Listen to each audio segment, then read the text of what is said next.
Okay, I think we're live. What's going on, Collingwood Army? I know it's a doom and gloom kind of feeling, but we're here to vent. We're here to try and come up with some kind of solution to that scoreline you see on your screen. Yeah, very disappointing night. I was there. I went to the game. I knocked down a good 6 or 7 beers while I was there. It was good to see a good one quarter, but other than that, it was pretty disappointing from the boys. One highlight was I got to finally meet in person Mr. Benny Zero at halftime. How are you, Benny? Red hot, mate. It was good. The best highlight of the night for sure. I know. We had a conversation at halftime outside Gate 3. We were up by 13 points, and I said to you, I don't want to jinx us, but I reckon we're going to go on and absolutely belt these bastards. Yeah. It's not funny enough. We kind of said what would happen. We were just wrong about our response to it. We said literally, yep, they're going to come at us now, and we've got to absorb. And we said, yep, and if we do it, then we can have our run, and then we take it and we can hold on. But just we didn't absorb. They just went bang, bang, bang 4 times in 5 minutes, and that was it. Yeah. All right. Kynan, what do you reckon, mate? How did it look watching? Give me a minute. I'm coming inside. Give me like 5 minutes. I gotta go prepare some shit real quick. Come back. Oh, you got some notes, have you? Okay. Oh yeah, I do. Anthony, have you got a bit of a? I don't know, man. It was a funny game. I sort of felt in the very first minute of quarter 3 that it wasn't going to happen. I sort of knew it. I know we were sort of close score wise, but just I was looking at the stats. Clearances were an obliteration. It was 12 to 37. There's no way we're going to win it. And I was thinking about the grand final in 23 and how the Pies were so dominant. We had twice the scoring shots almost up there. And it was I can't see it. I can't see it today. Lions have got us. And funny because we started so well. The way we started, I thought we were on. We were pressuring, we were gang tackling, but then as soon as Pendles went down, I don't know, it was a weird numb feeling. I'm it's probably over. Right then. It's not our day. Yeah. Man, I didn't even realize Pendles went off. I thought for about 5 minutes I was talking with people in the crowd near me, and we're all saying, what's going on? Where's Pendles? And I thought he may have been the sub. I think I heard someone say it to me. Oh, okay. And I thought Pendles was the sub because I saw Rowan still running around, and I'm like, what's going on here? And then the realization came, Pendles is out. Then I thought Pendles dropped out of the game before the game, and I thought maybe someone else is one of the emergencies is sub. And then I didn't even realize it until half time, mate. Anyway, shit happens. Kev. Hey, mate. What's going on, pal? How you feeling, mate? I'm devastated. I'm devastated. Yeah. I want to say something. Umpiring decisions. Oh my fucking god! How fucking bad were they tonight? It's not the reason why we lost, but yeah, it wasn't the reason. But so many of those threes got the Lions going. First quarter, we were all over them, and then high tackle, holding the ball, goal, and it just screwed us. Yeah. Oh, everyone wants to jump on. Tyler, was watching on tally from Brisbane. Was the umpiring as bad as we thought at the ground? Oh, I think it was bad both ways. Yeah. Yeah, it certainly seemed bad in the first quarter and in the third quarter. The second quarter felt like it was a bit of a correction, and maybe we got a bit of we got some decisions that probably shouldn't have gone our way. Yeah, I agree with that. Yeah. I was a bit cheeky for Nick to push for the 50 and then to push for the 50 again. I see how that rubs people the wrong way. Yeah. So, but it was a deserved 50 both times. Yeah. When we got that double 50, I thought, fuck, man, here we go. Brisbane's losing it. Yeah, they're losing the mental battle. They're giving away dumb 50s now. We're going to fucking absolutely destroy them. I honestly felt that at halftime. Same. And I thought by the last quarter, we'll run all over them too with the extra week off. But no, not to be. This gentleman here that's just put up a comment, Bocek, he's a Carlton supporter, but he's a top bloke. All right. I know that's rare, but he's one of the rare ones. He's a top bloke.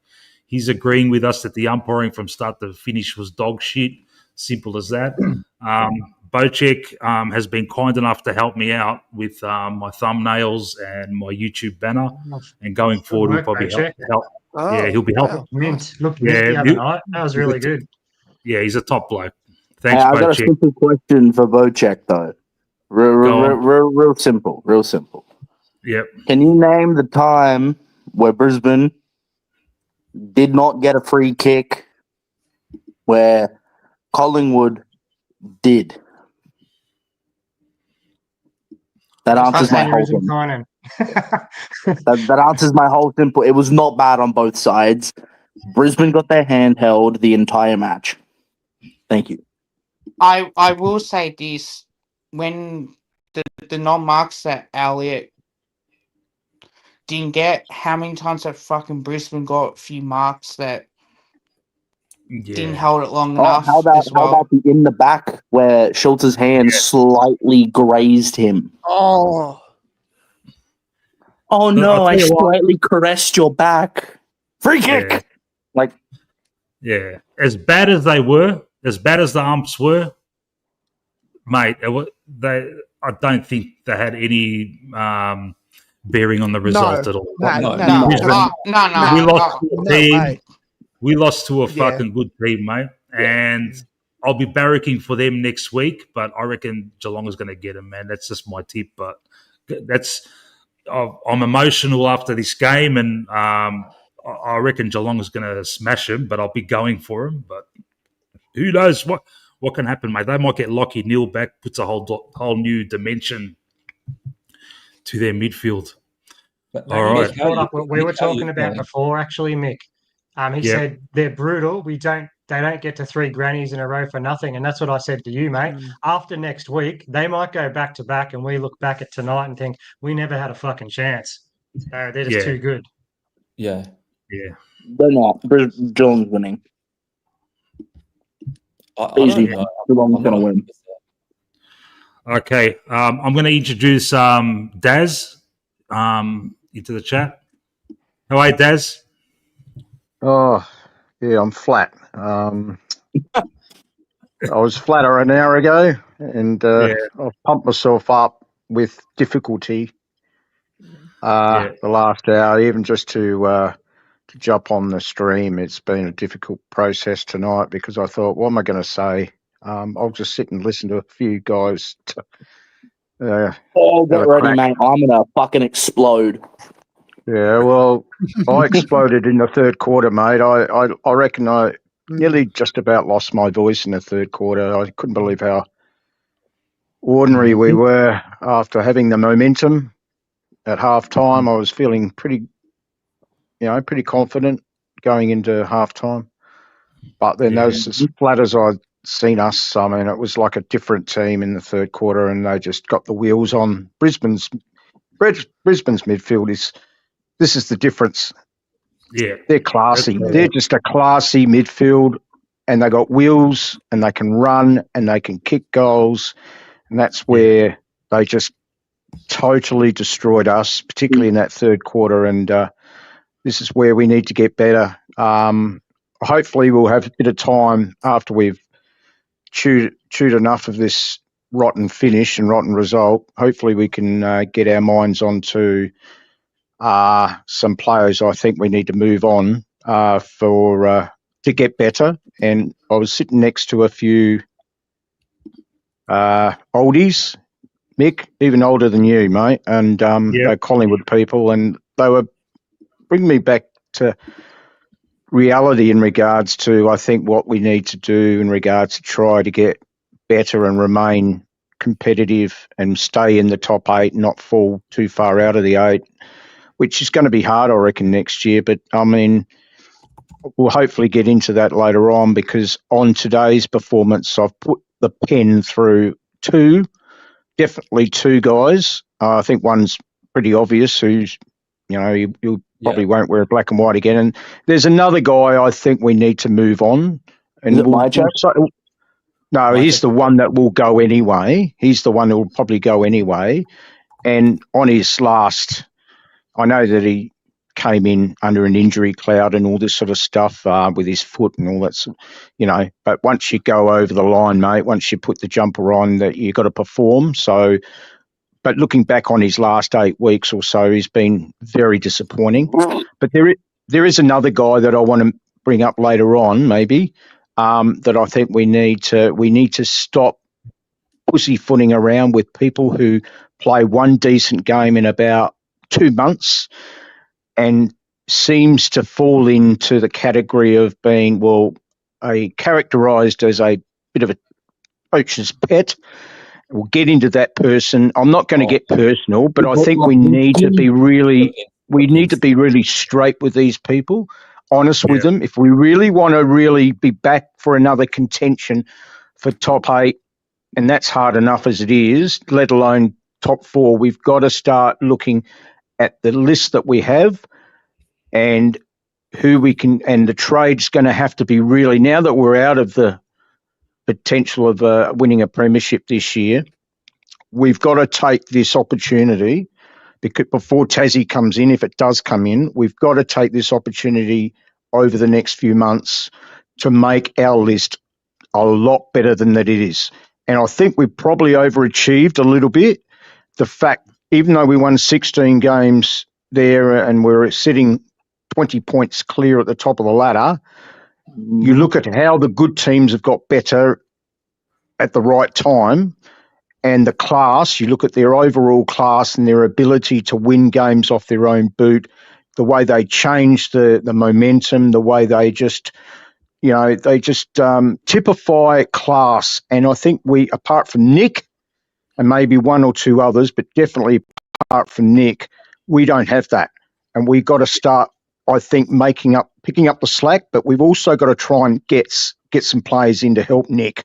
I don't want him being 26, 27 years of age and getting beaten around by these other bigger, stronger midfielders from the opposition, because he's going to be stuffed by the time he's 28. He'll be a great player. I know he'll be a great player then, but I just hope we can start looking ahead to getting some support, not only for him, but we clearly need some support for some of those other defenders, and our forward line needs a real bloody rocket. We need a rocket, and we need to get not just one, but at least 2 decent forwards, because at the moment it's not cutting it. I will say this though, like I did say on Anthony's Discord, that what if we put Nick Dacos up forward for at least 5 or 10 minutes into a game, and then you have like Josh Dacos in there, or you have Bo McCreary when he played in the midfield as well. Like, I think it's good to. I'm sick of relying on Nick. Yeah, well, that's what I say. Like, if we play Nick Dacos like 5 or 10 minutes up forward, like periods of a quarter throughout the game, I think it does help him personally when it comes to not feeling like he needs to do everything. And we have like a McCreary in there, we have Josh Dacos in there.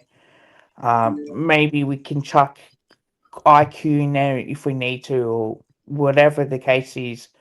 I think that we might need to start looking at doing that for next year, and definitely, like, again, we're going to have to manage our list a lot more next year. The exact same thing, but yeah, that's personally what I would do. Hey guys, it is Lipper, right? The guy you're talking about.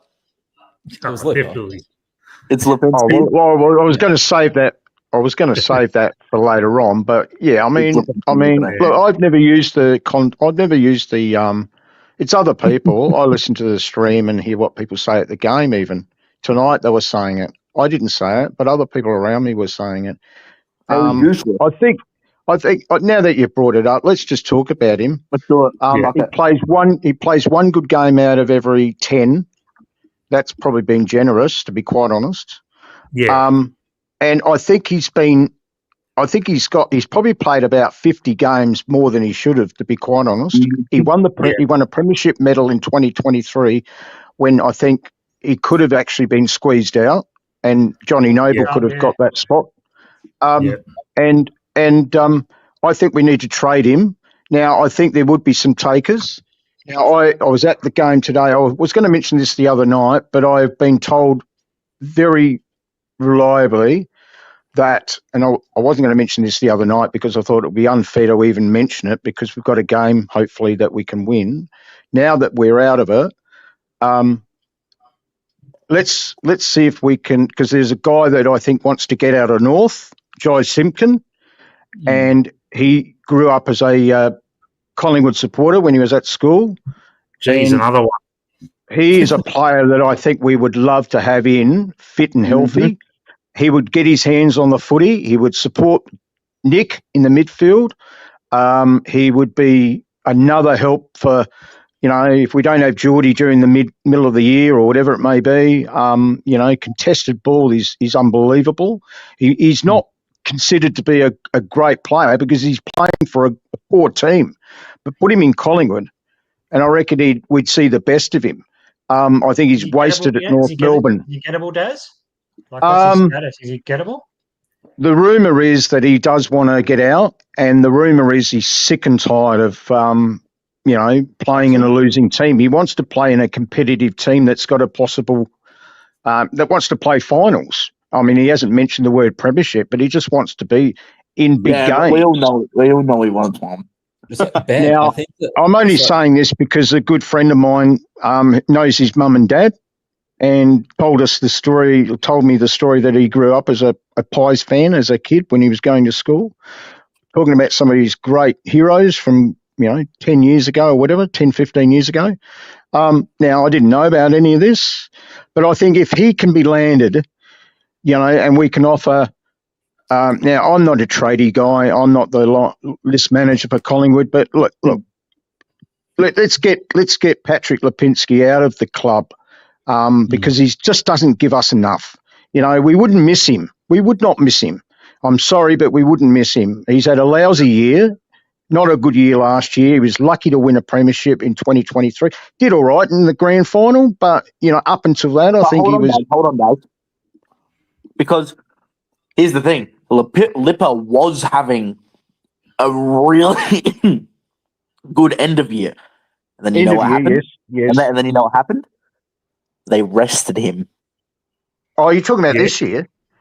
Yeah. He played about. I disagree. No, I'm sorry. I disagree with that. I disagree. I think he's played 3 or 4 good games this year. I think he's been very disappointing. And then they rested him. And then all that form that he had. Well, he got concussed in that game, when was it, round 13 or whatever it was? I can't remember when it was. And he sort of found it difficult to find his way and he sort of lost complete confidence, I think. But even before that, I'll be perfectly honest, I'm a pretty fair sort of guy, but I'm looking at, would we miss him? No, we wouldn't. I don't think we'd miss him. Yeah, fair. We've got Harvey Harrison coming back in next year. Right, he looks like a weapon. He looks like a weapon. He will be a weapon, but we need to work out where his best spot will be. Will they play? Look, if we lose Jamie, put him at half forward because I reckon he's a good goal sneak, but he's also he's got good contested ability on the ground as well. He's bulked up. He's not bulked up too much. Hopefully he won't bulk up too much because we need a little bit of speed as well. But, we've got Harvey Harrison and, we've got Charlie West. Charlie West. It's going to look quite young. Our forward line next year is going to look a lot younger, but that's not a bad thing. Yeah, that's not a bad thing. We need to refresh. Now, we've got Membry for another year, McStay, I believe, for another year. They need to get themselves fit. 27. Yeah. So He's into his McStay 27 needs to get himself fit, and he needs to take more marks. He needs to act like a forward and play like a forward. He needs to kick more goals. I also think our team needs to actually kick it to good positions for him. Yeah. Yes. Agreed. Yeah, well, hacking the ball and bombing the ball, we haven't helped our forwards out much either. No, but we haven't. but We still, haven't, no. they've also got to present themselves as well. I've seen too That is many true, games yeah. where they just get in each other's way, you know. And That everyone's happens talking all about night. the 3M monster and all that sort of stuff, you know, during the year. What I was seeing, it was that too many of those guys weren't, you know, talking to each other, and one should have stayed back and one should have been leading left or one should have been leading forward. They were getting in each other's way, and that made the job of our midfielders and our guys that were kicking the ball in there. They had no other option but to bomb the ball standing there with their dicks in their hand. Exactly. I will say this though, I would not get Charlie Kerner in. I know people No, will yeah, say I wouldn't. the only reason why I would say that is A, he's not consistent enough. I don't care what anyone else says. B, That's true. when he goes to individual awards like the Colemans, and when it comes to finals, he shits the bed. Like he doesn't True. perform well in finals. He doesn't fight enough. And I know Carlton fans rave on about, you know, oh, we got Colonel Mackay. I honestly think Because you Mackay is got better. two, That's the thing. yeah. And the thing is as well, like you look at Brisbane's forward line, you look at Geelong's forward line and our forward line. When we won our premierships like Geelong and Brisbane have, you don't have star players that will kick 80 goals and rely on individual awards. They actually are more of a team orientated type of player. With Charlie Kerner, he's not like that. All he wants is to will and go and kick the ball 65 metres out and have a shot when there's a player like 30 metres out all by On paper, himself. please. Yeah, But Kev, wouldn't that be like, I think, and Bocek could probably answer this one. Isn't that because he's got a lack of trust with his fellow forwards that he takes? Like, it's a bad thing to do, but I think it's because he's got a lack of trust. That is true. I don't think Michael Voss's game plan, because Michael Voss's game plan is to bomb it long like the Brisbane days, and it does not work. It has shown that. It has shown it doesn't work. When we bomb the ball in, we have Cox in there. If he doesn't mark it, bring the ball to ground. He took some really good marks tonight, and I thought, even though he could have kicked 3 goals realistically, had he took that mark in the first quarter, I honestly, some of the marks he took was huge. Even Jamie Elliott, when he took those marks, it was huge. When we had Lockie Schultz, he was able to get to that contest and affected the spoil, and we got to go. So you don't need key star players every single, you know, in the forward line just to kick goals. It's you can only have go by what you've got, and I think that it had. And when we make the decision, get rid of like Grundy, Stevenson, Trelaw, these sorts of guys as well.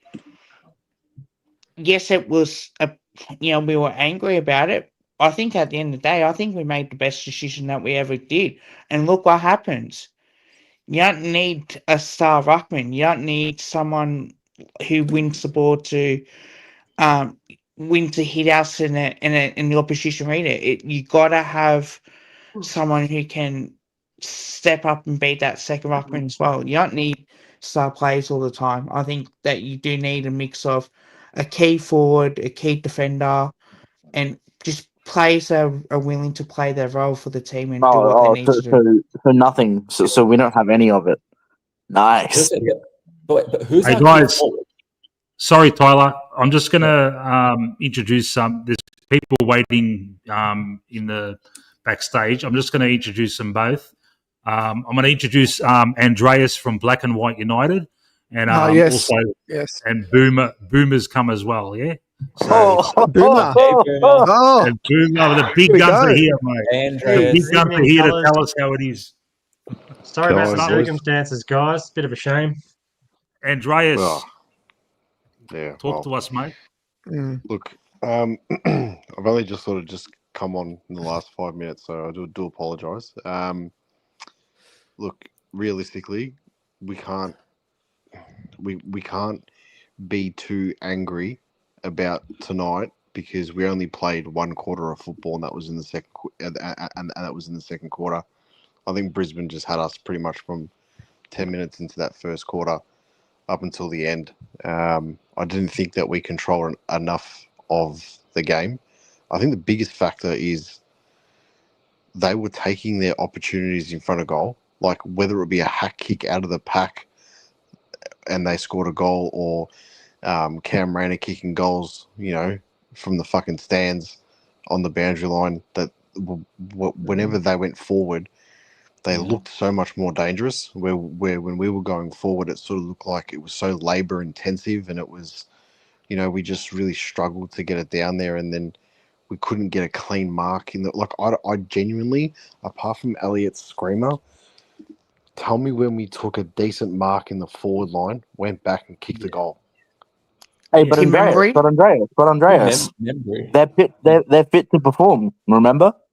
Yeah, well, this is the thing that gets me. Yeah, and this is the next point. You want to talk about fit to play, fit to perform.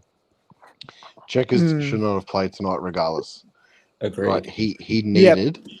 Now, let's just say, for example, that they didn't pick him tonight, and we had a 1, right? Maybe he only needed just that extra week just to get himself 100% to then be fit to perform in a grand final. Yeah, it didn't happen, so whatever. But then you look at someone like Jeremy Howe, and I'm sort of a little bit more lenient with the Jeremy Howe situation, only because, you do have to take a risk here and there, yeah? But the thing that I'm questioning now is Bobby Hill. With the selection side of things, you don't want to put Bobby Hill on the team because, he hasn't played this, that. But then you're putting Jeremy Howe in there and Brody Myercheck, who have both got injury clouds. Exactly, mate. Exactly. You know it. You have both got injury clouds. Now, Bobby Hill doesn't have a physical injury, okay? So even if he played and he didn't have the greatest game, he'd only need to touch the ball a couple of times and just give us that little tiny spark, because the only person that was giving us that little tiny bit of spark besides Elliott in the last line, the forward line, in my opinion, was Lockie Schultz. Bo didn't do enough. My boy! Bo didn't do enough. Like, yeah, he had a couple of good clearances or whatever it is. Geordie, I'm going to give a pass for because he got injured in the second quarter and you had to play it out. We already made the sub. Oh. Yeah, Geordie got injured in the second quarter. He got stood on or something like that, and it was in the middle of the ground. So it was harder for him to run out the game. Now, I can tell you now, if that had happened and we hadn't made our sub yet, he probably would have been subbed off. Okay? But obviously we lost Pendles. What happened, Andreas? Sorry? What happened to him? Well, from what I saw, he went down in the second quarter in the middle. He got stood on his calf or his foot or something. I think it was up and he shook, and he got back up and he shook it off and he tried to play it out. So he had no choice. He got if we hadn't made the sub 10 minutes into the first quarter, he probably would have been subbed. Now, I was listening to the stuff Daz said in regards to Lipinski, and I swear to God, you are so fucking spot on. It's not funny. Lipinski had a good season last year. I thought he was okay last year. I thought at the start of the season, when we were playing good, his delivery into the forward line was probably the best in the competition. But with that being said, as soon as we started... We also had a forward line that was doing something. Yeah, I know, but he was kicking it into the right spots. But then once he got injured against Hawthorn, he had the concussion and stuff like that, he didn't quite hit his straps. Is he worthy of trade bait? Well, this is the type of stuff that we're going to have a look at, obviously, over the next, 2 months. But I'm thinking that if Why the loves 50 him, man. Need to trade him Yeah. before he hasn't got any currency, and we need to do it soon. That's why I'm Yeah. saying do it this year, because I don't think wait another 2 years. No one will want him. How old is he? 27. He's Right. got currency right now, and Yeah, a team like North, I think, would take him. I think they might want something more if we're going to try and target Jai Simpkin. If that's the trade value, I mean, I just think I don't think we'll miss him. So I think there's other guys that we could. I mean, Rowan Steele. Seen a little bit more of him again tonight. To me, I like we still him. don't I know like whether him. he's going to make 50 games. He may not. But then Harvey Harrison, we need to find a spot for him.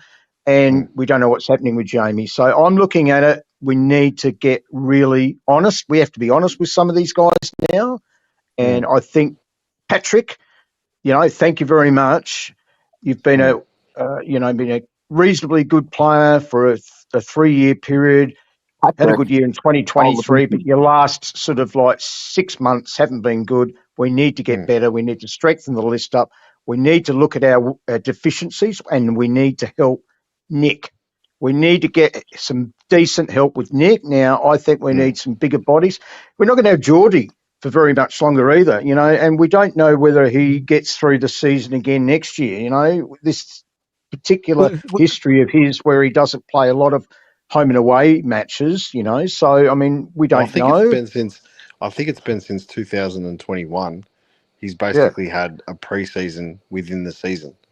So every year there's been something happening, whether it's a off-field indiscretion or it's an injury or something like that. But you're not going to get rid of Geordie. So Geordie stays. No, you're not going to get rid of him, but you squeeze as much out. You squeeze as much out of Geordie as you can. But I'm saying, Geordie's there. We've got to be realistic. Geordie's probably only going to play 10 to 12 games a year, and that hopefully, if we get finals, we get most of his best out of him in finals if we make it again. But look, we have to be realistic. We've got Pendles for another year, still Sidebottom for another year. They're playing less and less midfield. Nick needs support. He needs help. Jack Crisp has probably got a couple of years left in him, but he's playing less and less midfield. We need to find some other guys that can go in. I want to see our coach. I want to see our coaches throw Josh into the midfield more next year. Well, hang on a sec, guys. I mean, it's going to be easy right now to start getting out the chopping block. I don't think it's really good to make these decisions this time of the year, guys. I'm questioning one player, Patrick. Yeah, I'm being honest with this football club. I think we need to get. I'm saying we need to get seriously better. Yeah, but any decisions made tonight are generally made on the basis of emotion. But guys, can I bring something up? Kevin, this is something about Kevin here. He actually won the Pick the Crowd competition on Pies Nation a couple of weeks ago, and no one's mentioned it. So I just want to say to Kev, hey, dude, well done. You picked the crowd. Congratulations on that. Thank you. And also another one. Yeah, you thought you snuck that one through, didn't you, Kev? But I saw it. So, what'd you do? Pick the correct crowd for the Adelaide game, or was it the... Yeah, I said about 50,000, whatever it was. So I was closest to pin on that because I thought it would be a sellout. So, man, I've been trying to get that for fucking years, mate. Nowhere near it. I got it against against West Coast at Marvel. I think I was off by 14. Thing, but it's not that easy. It's not that easy. They did their 200th show too. So Pies Nation podcast, that's worth a healthy mention. Those guys really put up some good quality content too. So anyone who's already not subbed, I suggest it. But can I bring up something about the game tonight? Because really, guys, it is the game. Yeah. There's something that happened with IQ, and I reckon you'll all know about it when it started the revival at the beginning of the second quarter, or was it late in the first? IQ used to do that at the peak of his powers, and I think he's been slowly getting his superpower back of being able to be a game changer. Guys like Nick or Jordan DeGoey or whatever, IQ used to do that a lot. And tonight, just when he stopped, looked around, propped, we then kicked 6 goals to 0, and they played 40 minutes where they didn't kick a goal, which means we kept them scoreless. Now, you reckon Scotty isn't going to be watching that fucking every second of what we did to stop Brisbane scoring? Because although they beat us on the night, guys, We choked them for 40 fucking minutes, guys, and that's something we're all not looking at right now. That was a good effort from the Pies tonight to choke them for 40 minutes. Cheers. Go on with that, guys. Thank you. Nah, I don't agree. Don't agree? Don't agree. It wasn't. Do It's just not agree. Played like, half an it's hour a- football, we did. Well, it's it a was actually prelim. 40 minutes they didn't score a goal. No, That's what no. said in the It was a good effort that we kept them without scoring a goal for 40 minutes. But Scoring shots, they spanked us. And ground ball gets, they spanked us. Contested Absolutely ball, they spanked spanked us. us. They spanked us with their clearances. They spanked us inside 50s. They kicked 15-10, 25 shots to 16. They could have won by 8 goals. I think it flattered us. Yep, absolutely did. It should have been a They bigger had 10 more margin. scoring shots at Oh, one yeah, stage, and yeah. I just looked up and went, shit, I think we're done just from that, you know? Yeah, yeah, This week or next week. yeah, Ben, Yeah. absolutely, yeah. And I think the ridiculous thing is that we were actually pretty accurate in front of goal today. We We were, were. yeah. Yeah. They Yes. were, for a change. Six, Yeah. I think it was. 11 I hate 6. to, I hate to be the guy that says it. He's always it's like beating a dead horse at this point. Darcy fucking Moore.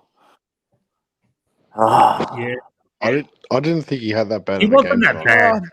He wasn't. He wasn't that He bad. wasn't bad, yeah. He was No, under he wasn't siege. that bad today. I He think was under siege. No, I'm not talking about how good or bad he played. I'm talking about how the fuck do you go from getting 12 intercept marks in the game beforehand to doing that?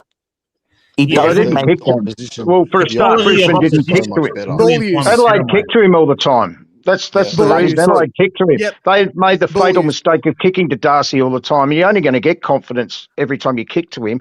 But Brisbane didn't do that. They avoided him Darcy- at most times. Darcy And they Darcy made didn't sure the even- ball was on the ground a lot more.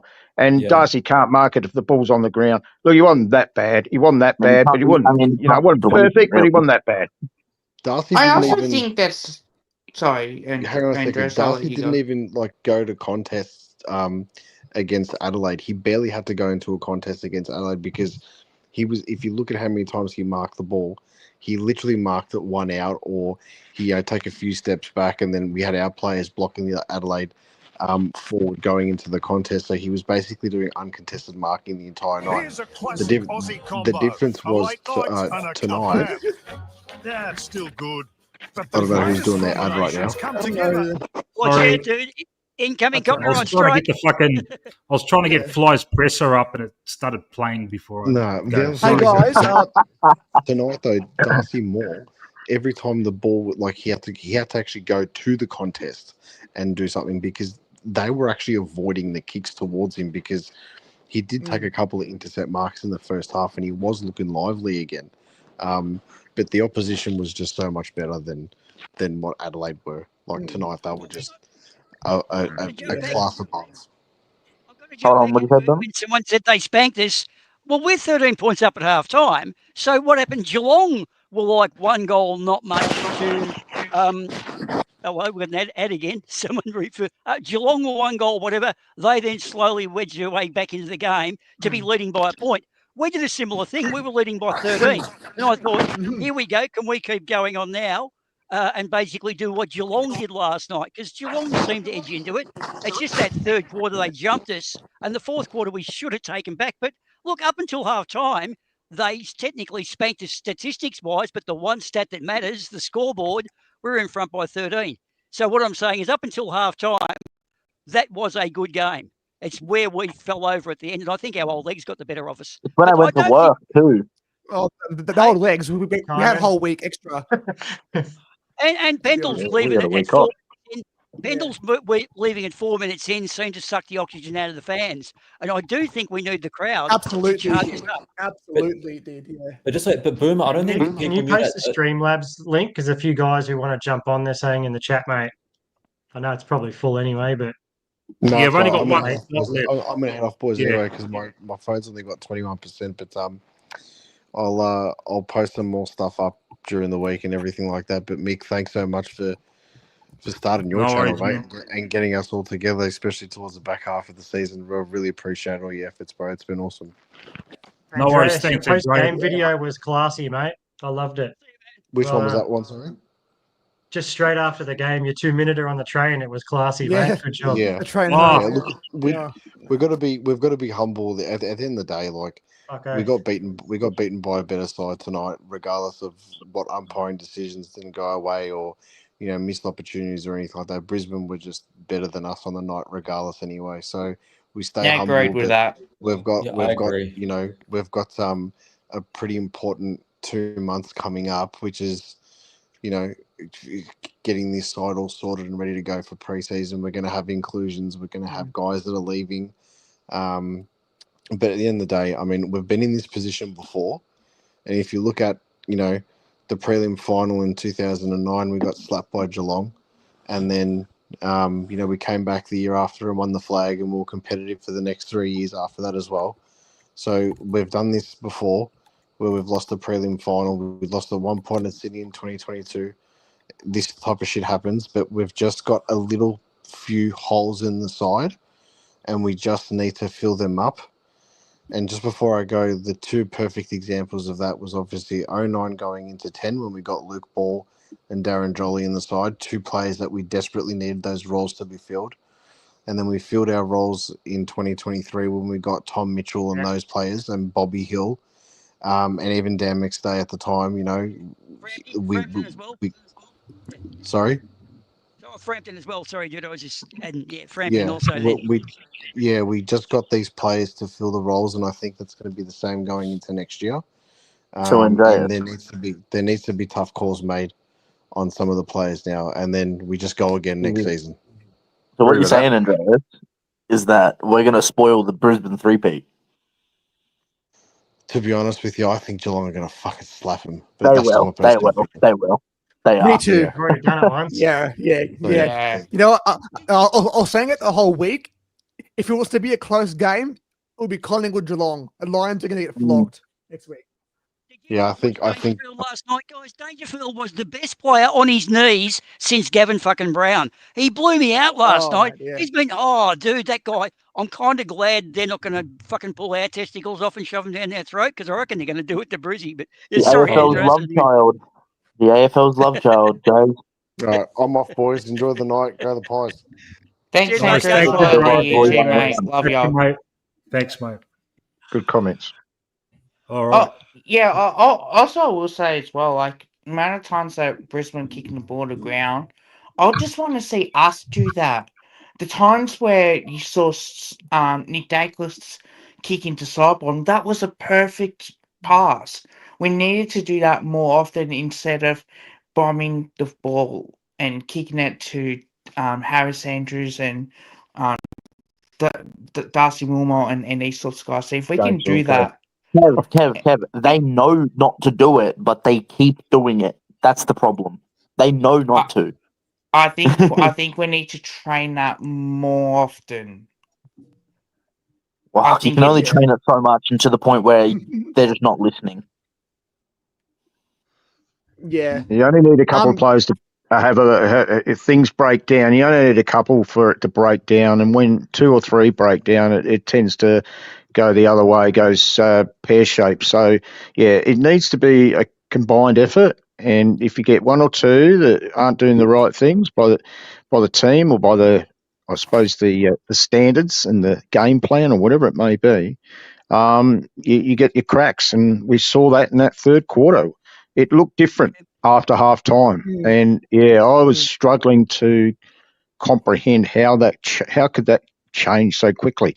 But I still thought, even still, I knew Brisbane were going to come out in the third quarter and lift.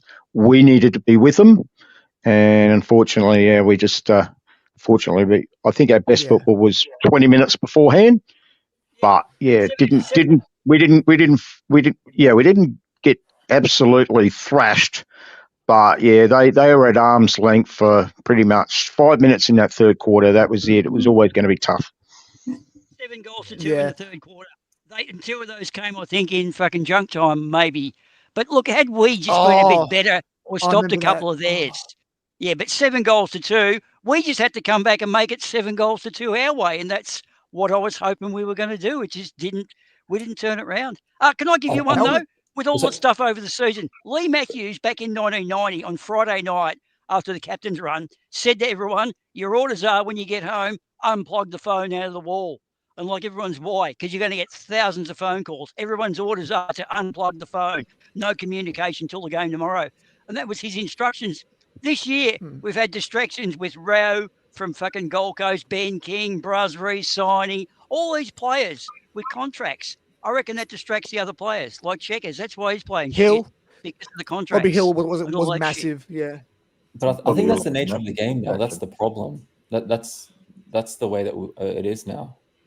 Might be, but stop it. But it used to be like that too. Big high-priced recruits coming in. That's what the movie The Club, which was based on Collingwood under Hafey, was sort of about. But the thing is, if you can keep a lid on that, like the good coaches do, I think that's how you win your games. Because everyone gets it. It's how you deal with that bullshit. Yeah, but anyway, like, Bruz, he's happy as Larry now. He's got a big deal. Pez and Houston, how are we with those guys?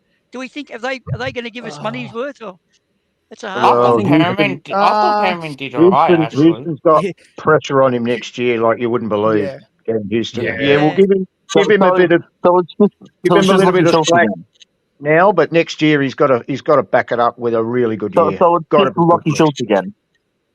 Yeah. Yeah.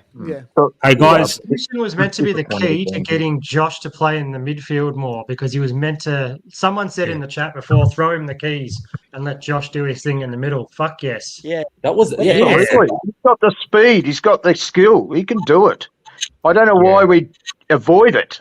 Playing him at half back is wasting him, in my opinion. He's got leg speed. Yeah, he's a tiny midfielder. He's same size as Nick. He's probably not as good as Nick, but we've seen it. Look at that Gold Coast quarter, that third quarter. He changed the game. Yeah. Midfield. And they work so well together. The two brothers put them in the midfield together. They work so They look well. for each other. They find each other. They do great little handball change together. It works, man. And he's got him in the back line. Play You picked up Houston, who was that backline player that we were asking for, and we didn't even play him there properly to be the go-to man coming out of there this year. Absolutely. I'm totally agree. Look, Josh needs more. Look, Josh has the ability, if he just gets the opportunities to play and he can cut up the opposition. We saw it against Gold Coast, put us back in the game. That wasn't just by pure fluke. He can do those things. He had the ball on a string, and then you add Nick. We need one or two others. Fit Geordie, one or two others there. But we've got to be courageous enough to make these calls, make these decisions. Stop being so, I don't know. Just don't have some confidence in some of the guys that that we've seen that can do these things. Don't just let them wilter in the defensive area and make them, look after one of their, prominent forwards. He's a gun. Josh is a gun. We need to use him more in the midfield. Nick is a gun. Agreed. Agreed. And also too, I know that Perriman can play halfback or midfield, but let's get Perriman in the midfield more often and see what he can do. Help Nick Dacos out. Yeah. No, guys. Collingwood doesn't have star players. What are you talking about? Oh my God, I'm gonna kill him with this. But We no, got They but, don't have star players. but we've got a lot of A graders, and then we got the Bs, and then we got the guys that are sort of like hanging on. Oh, I was making a joke because Fly said that there aren't star players in the team. Oh yeah, look, Nick's clearly the best. Clearly, 100%. Yeah, There's but guys according that to can Fly, step it up, he isn't. definitely. But according to Fly, he isn't. So. Who? Who are you talking about? Oh, Fly says we don't have star players. Yeah, when Rowan Fly- Steele's not on the ground, our youngest player is actually Fly- Nick Dacos, which is a bit of a surprise. Nick's our youngest player, doing most of the work. We're going to injure him out. He's going to fucking injure him back for carrying the team. I got an idea. When we get Thomas McGuan in, right?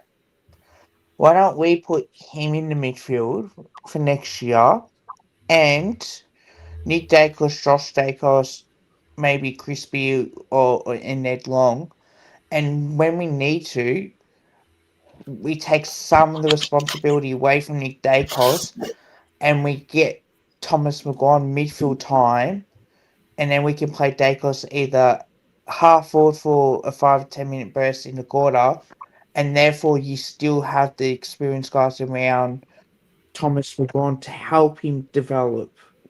Can we Yeah, do but that with it'll be Darcy way too by early to taking bring him his in. if captaincy away? Thomas McGuan he won't be It's gonna playing take time. seniors straight away, He- man. He's very I know young. that. I Yeah. know that, but If we want to But be what- good and help Nick out, we need some prominent players in their mid-20s that can help Nick with the tough stuff around the midfield, around the ball, because Nick's getting absolutely swallowed. You know, Yeah. he's going to be 27, 28, and we'll have him injured because he's going to be bruised and battered by the time he gets to his 150th game. Yep. And we want him out there playing his best at that stage, hopefully. Hopefully he wins a couple of Brownlows. But, I mean, he won't do that if he's off the field injured. We need some guys wait, to what do you mean? support him. I mean, to Monday We need night some he's gonna guys get to one. support him. but Hey? to add to Daz's Oh, well, point, hopefully. that's But why- apparently Bailey Smith's one, according to Nah. what I'm hearing. But then wouldn't that be the reason then we bring Jysington in next year to help Nick? Well, he's Like, just one allegedly? example. We Like, probably allegedly? need a couple.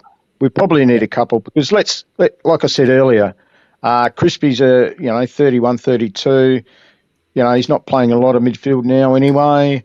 He going back to 2023 is a good midfielder for us. You know, very consistent, pretty I got a good. question. Had a good final series.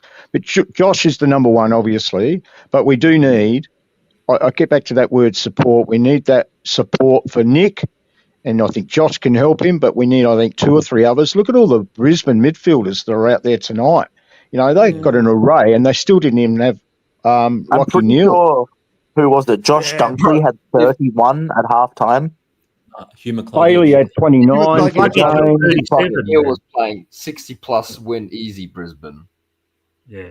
Yep. How are you, Mickles? Hey, Mick. You at the game today, were you? Yeah. Hi, Mickles. I loved Hey, it Mickles. halftime, and then it fucking fell off.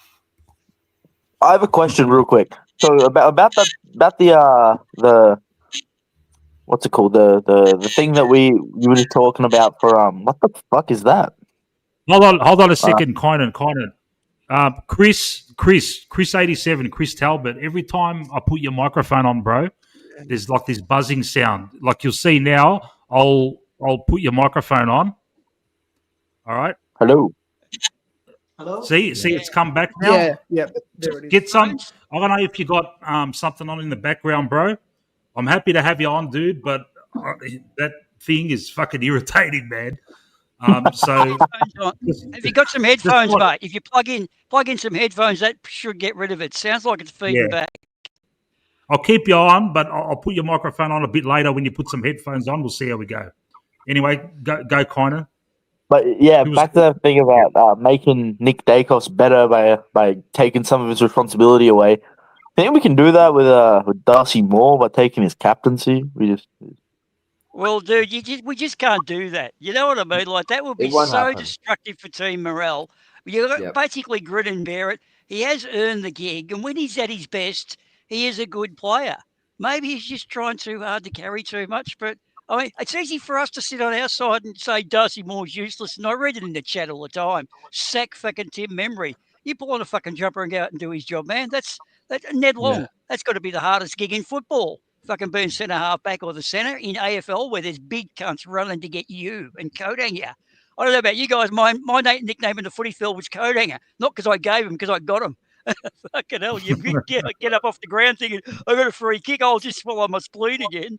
Fuck, man. It's a hard game, dude. It fucking hurts. Yeah. No plan survives first contact, as they say. Oh gosh. Kind of. I think to your point, I think if Nick has already got way too much pressure in the midfield and we need support, the last thing we need to do is give him the captaincy. Give it to Bruzzy. Yes. Give it to Josh. Give Yeah. it to literally anyone but Darcy. Maybe Maynard. Yeah, give it to Bruzzy. He is the absolutely. Look, Brazzy or a Nick, captain- one of those two, man. Look, a captain on the field is different to what a captain does outside. Like Darcy's first gig as a captain, i.e. club PR, with Jack Ginnivan having a Rudy toot and a fucking Torquay fucking dunny. That's what he was dealing with. Out on the field, though, I think it's guys like Jeremy Howe and Jamie Elliott, the on-field, and Pendles, the on-field generals. I remember a game against Melbourne. Darcy, Jerry Howe, and IQ all went over to take a mark over Van Ruin, and he got the mark. And you hear Jeremy Howe go, "For fuck's sake, guys, that was 3-on-1. Sorted it out and ran off." This is Darcy Moore. He's captain. He's saying, "For fuck's sake, sort it out." So it says a lot there. Captaincy is ceremonial and for the toss, but on-field leadership, that can be done with many players, like Braz, like your Jamies, like your Pendles. And I don't think Darcy really does that. I still think it would be better if the team had a captain that they could see was performing every single week, and they can be like, "That's my captain." Agreed. Bucks. I mean, what a fucking captain. Literally. He just went out Dangerfield. there. Dangerfield last night. Dangerfield. So I'll say we need a Zach Merritt. Dangerfield type We of need guy Dangerfield. above all else. No, I Pick was the looking team at up, the whole run 'em. game. The whole game, is there going to be one player who can stand up for us? There was none. 0 players stood up tonight. Yeah. Except Jamie and Nick. Well, IQ, Yeah. IQ did shit. Yeah. I think Jeremy Howe did a serviceable game considering those old legs of his. This game was almost like what we've done against Hawthorn and Brisbane, in fact, in regular season. Like, we've had some players try to stand up, but the rest of the team just don't want to. They refuse. You remember, go back to the Brisbane game earlier this year, though, when we fucking pantsed them by 52 points. Yeah. Our fucking whole team was just a symbiote. We were the ball. Bobby they Hill just was there. Cam Raynham was running across the 50-metre line looking for somewhere to kick it, and all he could do was go backwards. Normally he'd kick into it. Now, we really shafted them. And Sydney, we did a fucking makeover on last year's. Those last two grand finalists, we beat them by 40 and 52 points respectively, like 90 points on last year's Grandius. We That lost just something. pisses me off more. It just pisses me off. I know. But we never beat anyone above us when we were top of the ladder, so yeah. Yeah, that is true. Yeah, good point. Good point. But like, it's like, dude, like honestly, it's like, bro. Okay, I'm starting to get pissed off again. All right, I'm about to explode. Hold on. All right, I'm trying to stop you from doing that, man. Fuck. Here we go. You've triggered me. You've triggered me now. Oh, all right. I was trying to not do that. Come on, Kleinen. No, it's coming out. Go for it. Go for it. Go. Mate, I'm sitting there at work trying to control my level of anger, and it was not working. There were customers visibly looking at me, asking why I look angry. Bro. Oh. How the fuck are you paid nearly $1 million a year to catch a football and you can't? Who are you talking about?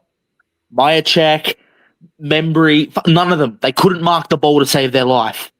Not one decent mark all game. He wasn't, but not in the places he needed to. Yeah. I'm talking about inside 50. Anyway, it was a mistake playing Maya Check anyway, wasn't it? Really? Absolutely it was. Yeah, absolutely. I mean, we all saw it except the coaches, but risk is a risk. But you don't play a guy who hasn't performed for 8 weeks and then he's got a foot injury as well. You don't chat shit saying slogans like fit to perform, and then you play players that haven't performed nearly 2 months. It's hypocritical. It's bullshit. You know what you're doing, Fly. Fucking stick your word, mate. We're talking about selections throughout the year, numerous times, managing players, selections, a little bit bewildering, but I still don't think McStay playing would have made a lot of difference. We might have got a little bit closer. I don't know. He still can't catch the ball. Another one that can't catch the ball. But it's his own side. His form's been pretty ordinary, let's face it. So you're really robbing Peter to pay Paul. And, again, you look at our midfield, they need a good connection for the forwards. And I think for half of probably the last 8 weeks, probably 75% of the games, the connection between the midfield and the forwards just wasn't working.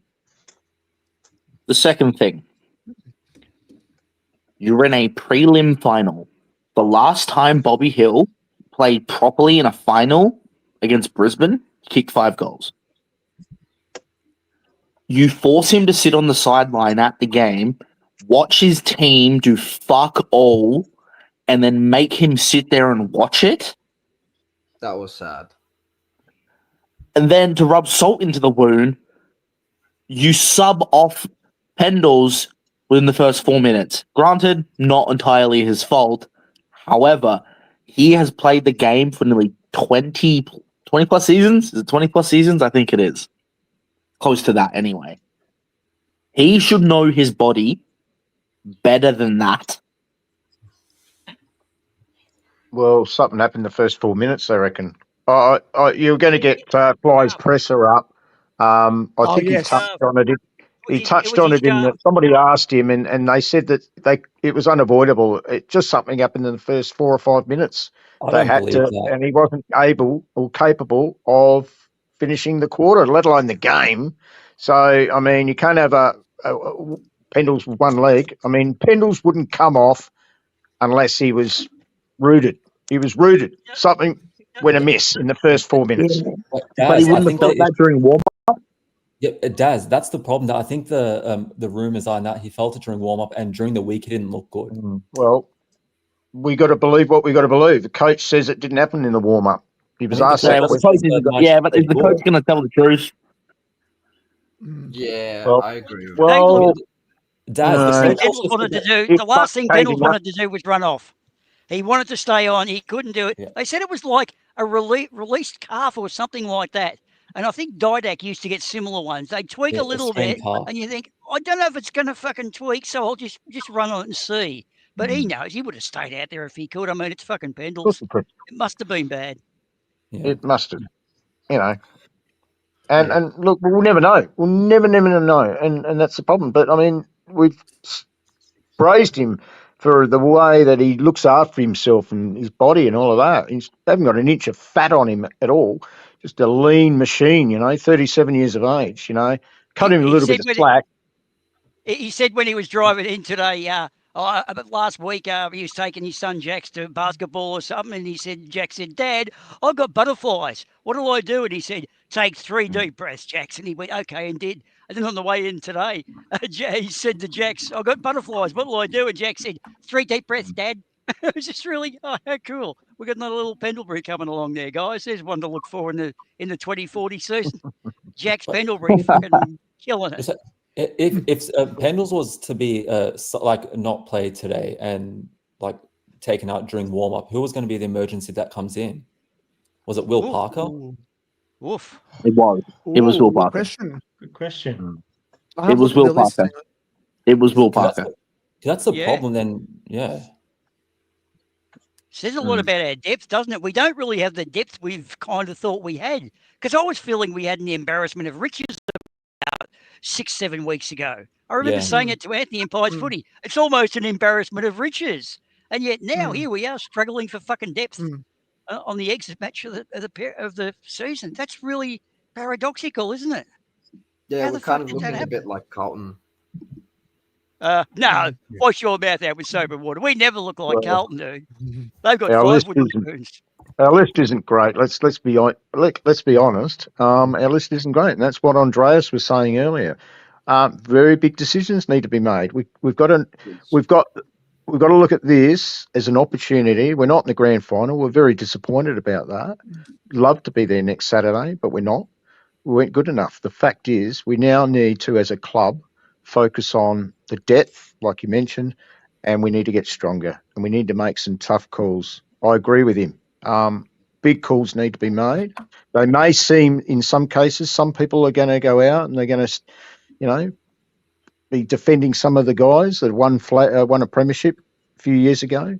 But we've got to get real. We've got to get real. There's too many teams, I think, over the next 12 months that are going to start to go past us in youth and talent, and we can't be allowing ourselves to drop off like a Carlton.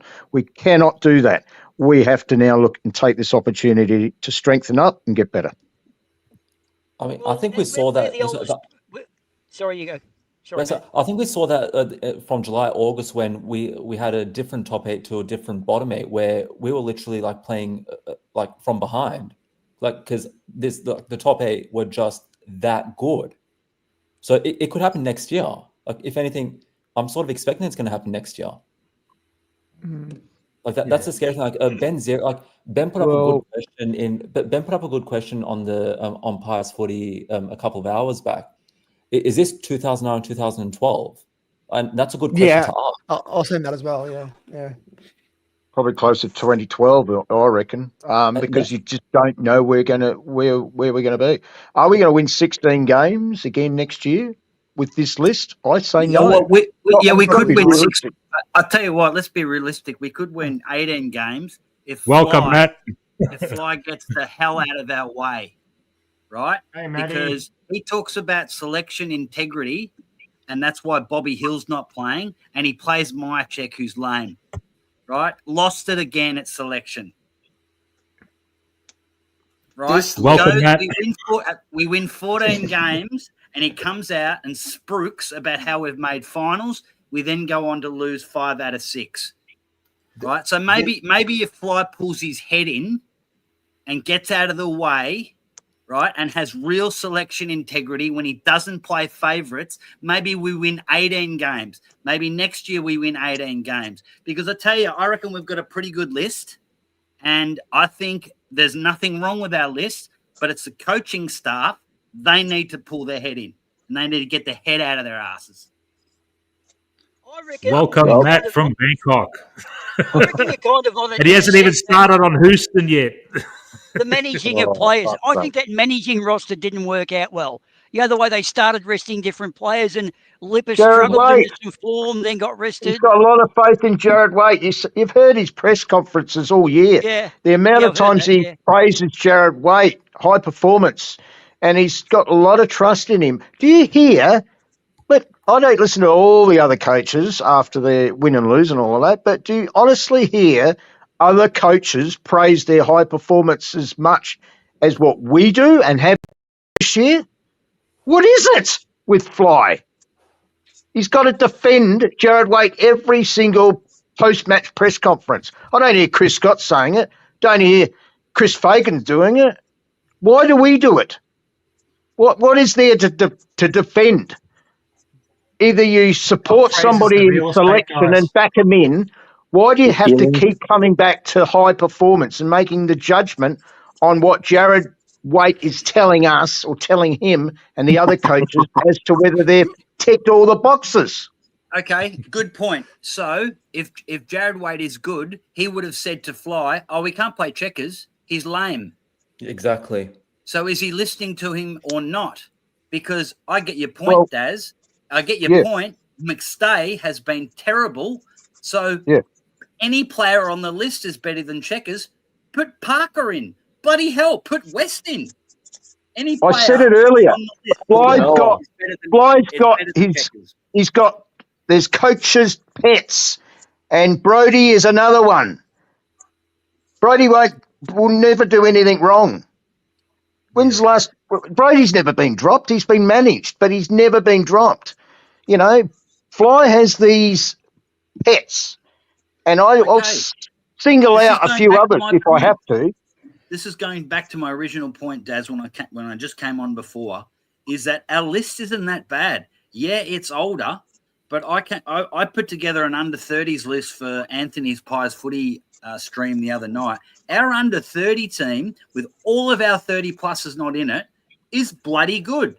There was only a few speculations, like a Di Mattia and an Oscar Steen were in there, a couple of those, but all of them, it's a good team.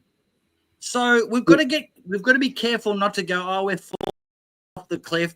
Let's do what we can with our list. Our list. We made a preliminary final, and without the umpires, and I don't want to talk about umpires, but just for a little bit, there were 10 decisions which absolutely toasted us in the first quarter.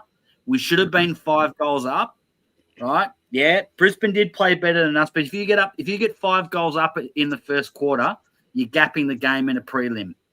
And that was significant, right?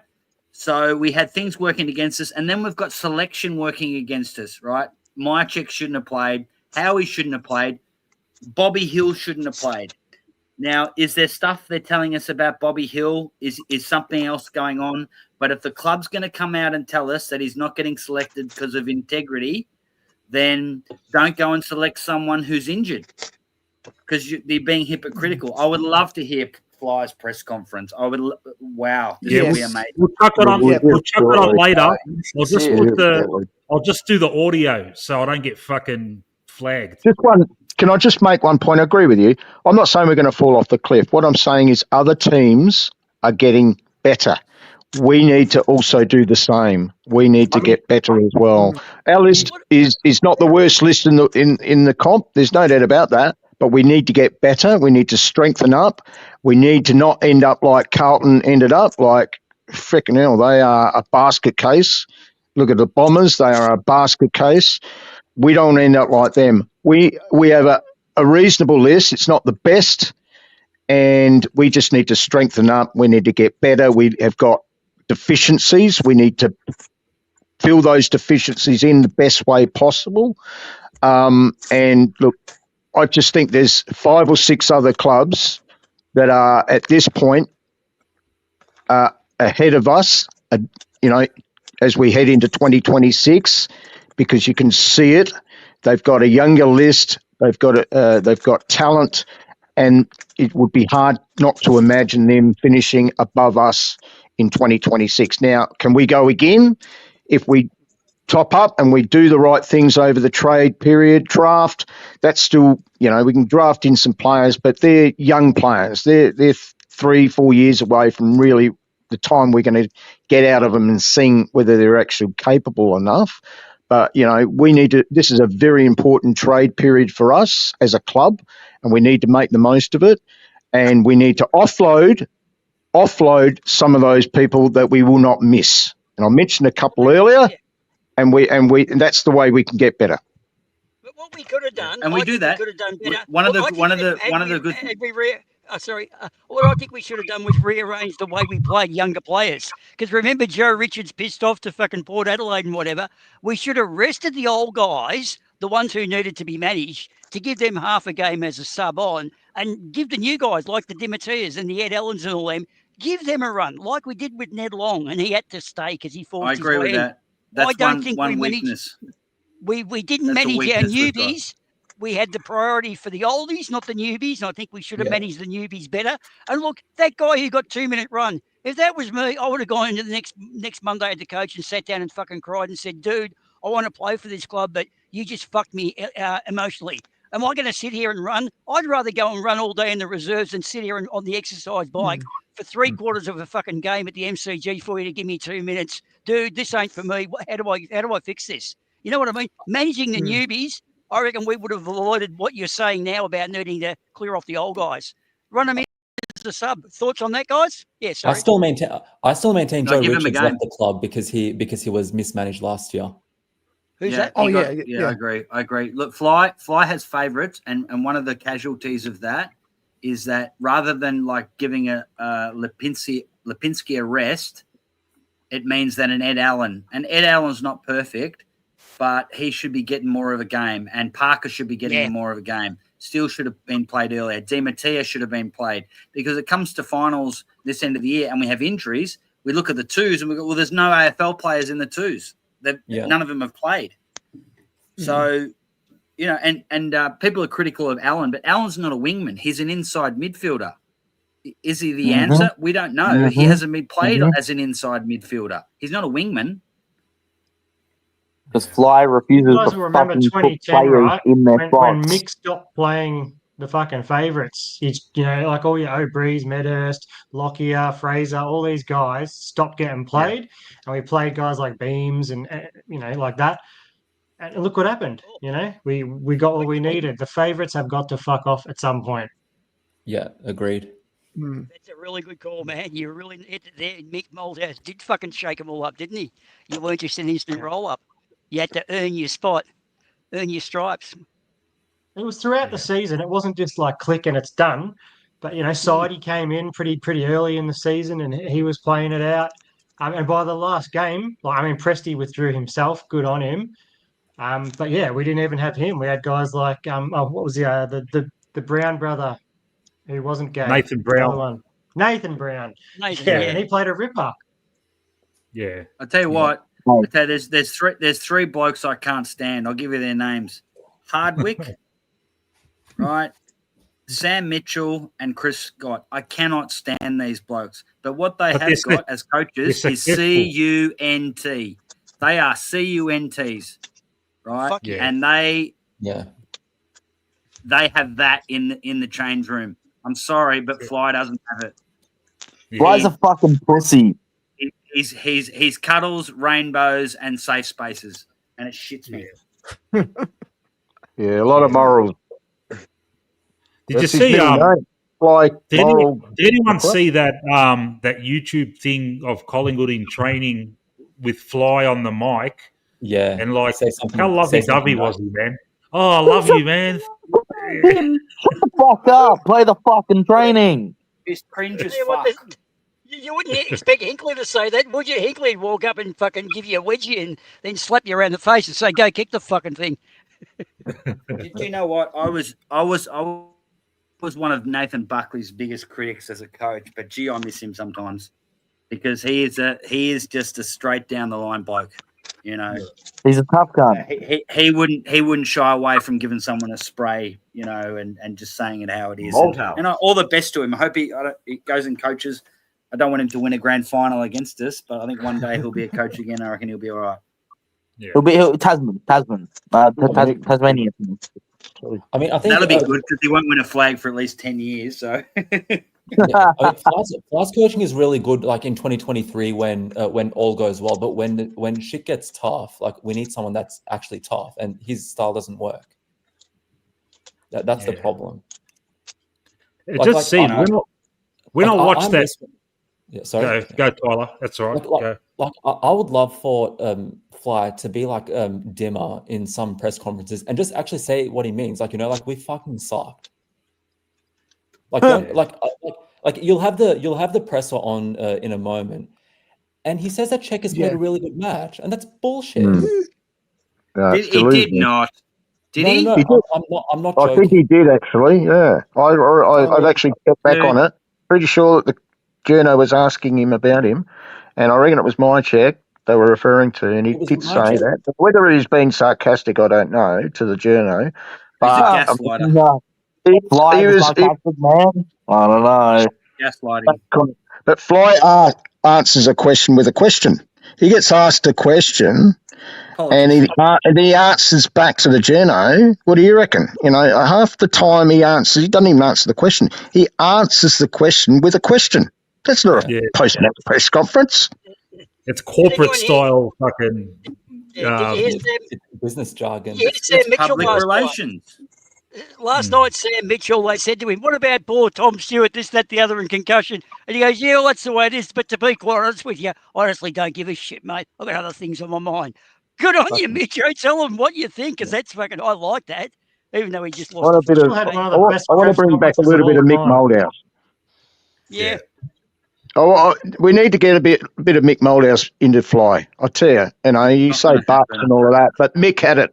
Mick, if he didn't like a question, he'd fucking tell the journo that it's fucking ridiculous question and all of that. Yep. At the end of the day, not the most likable coach as far as the journos are concerned. I think Fly wants to be liked. He wants to be liked by the journos.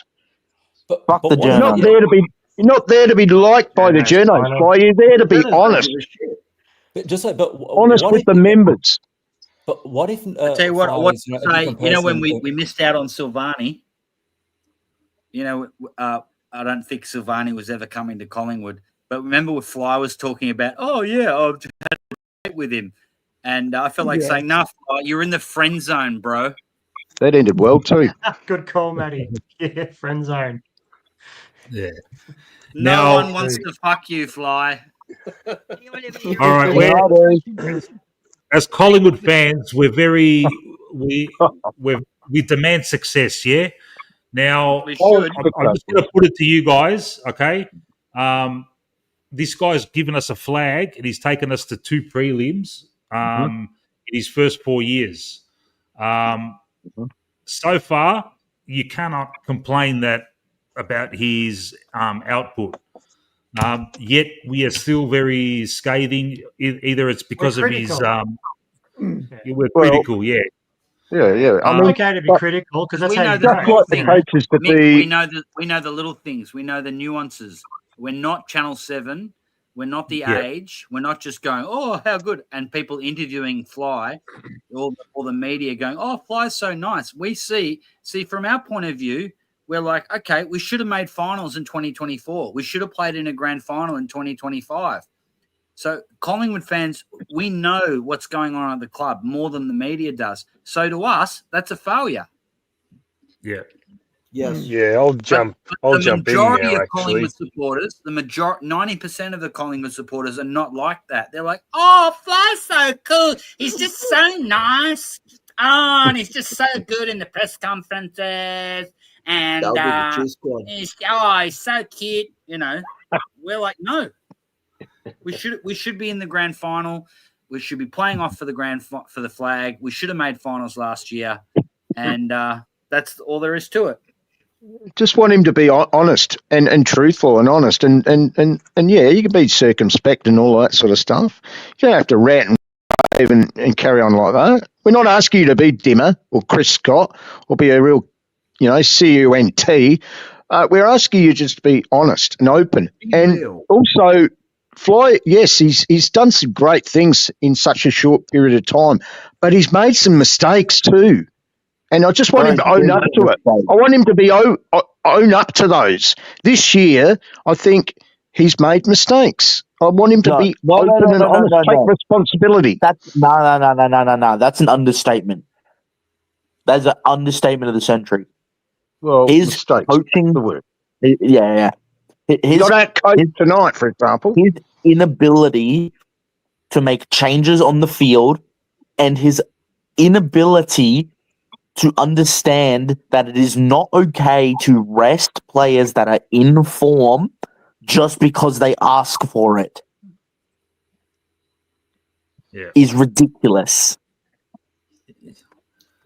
Yeah. Like, mate, all right. I can't just go to my job and be like, hey, can I have a day off this day? It's like, no, you need to put in the request weeks beforehand. And even then, you might not even get it. So, and you're paid hundreds of thousands of dollars to play football. You're playing football. Fuck me. Oh, it shits me, man. It actually shits me. But okay, just on the other side of it, let's assume, okay, for a couple of weeks we've managed to wrangle it. We've done something. We've kidnapped Fly. We've got him fucking hidden in the back room. And the unfortunate deal is Manny engineered it.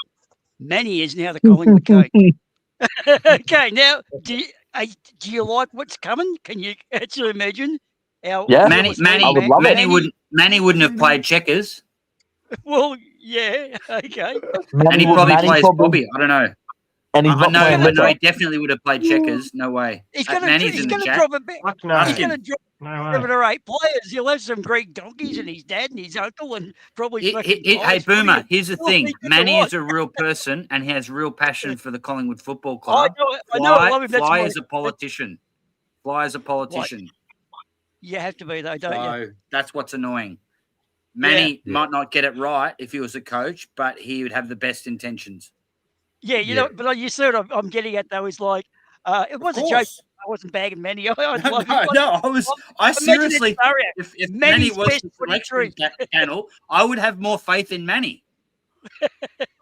Manny for coach. He'd be loving it, mate. He's in the chat now. Manny would actually make the fucking hard call. Got the manager on the phone. Guys, seriously, in this chat right now, there's 10 people in the stream right now. We would have picked a better side than went out there tonight. But we're all passionate. We're passionate for why we're on right now talking about this is we're passionate. Yeah, we're having a crack at Fly, but Fly's got to take equal amount of responsibility and for tonight. And I'm not going to go back and say Fly hasn't done. He's done a lot of great things. Let's give him that, absolutely. but he needs to put his hand up when things don't go right. Tonight, he was out-coached and didn't really want to make a move. Yeah, a few things went against us, injuries and Pendle's situation and all that sort of stuff. Hold on, But he's not perfect. one comment. Well, you Just can't gonna say say one injuries. thing. You can't say He's injuries the main because coach. 24 was half Meaning- the list gone. Who's talking? Yeah. He is the main coach. He gets the last say on the team. So every single time, it's his fault. Yeah. Yeah, the I Bucks do love simple. Dimmer, though.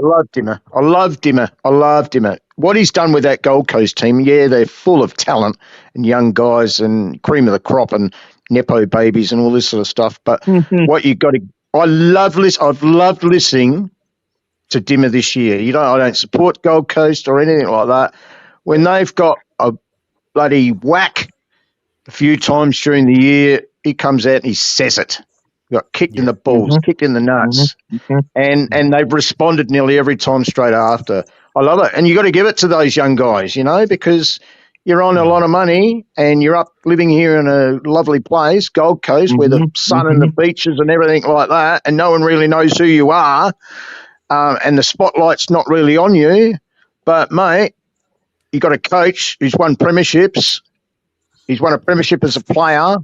And he's also got premierships with Richmond as a coach. Yeah, I think he knows what he's doing. Doesn't stand any shit. And he doesn't matter whether the kid's 20 or whether they're 29 or 30 or whether he's Ben King, he'll have a crack at them and he'll actually do it at those post-match press conferences and he'll say it as it is.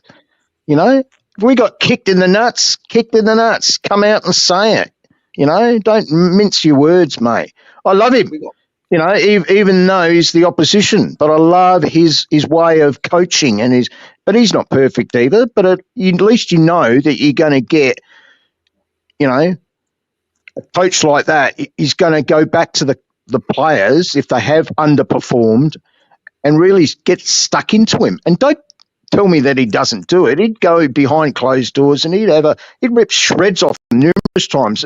They've had their best year this year, but he still would have ripped shreds off them. And they need to be reminded that every game, you could have a game, you could have a shocker like that one, but it's how you respond after a game like that. And that's how you get better. Hey, How you get better. that's why next year we have to be better than 4th place. Second or first? Yeah. Second or first? I'll jump in now, guys. Yep. Good Adrian. evening, Woodsman. Adrian's been waiting patiently. I've been waiting. I've been Sorry. taking it all in. Now, firstly, before I say one other thing, I'm just going to say one thing tonight. When this year started, and we've gone in with a very senior list, and now we're here on preliminary final night, and we get pantsed. We need to accept that that's a massive failure. There is no other way to put it. We can't dress it up any other way than this is a complete failure. At the start of this year, anything less than a grand final was a failure. Now, anyways, on to the next thing. There's an old saying, and it's never waste a crisis. Now, we're not in a crisis mode yet, but tonight it's shown that we've got players there that are not part of our future.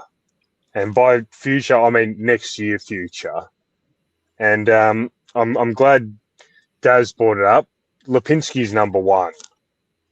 Number one. We've carried him for half of this year when he's been sort of this back half of the year where he's been really poor most weeks. And, never really got dropped, never really got any sort of, there was no real, there's nothing really changed with him.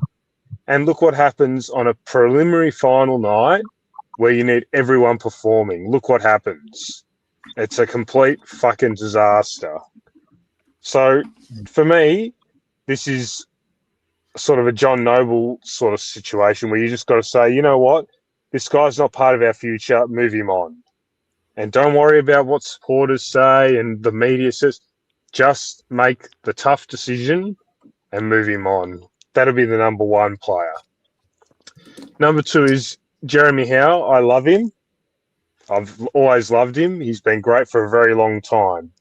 He broke down 3 times in the last 2 months. And I know a lot of people are going to say, look, you had to play him. You know, he was unfit. He's played unfit tonight. And Fly is the number one man to preach about, you know, fit to perform. He was nowhere near fit enough to perform tonight. I was at the game and he was labouring all fucking night. He was nowhere near it. I don't know how it came across on TV, but I'll tell you, at the ground, I looked at him, I said, he's not fit. He's miles off being fit. It was awful. So that's just two players right there.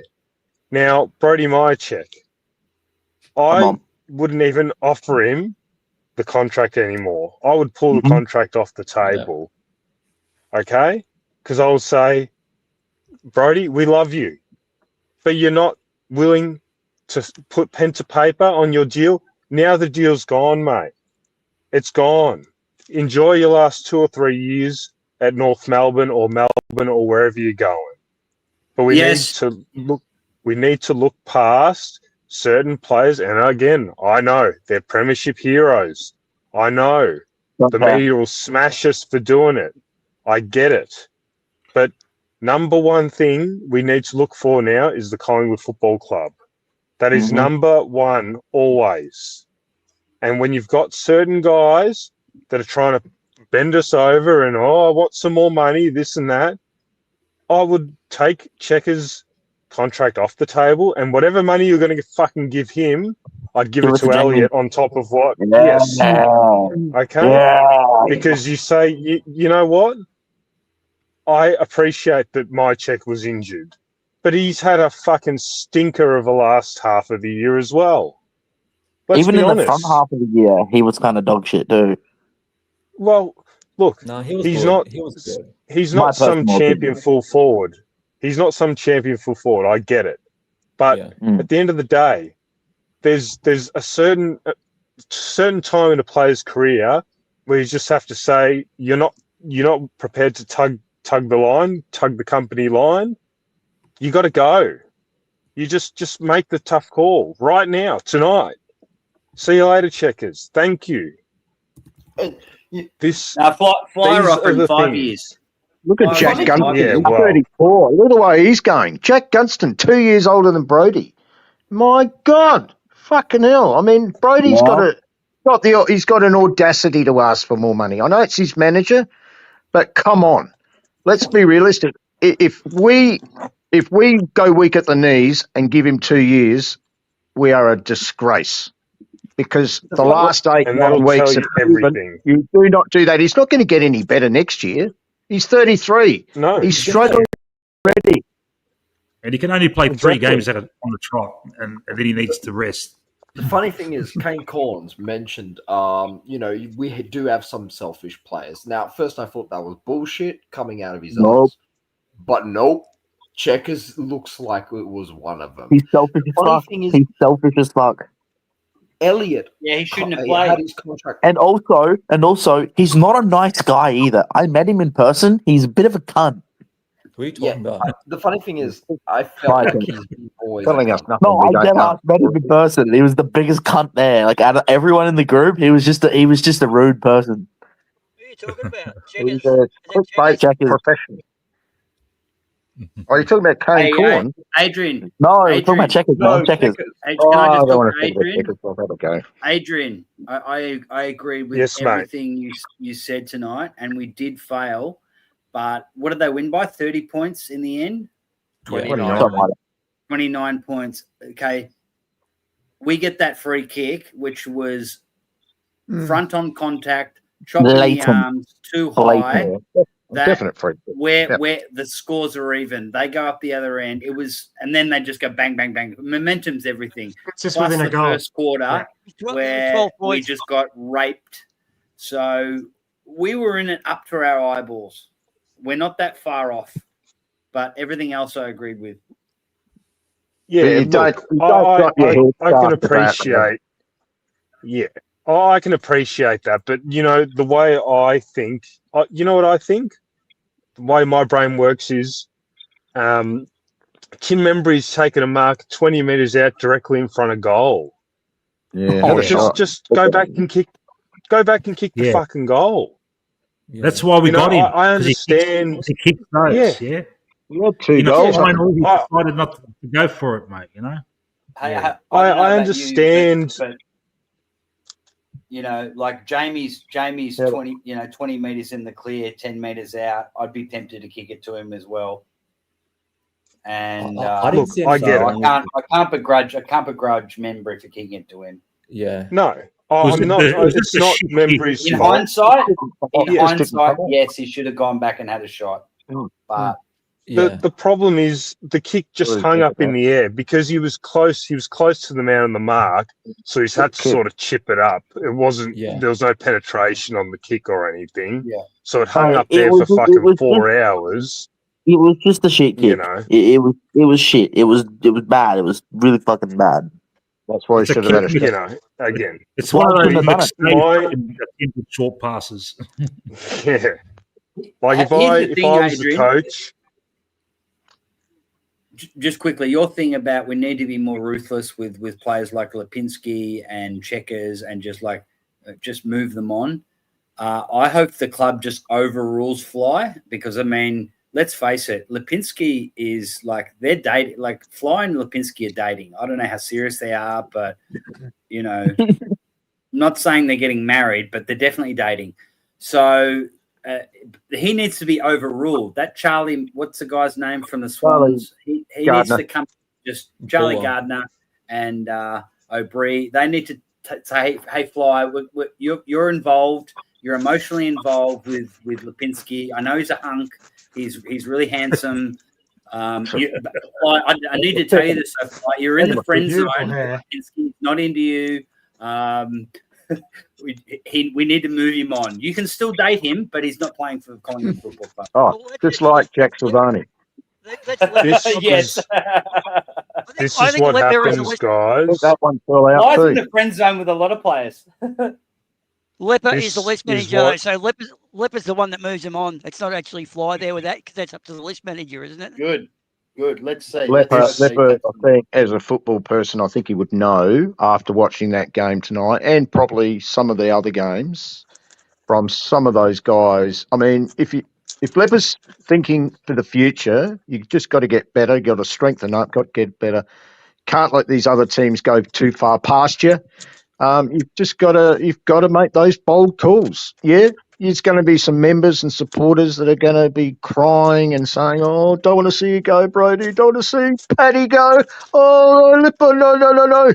But let's look at it in 2026, 2027, before the Tassie team comes in, if it ever does. We need to be ahead of them. We need to be ahead of Carlton still. We don't want Carlton to go past us. For heaven's sakes, we don't want. The likelihood is that Saints, with all the work they're doing, they could bump up next year. We don't want to be passed by them. We need to make sure that we don't bottom out. We need to do whatever we can over the next couple of months to make sure that does not happen. There's going to be some calls that are probably going to turn out to be incorrect, but we need to make some calls that have to, that are the writing's on the wall right now.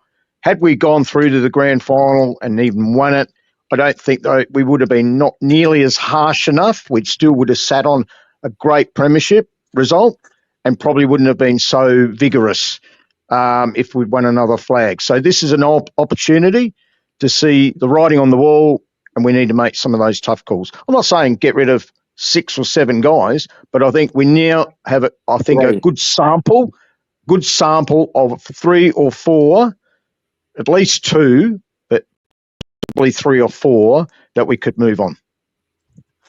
Never waste a crisis. by the Daz, way, you bang by on. the way, to Luke in the chat who's saying Lipinski won't be traded, we are overreacting, right? Bullshit. The bromance of Fly aside, we're not saying he gets delisted, but we need to be playing guys in the seconds ahead of him because he was a snub.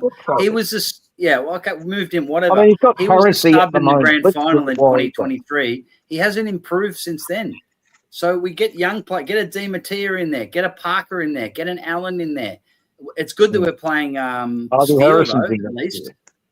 Need spots for these guys. Look, Actually, Charlie guys, West up in the forward line. look, Brody's gone. Charlie West. Give him an opportunity. Get him in Noah there, House exactly. is another one Look- down the track.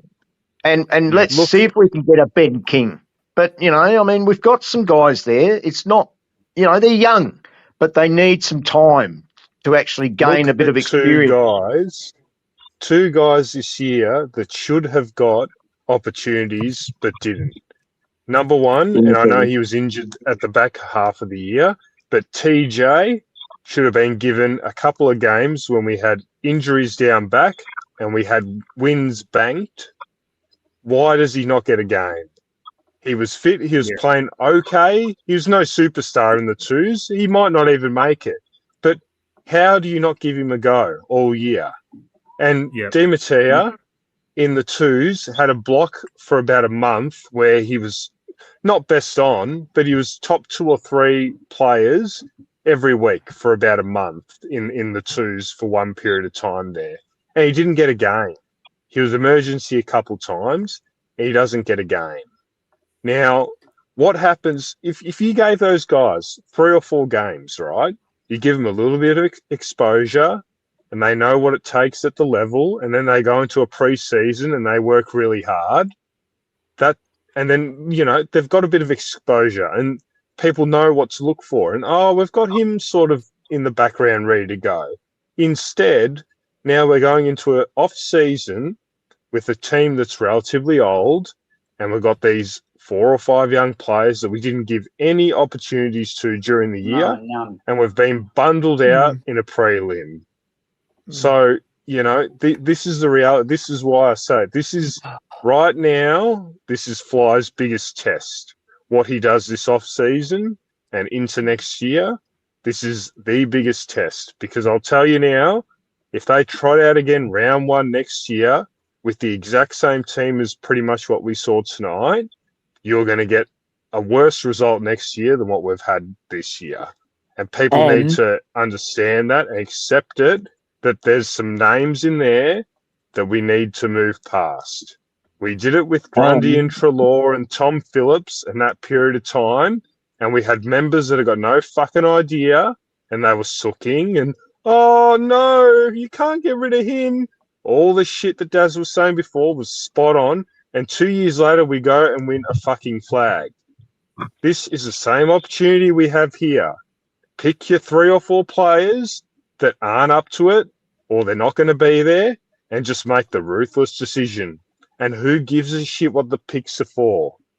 This is the thing that shits me too. Who cares if it's pick 33 or pick fucking 24? It doesn't matter. If you do not see a future with the player, e.g. Lipinski, you just make the call. And whoever's fucking offering whatever, and if it's suitable enough for us, you just take it. Because you need to move on. You cannot stand still. When you stand still, you go backwards in this competition. And like Daz said, you got teams that are fucking starting to make moves now. And if we stand still, we are fucked. Well, there is something that I think Tom and Oz would be a good one to ask on this, because he knows the ins and outs of the draw. But certain players can be delisted and relisted as rookies. But the other one is, over a certain age, your salary doesn't count to the full amount to the salary cap. I remember we did it with players like Benny Johnson and some of the older ones. So maybe there's a bit of a strategy with these 33, 34-year-old players. They don't cost us as much on the cap. So getting they got rid of that. They got rid of that. They got rid of that. Yeah, they got rid of that. There's no senior citizen discount anymore. No, they got rid of that about 10 years ago. Really? I thought we Sorry, got someone. Boomer. We would have listed you otherwise, Boomer. Well, yeah, that's what I wrote a fucking resume to fucking fly. No, I thought we picked up someone under the seniors discount in 21 who didn't last very long though. But okay. Yeah, what's the other one? I'll stand corrected, but yeah. What about the delist relist thing that they speak of? You know, where you delist them and then redraft them as a rookie, even though they're Like what fucking happened? 55 Is years it old. We did it with like what happened with Markov. Markov? Yeah, Yeah, with Markov. Markov and AJ. Yeah, And Hawthorn tried it with someone and nearly lost them. They tried to delist, relist them, and someone said, "Hey, hang on, we'll have a look at them." And so you got to be careful. But maybe they're going to do that. But wait, just Yeah, to add to Go on. Boomer's point, that's the reason why we have to re-sign Cox and not delist, relist him, because Essendon's going to come after him. Ah, good point. So we I think have we to can keep Cox for another year with Brody going, as a bit of insurance up in the forward line, and also as an extra. But Oscar Steen, we've got to look at that guy. Got to play him more early in the season next year. Hopefully, good pre-season.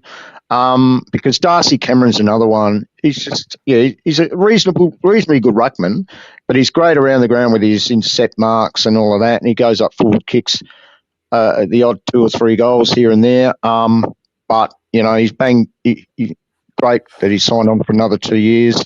But we need him to go for those 2 years. So we need to have a contingency plan for him for when he goes eventually. But I'd be looking seriously at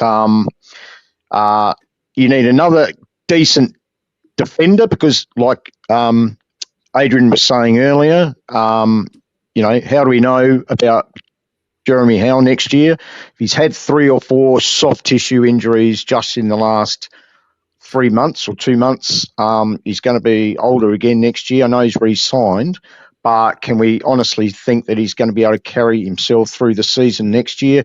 We can't trust Darcy Moore. Bruzzy's doing a great job. We don't know what the hell's going on with Dan Houston in defence. Is it a good buy? Is it not a good buy? Time will tell next year.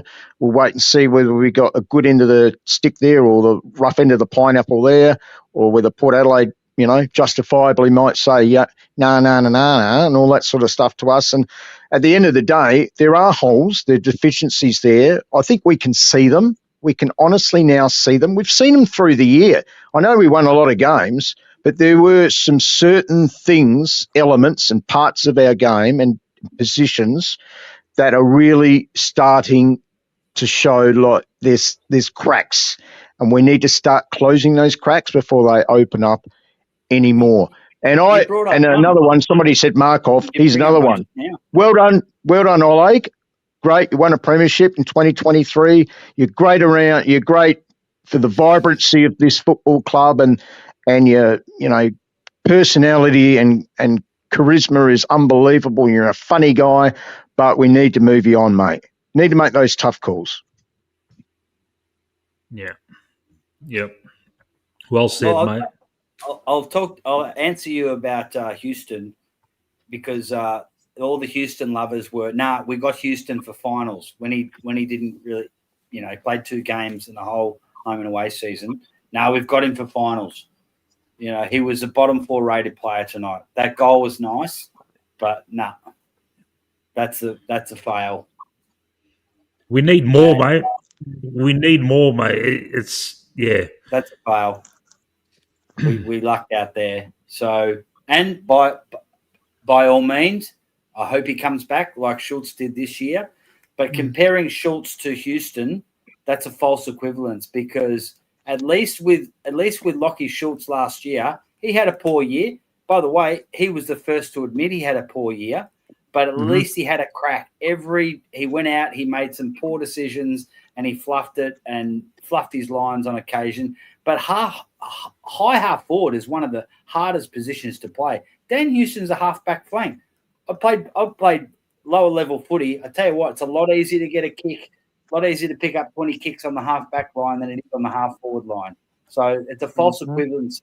Say, Lockie Schultz didn't do well last year, so Dan Houston, that's the same. It's not the same. So, but yeah. And also, one was all Australian.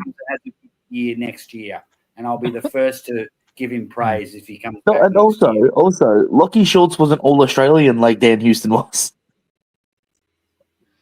But just to good point. Add to that, I think we rated Lockie Schultz on a really, really bad scale because of how much we were giving up for him as well. Yeah.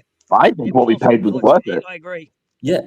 But the thing is that at the time when we gave him the first round, we thought it was going to be a late first round. Instead, it turned out to be, in the top 10 because of how much we sucked. And I think we were judging him based on whether he was worth a top 10. He did have a crack though. Like he should. Yeah, You could never fold. He could never fold his effort. Houston is often very lazy. As a halfback flanker, you should be just run.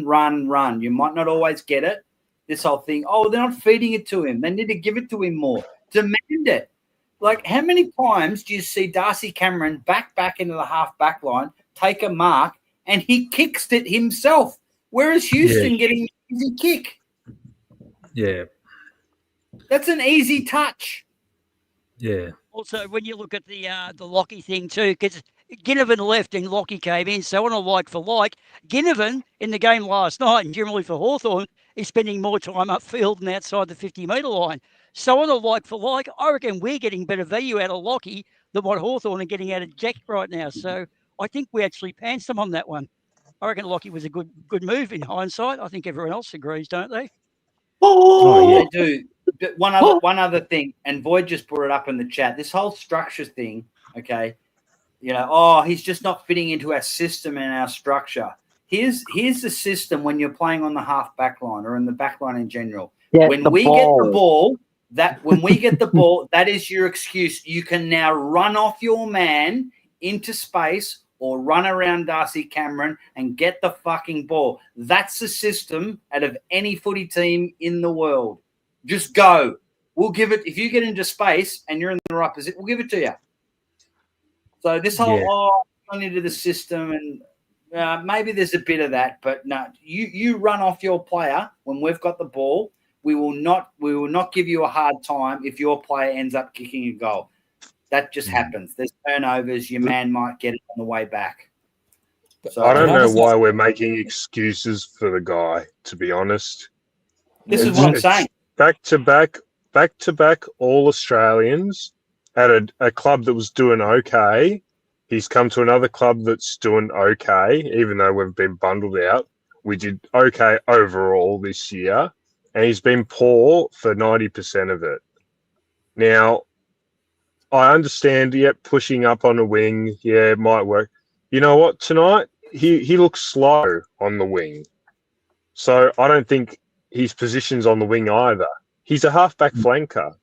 So you just need to persist with him there. You got to put him where his position, all Australian position is. Yeah. And you got to just make him the go-to man. Make him the go-to man that's coming out of halfback. Exactly. Because Josh, they gave it figure it out. Yeah, and they should have put Josh in the midfield instead, man. Absolutely. You put Houston in his position. You put him in his position, and if he's not playing his position well, you drop him. I'm sick of these names that I know he has to play because he's the name. No, if he's not performing in the position that we got him to play, okay, maybe a week you push him up the ground, you try something out. But if he's not performing, you drop him to the twos. There needs to be integrity with selection. Instead, all year, we've tried to throw him here, throw him there, this and that. And he's been okay in some games and whatever. But at the end of the day, like I said, we've been bundled out of a prelim. We got pants tonight. What do you do with him next year? What do you do with him next year? I think what Mick said is completely correct. He's got to be the go-to halfback flanker, and that's it. That's the position that he's playing. Yeah. If he was an All-Australian as the go-to guy. I just want to ask Tyler a question. What do you mean the go-to? What do you mean by that? So basically, go, Mick, you go. Yeah, you go, Mick. Yeah, just the guy. He's the guy you go to when you're coming out of defence. So either kicking the ball out or when you get an intercept mark, he's the one running past that you handball to get it into the midfield because he's a great like what Zorko did to us all so night. let me ask you this. Mick. Okay, in a side you have two wingmen. Do you have a go-to wingman? Not really, no. Okay, so it's the same with half-back flankers. I played most of my footy as a half-back flanker. There's two of you. On the Yeah. right hand side, I'm on the right hand side. The other half back flanker is on the left. So saying you have a go-to wingman is as silly as saying you have a go-to half-back flanker. There's two of you. You work together. One takes one side, one takes the other, and you cover each other across centre half-back. So it's an absolute nonsense to say, oh, Josh Dacos is the go-to guy, so it means that Dan Houston, he can't get the ball. It's rubbish. It's total rubbish. And both dominate. And they can play off each other. They can imagine. Here's the thing, Mick. Imagine if you had Josh Dacos and Nick Dacos on each half-back flank. Would you be saying that one of them has to just sit in the passenger seat and doesn't get the ball and the other guy just dominates? No, they'd be waxing. They'd just be running it down the ground together. Yeah, I get you. Yeah, I know what you're saying. So do you think, like, a lot of the times, look, what I've noticed is that Josh doesn't need to be accountable to an opposition defender, whereas Houston, we've asked him to be responsible for a particular player. Do you think that, like, it should have been the opposite, where Houston should not be not be asked to have a man in the opposite? No. I think every player has, when we've lost the ball, everyone has to be accountable. Yeah. Certain players more than others. Like if you're playing on an Isaac Rankin or a Rayner or someone like that, you've got to be more tight-knit. But you can be as attacking as you like. As soon as you lose the ball, where the fuck is my man? Yeah. So that should be Josh and Dan Houston. Yeah. They can do you think Zorko has a man to look after when he plays? Or he should do. Because unless they have a loose man in defence, which means he can run free, then that's the only situation where he doesn't have a man. If they've got an extra man in defence, that's the only situation where he shouldn't be going defensive when they lose the ball. Zorko only has a man when the forward line actually poses a threat. Yeah. Yeah, that's the big Collingwood forward line because they're fucking hopeless half the time. So where do you want to see Houston next year, Matt? Like, would you persist with him? Carlton. I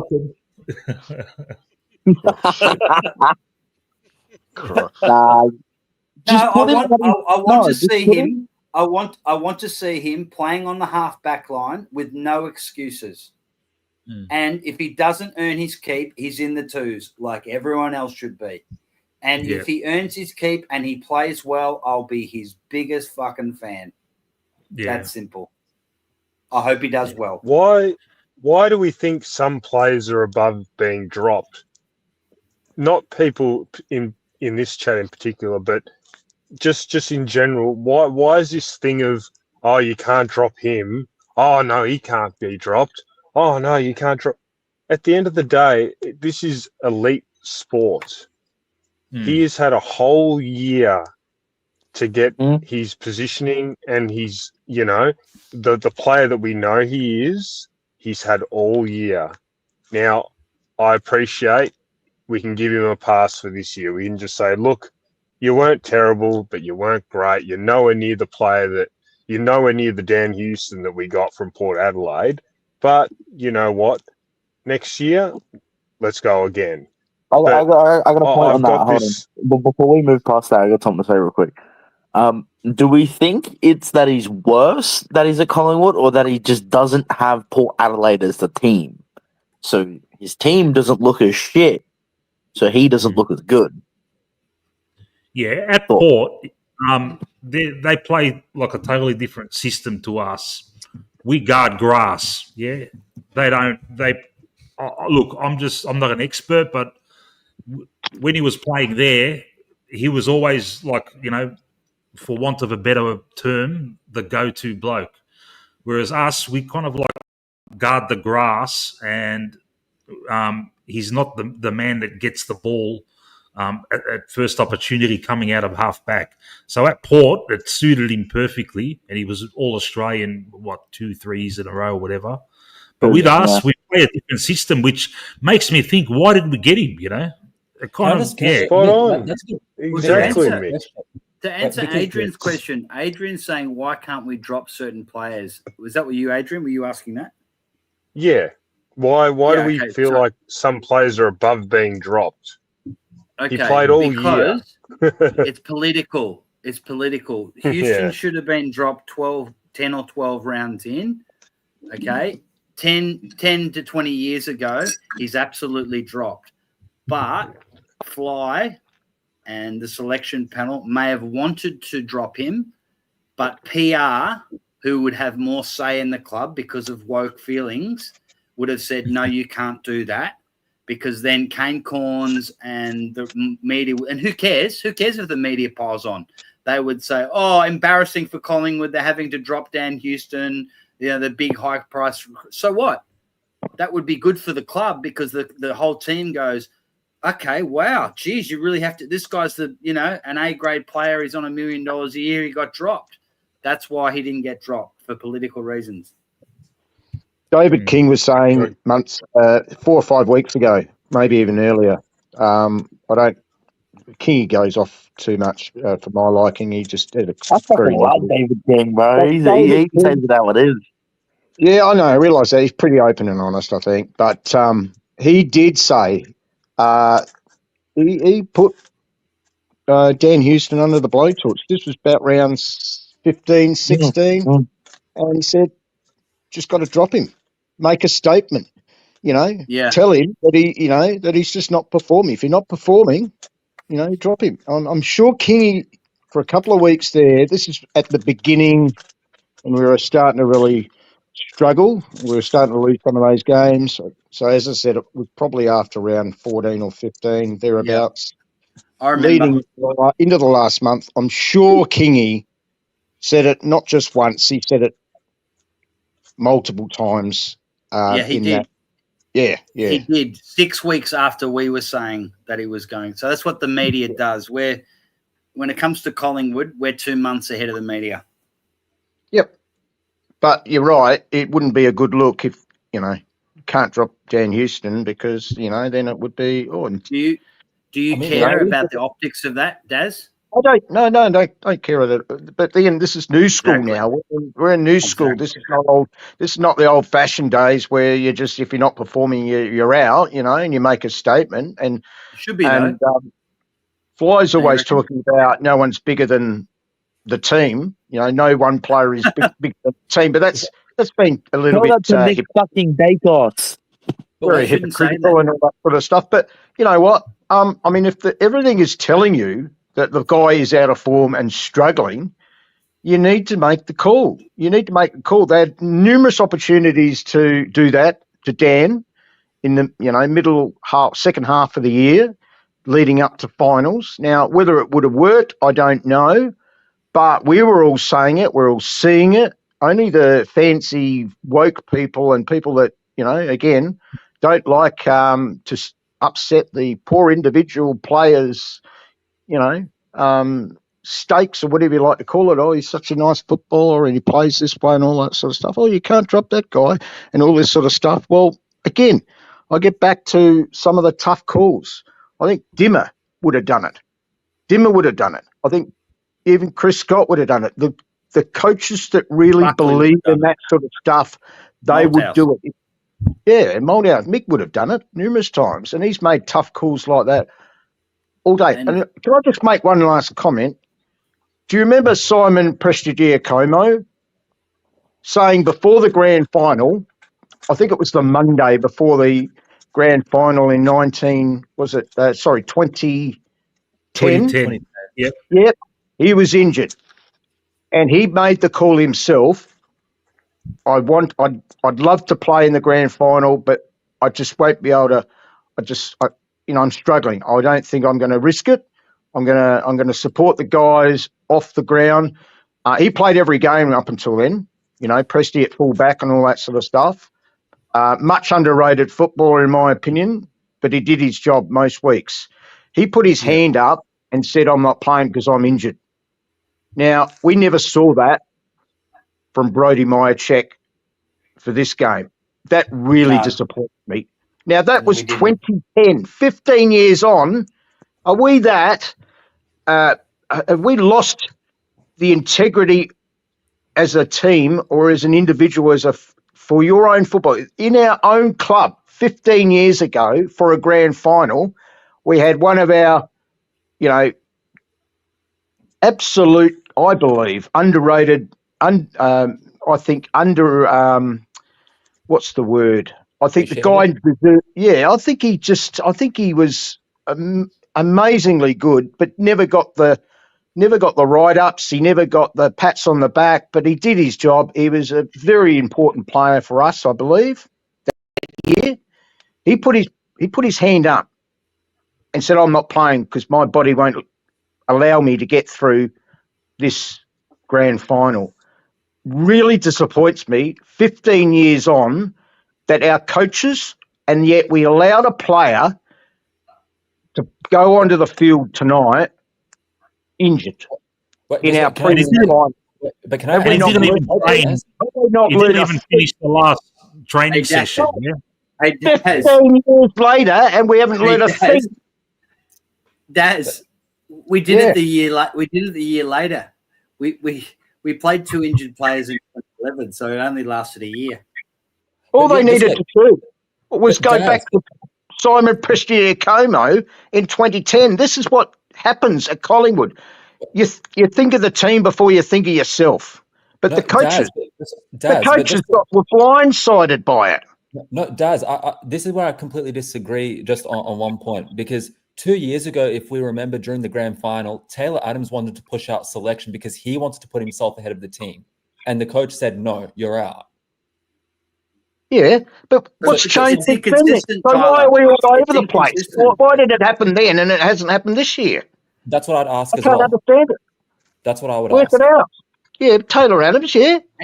And I felt for the guy. Well, but why are we suddenly doing things differently in 2025? Daz, it's inconsistency and it's infuriating. A couple of questions in the chat, and this is a common question if you talk about Houston or someone's underperforming. If someone's underperforming, the common question is, who are you going to bring in for Houston? It doesn't matter. We need to. It doesn't matter. I'll give you some examples. You bring in Parker. You bring in Di Mattia. You bring in Giath. You bring in Ryan. It doesn't matter. Give someone a crack. It doesn't if someone's matter. Not performing. We need to blood young players. So if someone's not performing, give someone else a go against Richmond or West Coast or whoever. That's it doesn't matter because who do you bring in for them? Yeah, like who do you bring in for Myercheck? Who do you bring in for him? I don't know. Someone who can walk. That'd be good. It's not about who you. Oh no, he's too. Again, it comes back to the names. Oh no, Houston. Oh, who are we going to bring in for? It doesn't matter. You bring in someone in the twos that deserves an opportunity, even if he's not as good as Houston. It's not about because Houston will get back in 2 weeks' time. It's about the statement. It's about integrity. Or else you get what happens tonight, where you have a whole season where he's been underperforming and then it blows up in front of 95,000 people in a final where you have to win. That's what the issue is. I'm not saying you drop him for this game, but why didn't you fucking drop him during the year when he wasn't performing? Why did you carry Myercheck for fucking 12 weeks if he was injured? It just makes no sense. And this is the problem. This is why I say Fly's biggest test is next year. Because I tell you now, 90% of the Collingwood supporters live in the clouds, la-di-da, they got no fucking idea. But the people that actually care about the club will look at this year, and especially the back half, and see how much of a fucking disaster it was. And we won't know it right now. It sort of got papered over a bit with the Adelaide win a couple of weeks ago, which was fantastic. Best win of the year. But then Adelaide shat the bed the week after. So how good was that win really? Yeah. Now, this is where the tough decisions need to be made. This is where the big preseason comes in. This is where the trade comes in, the draft. This is where you make or break the next 2 or 3 years of our club. And these people in the comments, if they want to trot out the same fucking team next year and have an underperforming fucking couple of players here and think it's all going to be sweet, and oh yeah, we make another prelim, woohoo! What? And we get fucking belted again. And then what? We're having the same fucking conversation in 12 months' time with another old fucking list. There needs to be a point where you just have to accept, Houston, you were fucking shit for most of this year. What are you going to do about it? Brody, you don't want to sign your fucking contract. What are you going to do about it? Dan McStay, you're a fucking pussy. You're a big teddy bear fucking pussy at full forward. What are you going to do about it? Someone needs to actually stand up for our club and say it how it is. Because I'll tell you now, 90% of the supporters don't know what the fuck they're looking at. But the ones that actually do know what they're looking at can see how much of a disaster this second half of the year was. Well, generally, though, if you keep finishing up there, you will, by nature of lack of lack of currency for draft and the fact you're doing longer seasons, you will topple down. There's just that natural resurgence of it. It's going to force us down eventually. You just can't keep floating up the top. You do extended seasons. Geelong's probably done an extra season in finals games over the last 5 years. And Brisbane have got at least, probably 12, 14 more games over the last 3 years. So nearly a season. Yeah, Boomer, how many of those Geelong players do – look at that Geelong team now. I mean, I had a look at the team last night, and honestly, there's like 10 or 11 players in that team that probably a month ago I had no idea who they were, these young guys they've brought in. They have done it beautifully, beautifully. The array of the young talent that they've got in that team. Asked me a month ago, because it was so early in the year that we played them last, and I didn't know who these guys were. These guys between 21 and 26, the future of the Geelong Football Club. So when Danger retires, maybe this year or next year, whatever, these guys, I don't know, it's not a once off. They've got this knack of getting these guys in, and you don't know who they are from a bar of soap, but after a year or two, you'll know who they are. They'll be winning premierships, or they'll be certainly top four. They'll be playing a lot of finals.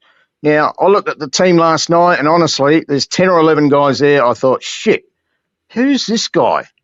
He wasn't playing last year. Look at them. Yeah. They're in the grand final. They're fucking slick. In fact, I reckon they're going to do Brizzy by about 40 points. I think they're just, man, last night, that was scary watching them. I was kind of like, I'm almost kind of relieved. I think we may have dodged a bullet, because I reckon they've got a vicious grand final next week. They're going to show Brisbane, whoa, yeah, they are fucking... Mid-season, their midfield looked lazy, but they weren't. They were just fucking timing themselves. They've come in with this beautiful run now. None of that bullshit about an easy run. Boomer. They're a fucking good team. Boomer. So was our midfield, apparently. Well, what, lazy? No. They were saving themselves for finals. Oh, okay. Well, they're still doing it now. Maybe they were referring to next year's finals, but saving themselves for summer. Yeah, I think Adrian said it earlier. I think Adelaide cooked themselves, and maybe the win that we had against them a couple of weeks ago wasn't quite as good. And remember, we just play really well over there. We go over there, we play really well at Adelaide Oval. We know how to tune up over there. I think Adelaide cooked themselves, but we know how to play that ground. Every time we go over there, we know how to win. That's what I wanted to talk about earlier, Mick. I wanted to bring up that point, that I had that nagging feeling in the back of my head that the Adelaide win meant jack shit. It was fool's gold. Like, we knew how to beat them at that ground. They were inexperienced, all these things that lined up in our favour. And when we came across a real team, they had it over us. And I kind of had that at the back of my head the whole time. And I just... You don't want to be negative and approach it in that way, because you always think there's hope. But I had that a lot earlier. Actually, I even said to Anthony a while back, was our early season form fool's gold as well. And those teams that we beat convincingly, like Hawthorn, Brisbane, Sydney, we got them at the right time. They were out of form, and we took advantage of that. We were playing well, and then later in the Freo as well. Later in the year, they got us because they were now playing good, and we didn't stack up. And I think that's maybe just how the year's gone. But Ben, if you remember when we talked about this a couple of weeks ago, we mentioned that we did get these teams exactly when we wanted them because we're at our best and they're at their worst. So like when people especially say, Hawthorn, Hawthorn, they didn't play without a few players. Sydney didn't play without Goulden. Western Bulldogs didn't play without Bond. And with all these, and then everyone's saying that we're up 10 points in the ladder, but it was a fool's gold. We got them at the right look, time. We were missing players too. Yeah, we were missing players too. At when we really were later on, it showed. And I think we got the teams at the right time, and it gave us that. I disagree. No, but if I can just like add it's a possibility, right? No, and I think the evidence stacks up. With the Adelaide match when we won, I think we may have been way too overconfident because they were the top of the ladder and we beat them at their home ground qualifying final. I started to get worried when Hawthorn beat them by a bigger margin. And I thought, maybe our form's just not that good. Maybe we'll just bet on the day, but we're not premiership favourites or, up there. When Hawthorn lost yesterday, I thought, oh, shit, that's not good. Because then that's when I thought, okay, Hawthorn are not that good either because Geelong just pants them. Yeah. I disagree.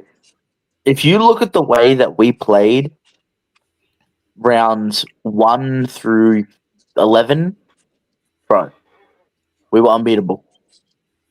So my question, Kynan, was it because we were good or because they sucked and we could play how we wanted? We played a completely different style of football that we just seemed to abandon. I agree.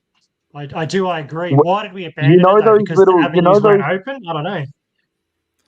You got a bit too confident with the resting of the players, man, and it just unsettled us. That's what I reckon. There was that whole period where we were chip kicking 15 meters over the top of one another, and we got it all the way down the wing, and then we would cut 45 degrees and kick it inwards into the 50.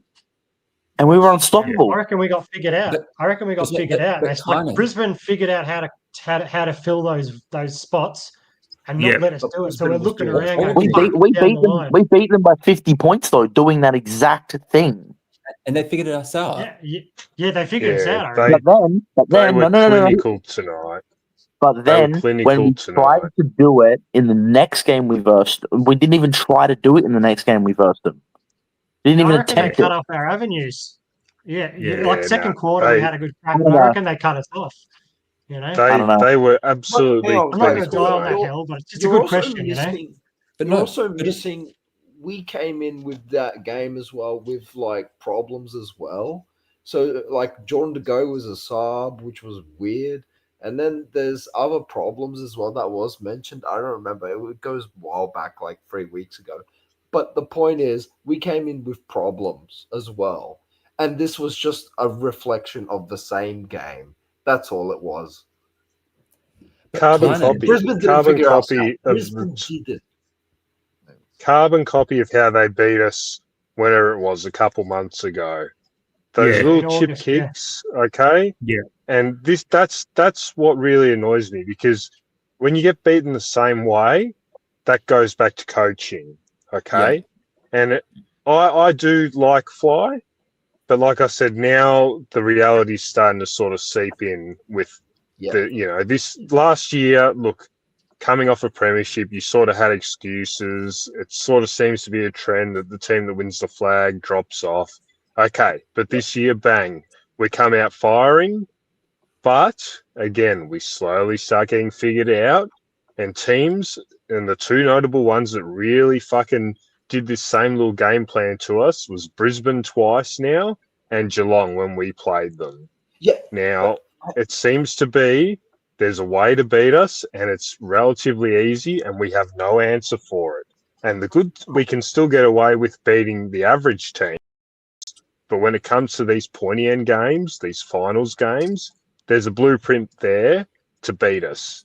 So now the ball's in Fly's court because, like I said, let's just say we go again next year with all the same thing. It's shown that it doesn't stack up. It does not stack up. So what are we going to do? Are we going to stay where we are?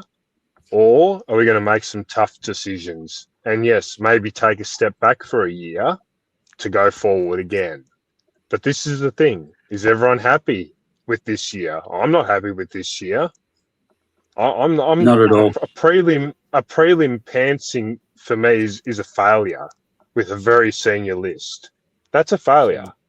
Now, some people can die on that hill and say, 14 other clubs want to make a prelim. Ha ha ha. But, mate, that's not good enough for me. I want grand final as a minute. When you've got a good team, grand final is the minimum.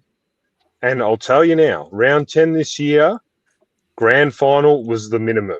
But as always, these standards start dropping, and let's try and sneak into the 4. Hopefully we get a home final. That's not good enough. This year, we had to make a grand final. Okay, I'm not saying you need to win it because bloody winning flags is hard. But anything less than a grand final from the position we were in was a failure. So now what do you do? This is the question right now. But can I ask People- Adrian a question? Yeah, go, mate. But from which position? What do you mean, which position? Because you said from the position we were. What position are you talking about? When we're 10-1 or whatever we bloody were. But that's what Ben's talking about. Was that fool's gold that we weren't as good as the results suggested, or we were actually really good, but we just tape it off? No, we got figured out. It's like what Mick says. We got figured out. It's like what Mick says. No. I disagree, Adrian. I agree with Mick. We got too cute and we're mucking around with management of players. And I'll give you the prime example. The worst case was when we rested Jeremy Howe against Geelong. That was the first. It cost us. I reckon it cost us a minimum of 3 games, up to 6 games, messing around with management. Now, when you are guaranteed of top 4 spot or even top 2, that's when you can muck around with that stuff. Yeah. Look, I reckon it's a bit. It's that, and also they figured us out because that Jeff White that does those YouTube things. First use. Yeah. Yeah, first use. Yeah, he really did a great video where he showed the way we defend, and we cut off all the angles for the opposition teams. Didn't do that once tonight. As soon as he did that video, 2 or 3 weeks later, we weren't as effective in that. They were doing angles. They were angling. Yes, yeah. Whereas before, teams were confused that they did not have an outlet to go forward. They were just kicking it, to each other at the back, and then they just go that long bomb, and we'd intercept and we'd flood forward and destroy them. That was the story. That was our story for the first half of the year. And then something happened. The better teams figured us out, and on top of that, the stupid the resting, and on top of that, the dumb selection, like persevering with Charlie Dean when we had a fully fit Billy Frampton languishing in the resis, which cost us probably 2 or 3 games. It was horrendous. Yeah. That was down. That was the one game. Who was it where Frampton was fit? Was it against Brisbane where Fly just refused to play Frampton and play? Morris 6 and Henry Smith, who no one's ever heard of. That's one game. That's a guaranteed selection. Yeah. We lost at selection. Guaranteed. We went through a period where tall forwards were the main tall opposition forward was kicking at least 5 on us every week. Patrick Voss, anyone remember him? But Yeah, But I really Patrick think that Voss, Henry this shows Smith. how to- But I think that just really shows that we don't know how to play. This shows how we don't know how to play Brisbane because Ty Gallop before today kicked 1 goal in his career. Today he kicked 3. He kicked 3, did he? Jesus. Hey, guys, Mick, I got an idea. Go on. This was his 5th game. This was his 5th game in his career. Yeah. That's unbelievable. Yeah. Unknown tall kids do well against us for some reason. And we're supposed to have the best defense in the league. Exactly. Exactly. I've got a suggestion. Mick. Yep. Why don't we give Sean at Ultimate Greatness a bit of the floor? I reckon he's got a good few minutes to give us his take. Sean, Ultimate Greatness. Hi, pal. Oh, is that enough for you to know an answer? Yeah. I mean, I've got all the words in the world and no words in the world.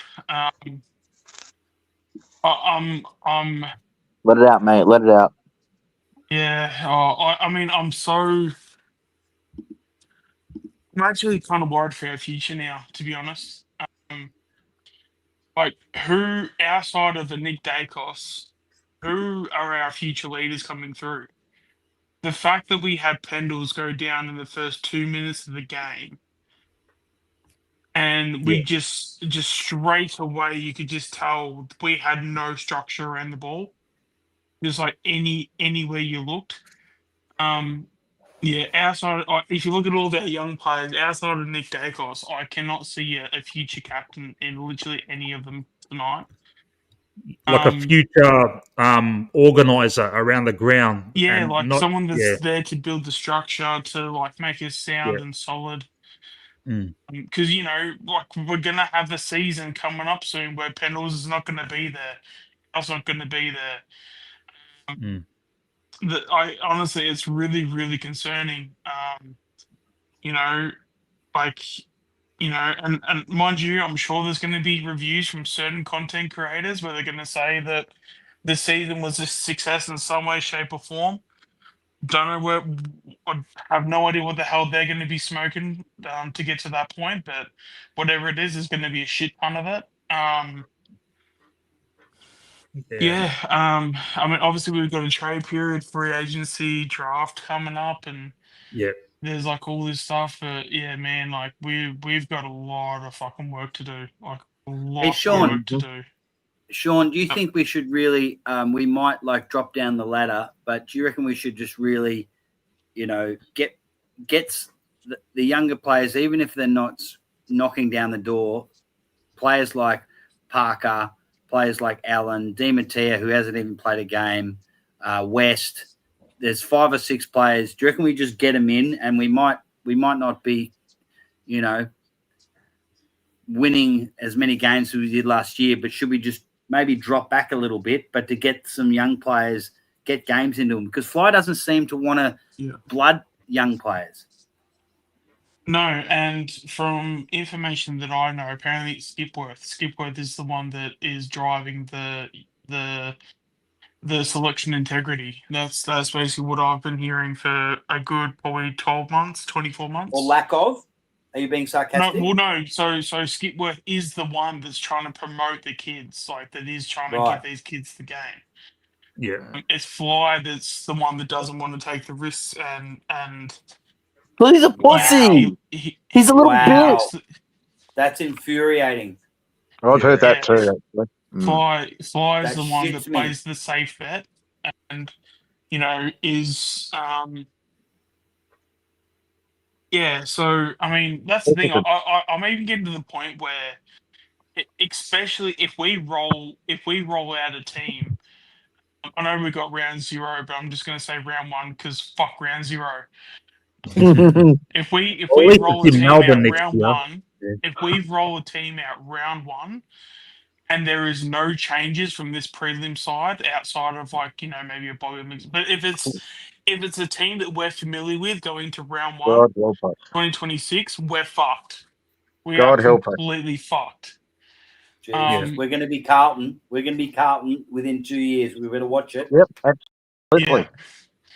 I mean, Yeah. I've been knocking down the door of so many of these kids in terms of getting them to debut. The amount of times I've spoken about Oscar Steen, the amount of times I've spoken about Jacob Ryan. Jacob Ryan was literally like like Ryan. a John Noble, coming through. Even has a bit of height where he can intercept as well too. He's 6'3", isn't he? Yeah, he's 189, I believe. 6'3". 89? 6'3", yeah.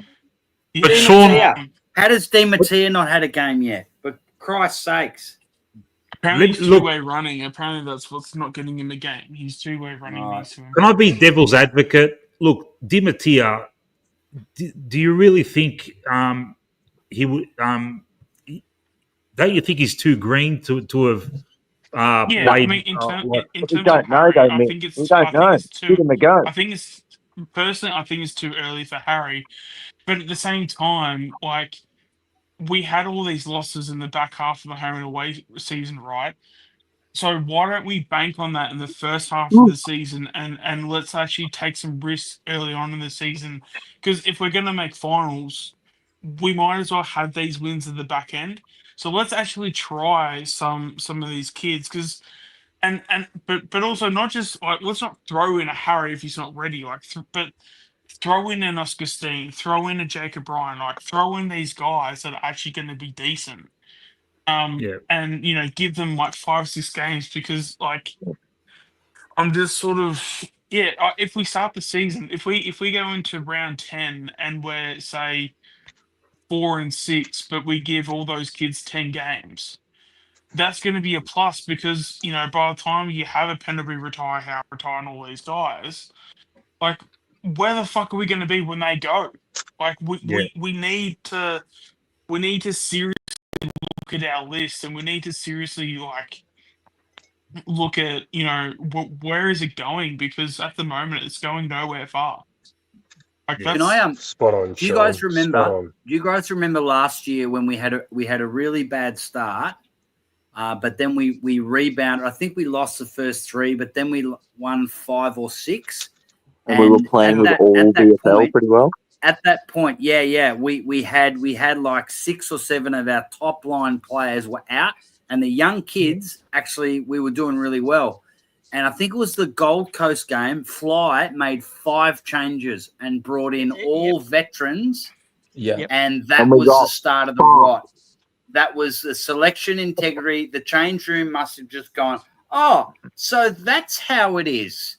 And we just lost 4 of the next 5 games, and the rot started again. Yeah, that was was infuriating. I kept bringing it up with Anthony on Pies Footy. It's like, this was the point. This was it. But the young players and they can't do it. They were doing it. They weren't perfect, but we were winning games. So, okay, we've got experienced players. Don't bring them all back in one game. Filter them back in. So you've got all these young players who were winning games, dropped 4 or 5 of them in one game, lost. Couple of draws in there too. Yeah, there was a couple of draws. It was like, as I said before, if you're sitting at round 10 and you're 14th on the ladder, it means jack fucking shit if you're still playing the prelim.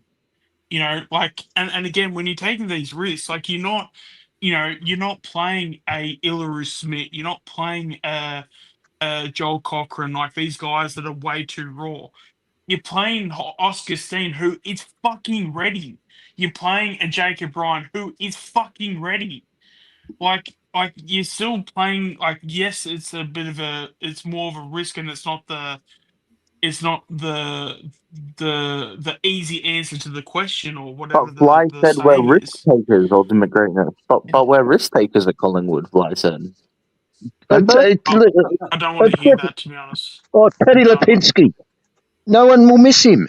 Now, there's a perfect opportunity. Get more games into Parker. Get more games into Ed Allen if you have to. Why are those guys in one week and then out the next? But Lipinski keeps playing week after week after week. It defies logic that you can be doing that. And then I've heard the same thing that Ultimate Greatness is saying about, I've heard that Skippy has wanted to play more newies, throughout the year, throughout the middle of this year. And Fly's determined not to do that. He doesn't have the trust in him. Now, for me, you've got to have all your coach. You got to listen to all coaches. The main coach shouldn't just be dictating to your offsiders, refusing to play your younger listed players who haven't had a fair dinkum crack yet. Do you reckon? Why are they there? Do you reckon this is why Also as Wright well, went? I think with One of the Fly, reasons I feel Wright like left. Fly backs in his players too much. Like I feel like when it comes to even like a Checkers, if Fly goes up to a Checkers and he goes, "Hey mate, you all good?" Like when the fuck is Checkers ever gonna go? Yeah, nah, I might take this week off because I'm a bit sore. Checkers will have his leg cut off and he'll still say he's good to go. Like we Yeah. need to not like in terms of the percentages, like we need to take the like these situations out of even like the players' hands and stuff, because a player is going to play like that's probably like the most frustrating thing, is that we're sort of treating these players like it's Trusting him. But Like he got trusted. it's He pick should and not have choose been though, trusted. It should have Sean. been taken out of his hands. It's pick My and head choose check. though. Like one Yeah. they're saying that Jared Wade is saying this guy is not right, and we're gonna, but then Checkers gets played. So who is overruling who? Is it Jared Wade or Fly? Like who's got the say Fly. in? To me, it would That seem would like be it's Fly. Fly's talking about Jared Wade every Yeah, week. Have a listen to him. He refers to him every week. He must believe it if he's saying it. But then Sean is saying that Checkers says he's okay and he plays. Well, So Well, no, like this we is always the say, in terms you of know, we no, but don't I'm just saying understand in it. terms of no, but that's saying I'm just saying like we know Checkers is hurt throughout the season, but Take it out of why? his hands. But yeah, Exactly. exactly. Take it out of his hands, because it's like no, It was never going to you're work. averaging 3 disposals across a month of football. You're not How was it? playing. It doesn't Yeah. matter if you're injured or not, because you're playing like shit. So How get is it in. going to work tonight when it hasn't? When we've seen it the last few weeks, it hasn't been working. Now I've been told tonight that he's had that injury for a couple of weeks, 2 to 3 weeks. Yeah, It's just he got has. worse. Yeah. It's Yeah. just got worse. Now we've been seeing his form and the way he's been kicking the ball. He kicked 4 behinds. Was it against the Crows? I can't remember now. Yeah. Anyway, he had a Yeah. lousy night where he missed every set shot. Now there was obviously something wrong with his foot that night. And, take it out of his hands, Daz, And but Daz, to that's add to the your point there, problem. but if Brody was playing injured and he's injured, then Jared Wade, as high performance manager, is not doing his job by saying, "Mate, you're injured, you're not playing." But again, I keep saying it's like square pegs in a round hole. They are not making any sense. It's all Exactly. over the place. It's confusing. the final And it's got to the point that it's so frustrating, and it's cost us games. It cost us a prelim final. It's been happening now for too long. Too much of this crap, and we're hearing post-match press conferences from Fly constantly, patting Jared Wade on the back. There's more to it. I know there's more to it, but we just need some truth. We need some answers, because at the end of the day, it's hurt the way that we've ended the season. And I get back to my previous point. Fly, you're not perfect, and the coaches are not perfect. Jared Wade is not perfect. They make mistakes. Open up about them. Get it right. Get it right. Yeah. Don't let this happen again. Yeah. Be accountable. They're never accountable. If you don't, because Fly if will you don't you'll always hear acknowledge the Fly say, problems, if you don't acknowledge the problems, if you don't put your hand up and say we fucked up there, if you just try and hide instead and pretend that, oh no, everything we did was right, what happens is you're doomed to repeat it, because you absolutely just get yourself out of jail free card. If you put your hand up and you say you fucked up, then the next time you've got the same conundrum, you don't need to stress about it, because you can just say, all right, well, yeah, you know what? Yeah, we fucked up last time. No, we're not making that same mistake again. Instead, by having this attitude of, oh no, we're all fucking great at Collingwood, this is the shit, this is what happens. And it always gets exposed in big finals. This is what a lot of people don't understand. When you play Richmond in round 18, you get away with this stuff and no one fucking bats an eyelid. But when you're playing a preliminary final against quality opposition and you bring in a fucking, you kept playing, but you play a clearly, visibly injured player, this is the result you get. Yeah. Yep. So every time injuries comes up at a press conference, Fly always says, "Oh, we refer to Jared Wade, and I'll consult with him, and we've got a good. He's the best in the business. Blah blah blah. Best in the business. Best in the We'll look at that. business. How And many the other times has he thing, said that? the other infuriating thing. Okay, he might be fit, but he's got to be fit to perform. Oh, give me a spell. I mean, those are two separate Hey, things, Nick, though. should we watch the presser? Might be a good time. Yeah, good idea. Yeah, I'm just gonna play the audio because last time I played the presser, they fucking flagged me. Yeah, I remember that. Deleted the stream. Good idea, Nick. Yeah, Fly's got Back- his agents out there. They'll be watching this. They'll be reporting in. They'll be in. All right, just bear with me. We might have to go through an ad or something beforehand, but I'll just Hello, play it now. YouTube police. Yep, he's doing it again. YouTube police. He's doing it now. Get ready. Combo. A late night and a Not a long one You know either. what? You know what? Pretty good. Hey, Eddie Maguire has his critics, but I don't reckon. I reckon Eddie Maguire would be fuming with what's going on at the club at the moment. If he was still president, I reckon he'd take Fly aside and just say, "What the fuck is going on? Don't talk so much shit." Yeah. All right. You know, we had 10 years of people wearing number 35 because of the sacrifice that Presta Giacomo took, and now what's happening? Hey, Eddie could be the AFL chair, so be careful. He might get the gig. All right, I'll play it now, and if anyone wants to make an extended comment or anything like that, just speak up, and I'll pause it. And yeah, okay, cool. It's a quick one. It's not long. Yeah, Peter Buckley. I've seen it. It's not long, and you'll like the end of it too. By the way, it's telling me it's 11 minutes here. Oh yeah, but yeah, it's 11 minutes, but yeah, it doesn't seem to go that long. But you like the end of it. I like your comments at the end when you finish as to what he says at the end. Take note. Let's go. Let's do it. Brisbane just had a few more punches in the end. Yeah. Yeah. No, this is it comes to an end real quick. It does. Credit to Brisbane, outstanding. Really, like their clearance work in that third quarter was just dominant. We couldn't trying all different things, and I'm just too dominant around that part of the game. 5 goals or something. They might keep 6 for the third quarter. Put you right on your back on your feet, and then we're just we're coming, and then you just don't quite get there. But it comes to an end quick, and we just have to sit in that now. Taking inside the room is fine. Like, what was the emotion? It's been such an emotional roller coaster. Right now? Yeah. Just overwhelming disappointment. Like I can only speak for myself. Thanks to our fans at Magpie Army for turning up. 96,000 again today. So grateful for their ongoing support. It's so loud. And just get your toss over with. I just want to make sure I appreciate those out there that supported this year. You'll be disappointed. We are. Patronising. You get to this time of the year, you realise how close you are, but they're bloody hard to win, and we it takes a long time to get back here. So thanks to our Magpie. Talk about the midfield battle. How big of a blow was Pendles in the first 5 minutes? Yeah. What happened there?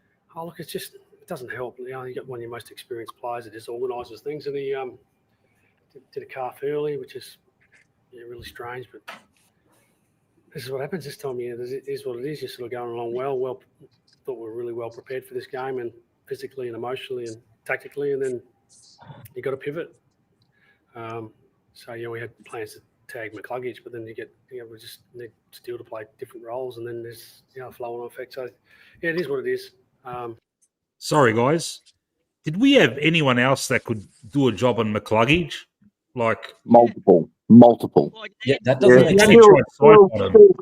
Still played such a great game up forward in our last final, in our last game. So suddenly you take a guy who was a big difference of, kicked 3 goals and found his niche, found his spot against Adelaide, and then suddenly he's used as a stopper for McCluggage. Ridiculous. Unbelievable. Yeah. You kick Dumb. 3 goals, and then the next game you don't even see the forward line. Yeah. That's I can just dumb. explain that. Take a potential goal kicker who did the job last time away from your forward line and use him as a stopper. That is just a shocking decision. Yeah. Hey, guys. But there's no superstars at Collingwood. What a joke. What a joke. Take 2, Mick. Back to Yeah, Fly. it's like I think Fly as a small forward, he's might have got a bit jealous of Sidey. Sidey's not a small forward. I'm going to make him a tagger. All right. Take 2. Yeah. Just happens this time of year, doesn't it? Did it happen in the warm-up or did it happen in the first 5? No, just in the first few minutes of the game, yeah. Not really a fan of this press. No, not that I'm aware of. I haven't spoke to him, but not that I'm aware of. Start of the last quarter, you lose Jeremy. How big a blow was that? Howard? Yeah. Oh, he seems to be okay. He's just sort of, as you'd expect, he's sort of running out of legs, yeah. Because he He's still wasn't played for a while, fit. but I thought he was pretty good for a guy who hadn't played for so long. Yeah. Well, he's got a fucking big break now, you fucker. We're getting to that next. Okay. You're 12 points down. It looked like front on contact. What was your reaction? No, it looked like that. Yeah, it did. No guarantee he kicks the goal though, is it? Like this is the world I live in. I'll never make excuses. I don't want our fans. Fucking Dimmer. Where's Dimmer? He would have had a real crack. Excuses because At it the just doesn't umpire. go anywhere. I think losers make excuses. We don't. We're winners, and we didn't. You are a loser. Scott's You're a probably loser tonight. with You're a AFL fucking before the loser. fucking interview. Be honest, You're mate. a fucking loser. Don't you love that mantra? We're winners, not losers. But You're we a fucking loser, Fly. We had 4 players that tried tonight. I don't want to hear this fucking we are winners bullshit. We had 4 fucking players that tried. Who's that, Sean? The 2 Dacoses? 2 Dacoses, Cameron, and Elliot. Those are the 4 people that fucking tried tonight. Hey, don't distract Coxie and that. Just to quote a good old Greg Chappell one. Do not get me wound up about that. Just to quote Greg Chappell, it's not that Hold on. I just keep going out. Sorry, dude. Hold on. Ultimate greatness. Did you just say Coxie didn't play bad? Didn't play good? Excuse me? Excuse me? Oh, he didn't dominate, but he did all right. Yeah. Hey guys, let's have this. Let's have this debate after the presser. Okay. Take 3. I think they would have beaten us anyway, the way they were playing. So yeah, you could say what if and if only, but it's not the space we live in. We didn't control the things we could control well, and around stoppage, and then had great momentum going in half time, and we just let it slip real quick. And this is against really good opposition. They make 3 grand finals in a row. Stop, Mick. Really well coached. Yep. He's had a great year again. Go on. Okay, I tell you what happened after half time. We lost. I wanted to see Cox start in the middle and get some center square dominance. Cameron started for the first 4 clearances. They put 4 goals on us in 5 minutes. Okay, continue. Yeah, okay. I've been saying this for months. Cameron's a terrible tap rockman. It just shows the depth of their belief in their system, and so it was just a bit better than us. You referenced it obviously been struggling the last couple of weeks. Like how fit was their going in? Sorry, how fit was he going in tonight? Well, look, he's got a toe issue. Like, everything comes out now, but he's sort of done a tendon in his toe, ripped the tendon off it, and Shouldn't have played. There's a lot of pain. But Wow. So why is he playing? Take some pain, have some painkillers. He's He ripped the fucking tendon Just off the bone. listen to the press what he says. To train and then You go in with him. He'll be sore tomorrow. but they couldn't do any more damage. So we're just sort of like riding through the pain and then managing that through training. Do any more damage. He played pretty well. Let him tell it, please. You reference Played pretty well. 7 goals to 2, it's a 5-goal margin in the end. How do you diagnose what happened? Because he had all the momentum going into half time. Yeah, just clearance. Like it's just, centre bounces. And I felt we over handled the ball. Like just kept sending that message. Can we kick the ball in congestion? And, it's such a territory game in finals and we just didn't get it. And then we kept losing it. And then you put yourself in a defensive position and having to defend your D50s and they got some weapons. Bailey was enormous. And, Will Ashcroft was kicking goals off the ground. And, Stop dominating the fucking enemy. Is he a Brisbane supporter? Hang on. What have I been saying in the Discord? He's an agent of I think it's Brisbane sort of now. put to the back burner. Now it's not on the back burner, it's the front burner. Let's get busy and work through that. I'll leave it up to others that's their job to secure our talent. Jamie was enormous again tonight. He's an incredible year. He's a wanted player. We've offered this. Just glazing. Talk about the game fly. Glazing Brisbane. What's been led through the media, but we'll let the people doing that job do the job, and I'll come in where needed. Yes, mate. Craig, from the coaching perspective, what are some of the key messages for the players and the team going forward? What are some of the things you're going to look to in analysing the year in review and trying to push forward to take that next step in 2020? That's such a great question because I'm sitting here. Great I question. haven't spoken to the players yet, and I just want to. Great question. I want to be very deliberate in what I say because it takes a long time to get back here. There's no guarantees you do. We've had a really good year. We have, I think we had 17 wins. 17 wins in a year. We finished third, I think. Hold on.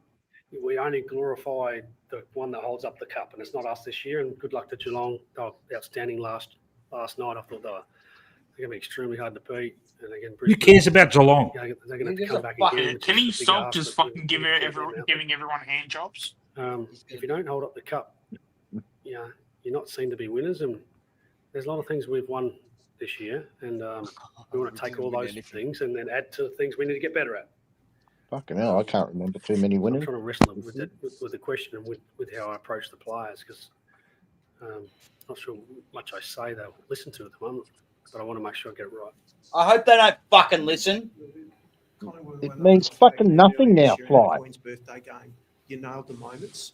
How much today was not nailing those critical, like still Good question. for example, Watts is in the goal and bounds on the full. He never Yes. does that, right? Just, and I'm singling out one player, but you just seem to not nail those big moments that you normally do. You're probably right. Yeah, I'll have to look back at it, and there'll be enough that we didn't quite execute at times. That third quarter, we just sort of felt like we went really straight, and you go straight against Brisbane, you kick it straight to Andrews and others. So we see under pressure, we didn't execute. That's fair. And I watched it last night. The first 10 minutes, the Cats didn't execute well at all. They were all over the place, and they found a way to get through it. And you think the first quarter in this game, we were sort of that pressure was enormous to start with, and they got a couple of goals again through avenues and other things, and umpires foot. And then we found a way to get a game going. It's about letting things go, really. We had to let a lot of go this year because I know you were writing things about us that we had to let go, and there was things we were doing we had to let go. Ultimately, it's a roller coaster of a season to get yourself to here, and it's finding the things that are making you better and trying to grow every day. And there was a period of this year I felt like we weren't growing and we were a bit stuck. And to credit to all the leaders and the players and the staff that we worked through that. Like we worked through the not growing to a period where, hey, we're back growing again. Here we go. And then we got excitement for that. And what? Because we beat Adelaide. Last month of footy or last month at the club, you come in, there was buzzing. Like we're not going to play in a grand final, but it wasn't through a lack of belief. I thought we had everything we needed to do it. We just got beaten by a team that just executed a bit more in the big moments than us. How active do you expect to be come the trade period?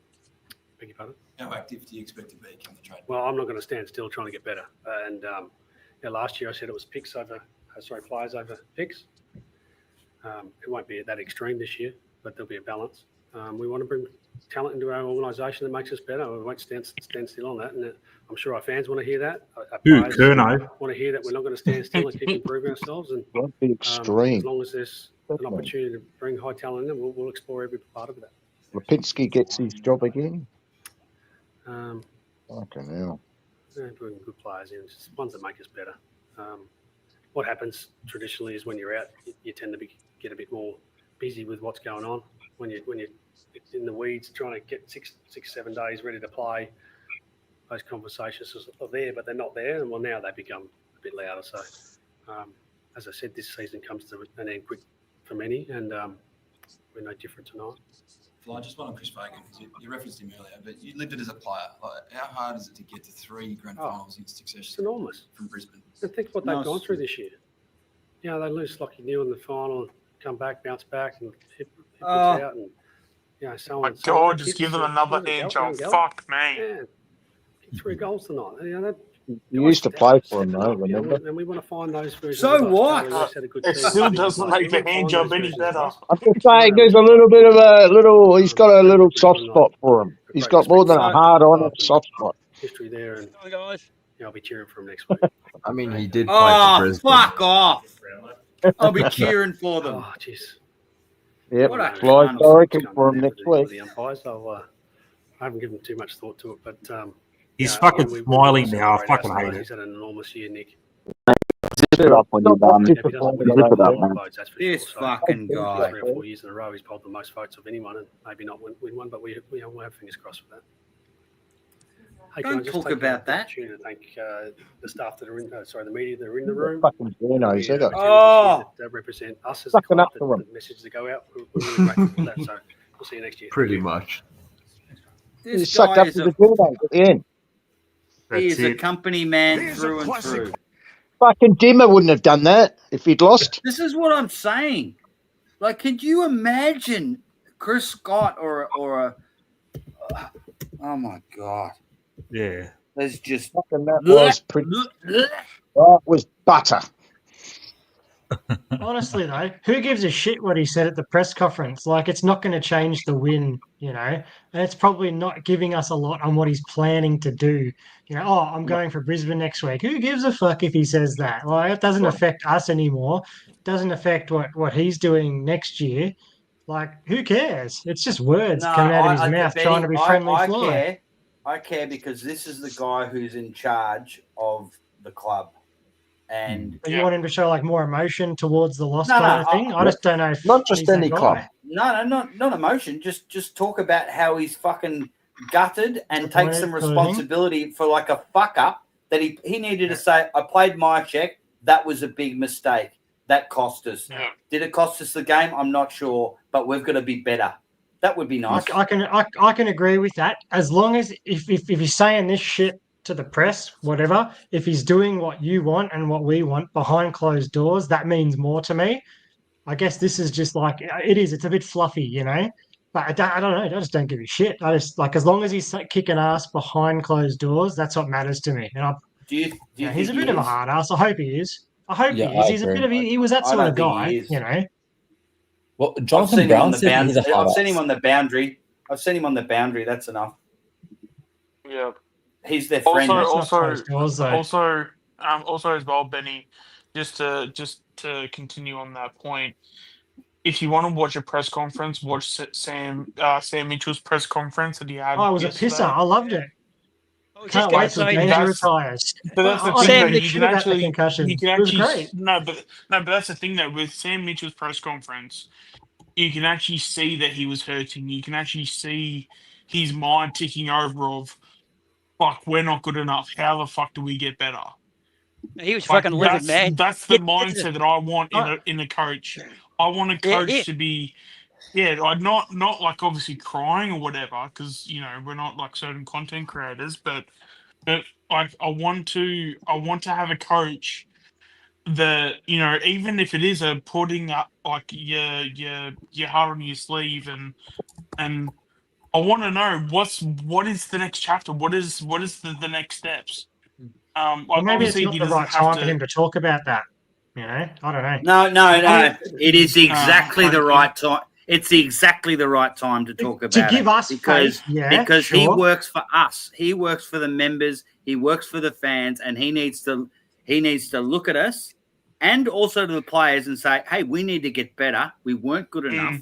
Right? I can't argue with that. I agree.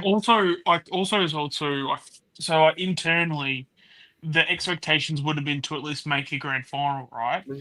So if we're losing a prelim, what's like how like why is it so difficult for Fly to not just say directly to the members and the supporters, we're sorry that we didn't live up to your expectations or we didn't live up to any expectations of making the grand final?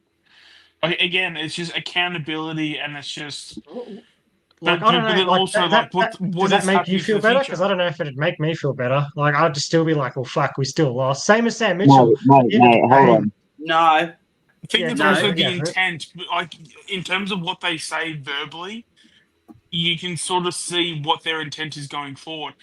If it like again, like with the Sam Mitchell stuff, you can see that loss fucking hurt him. Like it genuinely fucking hurt him. And to the point where next season and in this trade period and draft, he's gonna be there every single step of the way because he wants to get Hawthorn better. Looking at this press conference from Fly, I don't get the indication that the intensity to get Collingwood better, it's just not there. Yes, Like, whether it if is. it happens Come on. or not, It's I of don't course think it's there. Of course it's it is. I Are don't you necessarily. serious? Where Are is you it? serious? He didn't Where? verbalize it to us, but it's there, man. Like, of course Where? it is. It's In what way? behind Explain. the How, explain. Give me one. Give me your best point of why you think it's there and why he's interested Sure. in making. You think this won't real drive quick. them to run a little bit harder in pre-season and that sort of stuff, like it did last year? They were hurt last year. They were fitter this year. I mean, they broke down at times, sure, but it'll drive them. It's just I don't think the press conference straight after the game. I mean, some coaches get It's emotional, every- some don't. You know, it just it It's doesn't every press really conference. mean a lot to me personally. It's making the statement and showing the intent to what's happening for the future. You know, Yeah, but like obviously he's it's all talking to it's press all people. No. He's Yeah. talking to us. He may think. He may how think many he's fans talking do you to the reckon press. He's talking to the fans. Yeah, I agree with He's Ben talking here. to the we watch fans. it. The I agree fans with pay Ben. his We're wages. It's like Benny. It's like a Yeah, CEO talking to shareholders. Okay, it's no different. He is essentially the CEO of a corporation, and at the moment, the shareholders are just going, "Why the fuck have we got this guy? We just missed this huge opportunity, and all we want to do and see is some accountability and some real steps and some passion to what's going to happen in the future." But we just get talking points and laughing and smiling.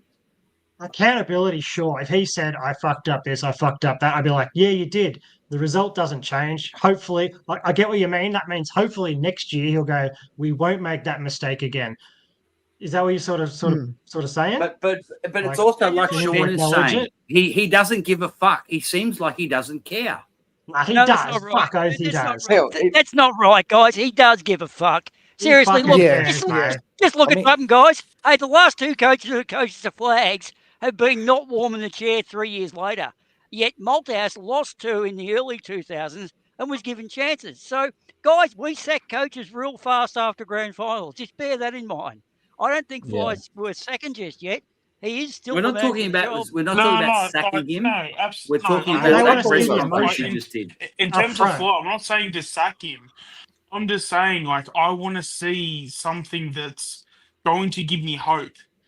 Like from what he said tonight in his press conference, that doesn't give me enough hope to sort of go into the preseason being positive. Like it's just That's not. fair Like, enough. That's fair Just enough, like- mate. But like, I don't care what he says tonight. Like, Yeah, this there's doesn't nothing like. bother me. You know. But to Ben's point, like I look at this press conference and he could say whatever he wants. I still think he cares. There's nothing that he could say that's going to appease me because at the end of the day, it's a press statement. That's he's true not. too. Like, Yeah. He isn't. Yeah. So like I wouldn't read too much into this. Like like he actually doesn't care. Like it's 10 minutes of him just talking. It's Tyler. It's the public relations stuff. He spent a third of it sucking up Geelong and Brisbane, and then he said, "Oh, I'm going to be barracking for them next week." Can you imagine Chris Scott saying he's going to be barracking for the Brisbane if they were playing him next week? He might not say it, but he probably would be barracking for Brisbane But if also they as weren't well, playing. like but also last night. Imagine if Geelong lost. There is no fucking chance in hell that Chris Scott's going to go into his presser and go, "Oh, I really hope Hawthorn win next week." No I fucking agree. chance in hell. I agree. But he'll still be barracking for a team, Chris Scott. He just won't say it. Yeah, it's Good. Good. Don't say it, Ben. That's great. Don't say it. That's the thing. That's the thing. Don't say it. I don't give a shit if he says it or not. It means nothing to me. As long if Collingwood would never get to a granny and win it next year, I don't give a fuck what he said in tonight's press conference. You know, if we suck next year, that bothers me. Your points aren't invalid. It's just I don't care. You know, like I don't care enough to. And I also get the gaslighting stuff too. It's like when they try to bullshit us up front, I didn't get a lot of bullshit. I didn't see a lot of acknowledgement of the mistakes. That might come later too. Yeah. You know, I don't know. Maybe he'll address it later. I mean, we're also figuring this is that the season just ended. Like 30 minutes ago, we were still in a position that we could win. 100%. 100%. And if you're right, guys, I want to add on. I think, look, personally, I think the way he handles himself, like I thought it was classy. He wasn't angry. He wasn't aggravated. Like Sam Mitchell, he showed emotion, but I thought Sam Mitchell was actually a bit on the. I reckon he went a bit too far last night. Define classy. Define classy. He was composed. He was composed. He was collected. Okay. Chris got way better. No, but I don't know about you guys, but I actually appreciate the fact that you could see Sam Mitchell was nearly in tears. So are we holding? Are we holding a fly to a different standard because he didn't seem upset? No, I'm holding fly to a. My standard is that he is the Collingwood coach and he is on our side. That means he is 100% on our side. He can certainly say, "Hey, Brisbane did a good job. All hats off to them." That's enough. Yeah. He kept going on about them, and he was all upbeat and happy. I'm agreeing with Sean. Is that I prefer to see him like dour. This is what we're going to do. This is how we're going to get better. To the point. It was a PR. He was a politician. I don't want to see a politician as a coach. And I know it's 2025. You've said what you prefer to see, and that you're not wrong at all. I'm more of the class where I'm like, I don't want people to see me bleed. If I was upset, I'm not going to fucking show you. When I'm puffed out training, I'm not going to show you. You know? No. I get what you mean. I don't want to see him bleed. Really, you know, it doesn't help. You know, it might appease us, like, oh yeah, he's upset too, to almost qualify that we're upset. We want to see, why the fuck aren't you mad? You know, I guarantee you he is. You know, but he's trying to remain settled. You know. You know what makes it worse? You know what makes it worse, Ben? What it makes it worse is he fucked up so much in the selection and stuff with playing side bottom as a tagger, all that sort of stuff.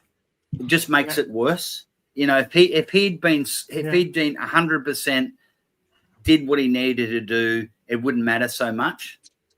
It kind of makes it worse when he's playing checkers. As soon as checkers come up, he should have said, shouldn't have played him, made a mistake. He's a tough guy. He's a superhero. He's not that super. My mistake. That's on me. Done. I would have had so much respect. I would have had a lot more respect if he just Hold on. Everyone needs one person at a time. You're all yapping over one another. I can't fucking understand half of this shit that's going on. I'll be straight up. Y'all motherfuckers talking over one another. True. Cool it down. That's how it is, man. That's how it is on this, mate. Loudest person fucking talks. Unhinged, mate. All right, mate. We are pretty civil compared to Carlton streamers. Oh fuck yeah! It's good that we can have a discussion and disagree, man. Like it's grouse. Wait till Manny gets back from Greece, mate. We are pretty tame. We disagree with our opinions, but we are united on our love for Collingwood. We just love Yeah. them in different ways, Yeah. I guess. Don't have to And that's agree. healthy. Oh, fuck Absolutely. yeah. I think we all The thing agree is, the though, mistakes were look, there. Sam Mitchell was livid. Fly is not livid. He's not a livid person. Michael Voss with his head between his hands about 6 rounds ago. I mean, I thought that was a bit fucked, but it also shows that he cares. Like he actually gives a fuck about Carlton. Carlton don't give a fuck about him. But I kind of, felt sorry for Vossy for about 5 minutes. Yeah. And Chris Scott gets churly. He gets churly and he doesn't smile and he doesn't give anyone any compliments when they lose. Everyone is different. All coaches are different. You know, we can take a little. We can take a little bit of everything. I just want to say, I don't think we're going to see it, but I love the way that Dimmer operates. I love a bit of Sam Mitchell. I love a bit of Chris Scott. I don't like all of them. Little bits of that, a little bit of passion, a little bit of churlishness, a little bit of irritation there that we lost. We threw a chance away. I like all of that. Fly's different. Clearly, we've seen enough of him now to know that he's not going to change. He's not. He's got his views. He's not a guy that's going to throw his arms around and complain and bitch and whine about the umpires. He'll compliment the opposition. He'll praise the opposition. He doesn't often. I like to see him put his hand up a little bit more and say, "Look, I stuffed up here." Or we, as coaching, we stuffed up. We made the wrong call by playing Brodie. There's nothing wrong with saying that because we're all thinking that. There's nothing wrong with saying that. You're not putting it on Brodie. You made the call, Fly. You and your coaching staff made the decision to go with Brodie. It's not Brodie's fault. You could have clearly said, "No, we're not playing you." But so this is not a thing about upsetting or embarrassing Brodie Myercheck. Just say it, Fly, though, because everyone is thinking it. Everyone believes it. Well, I believe it. And I think those that really are passionate about the side that we put out there against Brisbane believed it. And it doesn't make sense because, on the other hand, you would not play a Norm Smith medalist for whatever reason for 11 weeks and you put Jeremy Howe out there that was clearly didn't have a gallop in him. And was cooked, it doesn't make sense. We're not going to hold it against him if he says, yes, as coaches, we probably made the wrong call by trusting Brodie. Just say it. But Daz, I think the problem is that he was speaking directly to Brodie because this was a PR stunt to him because he thinks that he might be out the door, and this was his way of saying, "No, we want you." But That's worse. That's worse.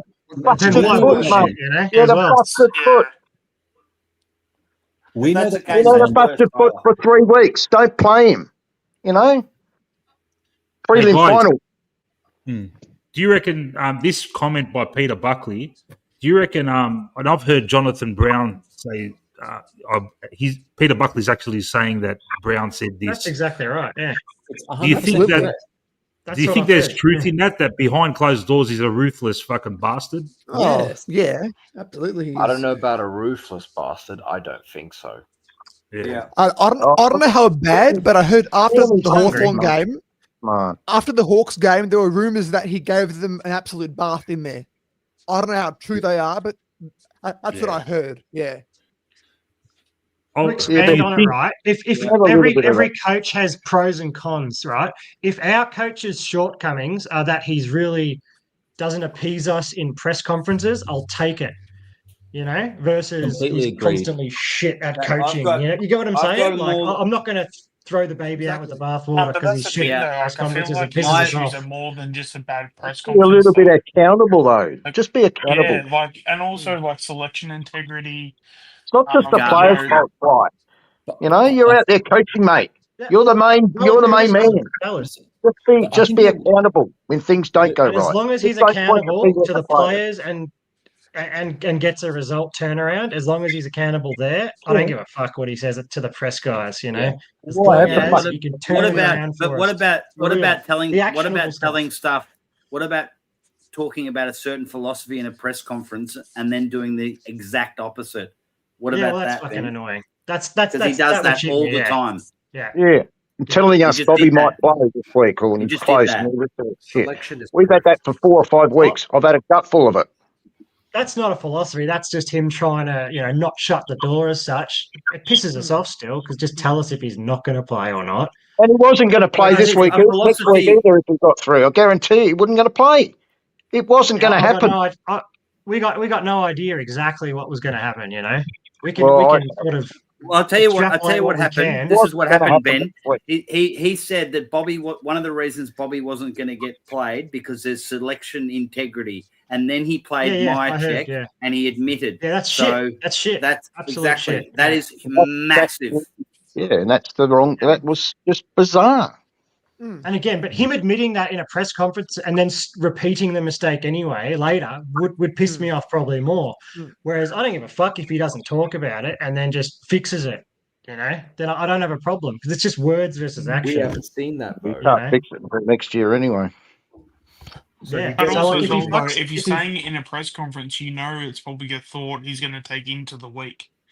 If Yeah, but it hasn't been. Matty just said, like, the selection integrity shit, he didn't follow through anyway. So who gives a fuck what he says? As long as he does it. He didn't. But, All clubs have. No. One all week clubs you're saying question that selection. you can't. Nothing wrong you with that. can't talk about selection integrity and then not have selection integrity. That's true. That's so true. if you're Like, so Ben, it's more than what you're like, how you come across in a press conference and how nice or how angry you are. But when you're lying in a press conference, I've got a big issue with that.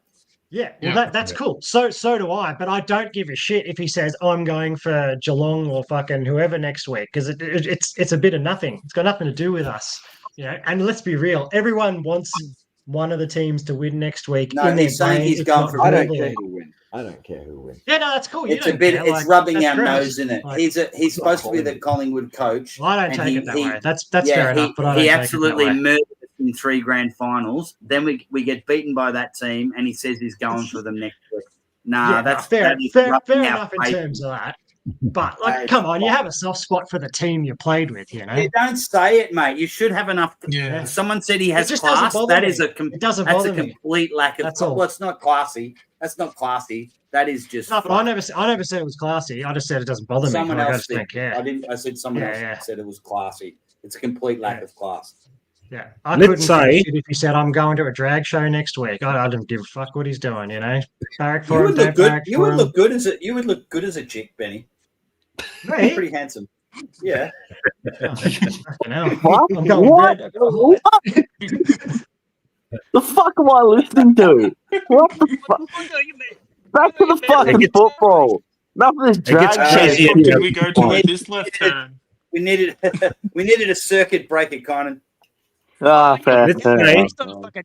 Not that kind of drag show. I thought you meant from. Oh, look out. Boomer's fired up. Boomer's into it. Boomer likes Calder a bit of Raceway drag. is what I was meant. Hey, Boomer, we'll get you over to Thailand, mate. We'll sort you out. No, dragged with V8 fucking top railers, top fuelers, that sort of drag show. Not fucking the ones you go to. Take you to a ping pong show, mate. A ping pong show, you reckon?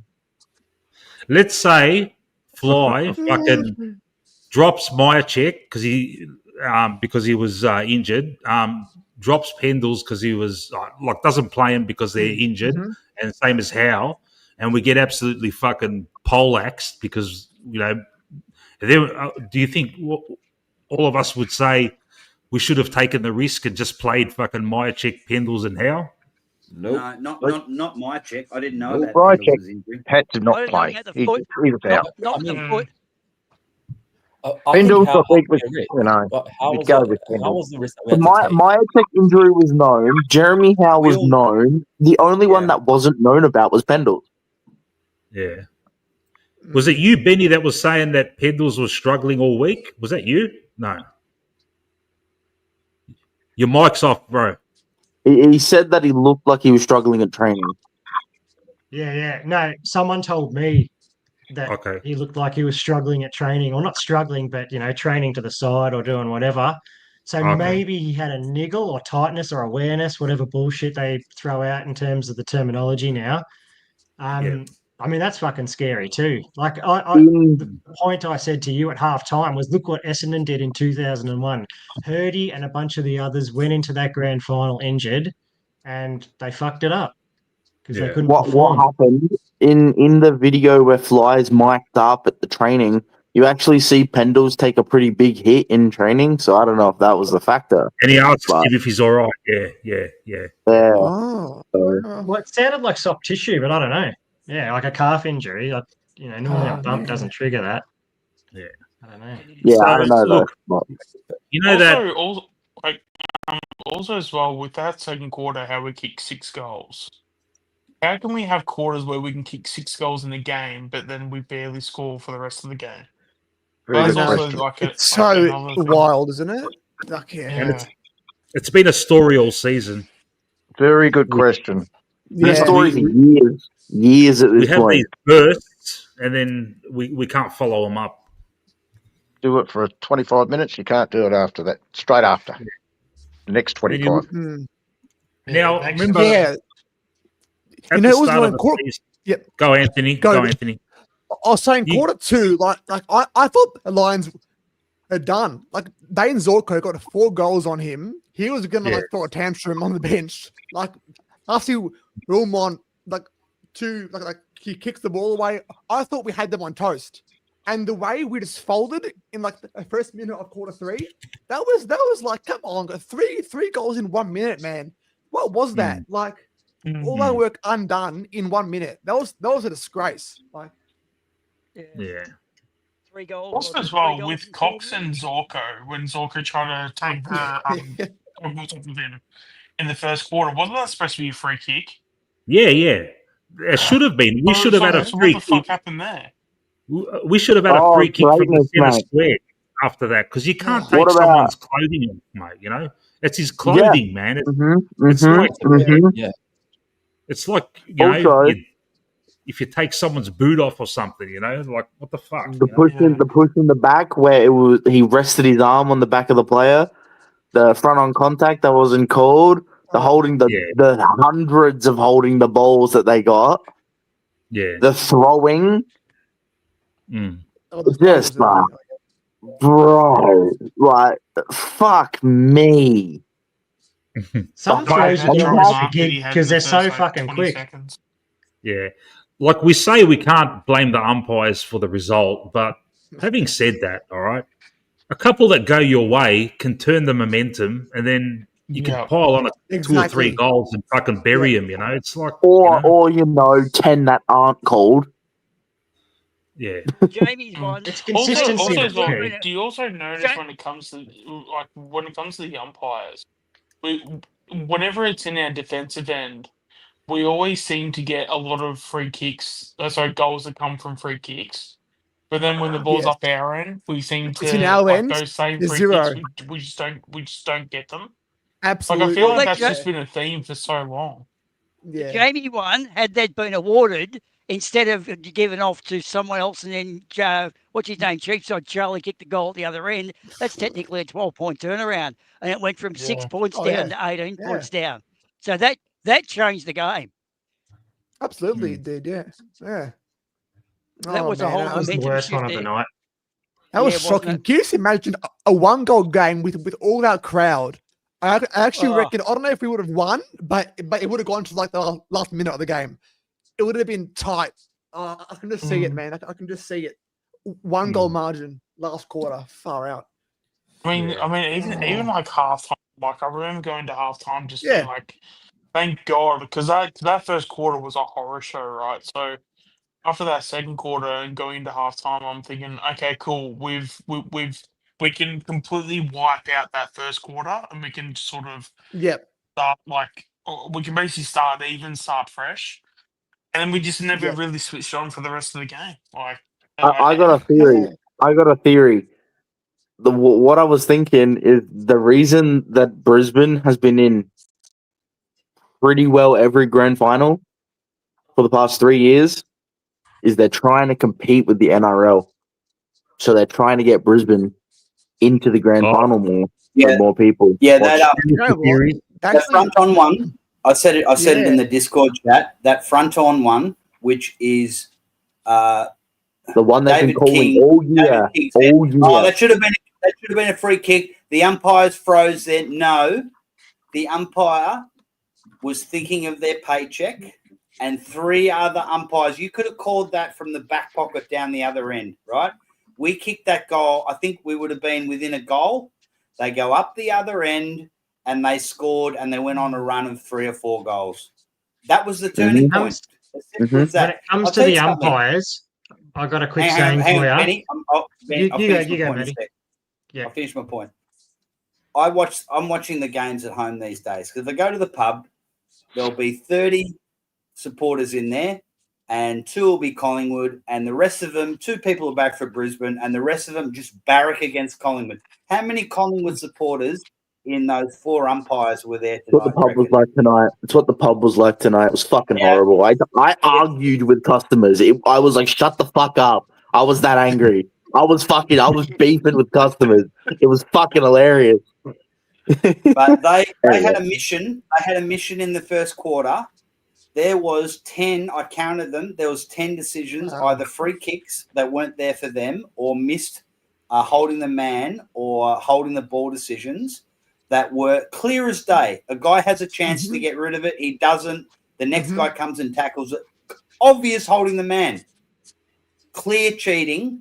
They've got a directive. They need an interstate team in the grand final. Simple as that. Over to you, Benny. So my saying, and it's a saying I pinched from something else, but when it comes to umpiring, I don't attribute to malice what I can attribute to incompetence, right? And I don't reckon the umpiring fraternity could all get a directive and keep it a secret that, we've got to push this side through. I just reckon they're just shit. They're just shit. They're not good at their job. It's called when there's a conspiracy. In a conspiracy, it's compartmentalization. You only need a couple of people who are in on it that can influence a game. So someone can make a decision. Someone can overrule the decision, but once someone can decision or overrule a decision, that can be the way it can be played. But there's only 4 of them. Occam's razor. I'm just going to go. 4 people need to be in on it. Maybe 2. Maybe 2 need to be in on it. Putting it this way. One And they hate umpire Collingwood. overruled. Maybe it's not a conspiracy. Maybe it's not a conspiracy. But let's all agree, if they're not Collingwood supporters, they hate Collingwood. So that we can all agree on fuck that. yeah. Let's put it this There way. has to be bias that creeps in, right? There has to be. Benny, They're incompetent. Benny, I've heard that term Occam's razor before, but I don't know what it means. Can you It means explain the it? simplest, in layman's terms, the simplest explanation is going to be the correct one, unless you lack evidence to explain what you're trying to explain. So, you see a circle in the ground, you go, someone's probably drawn that. You don't think a spaceship landed there, because it takes extraordinary evidence to sort of, to make that leap to something crazy. So, like, for the umpires, it's easier to say they're just shit at their job than, they've organised to fuck over Collingwood. You know what I mean? Yeah. There's probably a better way to explain that. I'm not Neil deGrasse Tyson, but the front on contact one. The front on contact one, Occam's razor the 4 umpires deliberately were trying to fuck with the result. That's Occam's razor on that one, because the whole stadium, all of Brisbane supporters would have seen that and gone, "Oh fuck, what have you done? That's a free kick." The umpires they shit the bed, Matty. No. You can't shit the bed on that, Benny. Maybe the main umpire. Maybe the main umpire, Benny, but someone should have overruled that. God, come on, that's the most obvious free kick I've ever seen. And to run, you'd hope so. You'd hope so. What if Broncos I just think they're incompetent. win? Broncos aren't winning. Umpires do get blindsided too. So I think the first umpire, the one whose area it was, I reckon a player ran past him. He didn't see it. And then the other umpire too far away said, no, I won't call it. It must have been something. But there's also diminished responsibility. The more umpires you have on the field, the less likely they are to call it, because they think, well, the other one will call it. So you get that side of it as well. I agree with that completely. The more umpires they've had, the worse it's got. Yeah. There was a decision today. I can't remember when it was, but Yeah. the two closest umpires didn't call it, and it was a high on Schultz, I think. And I think an umpire ran in from 60 meters away and called it. I'm like, how did that guy see it?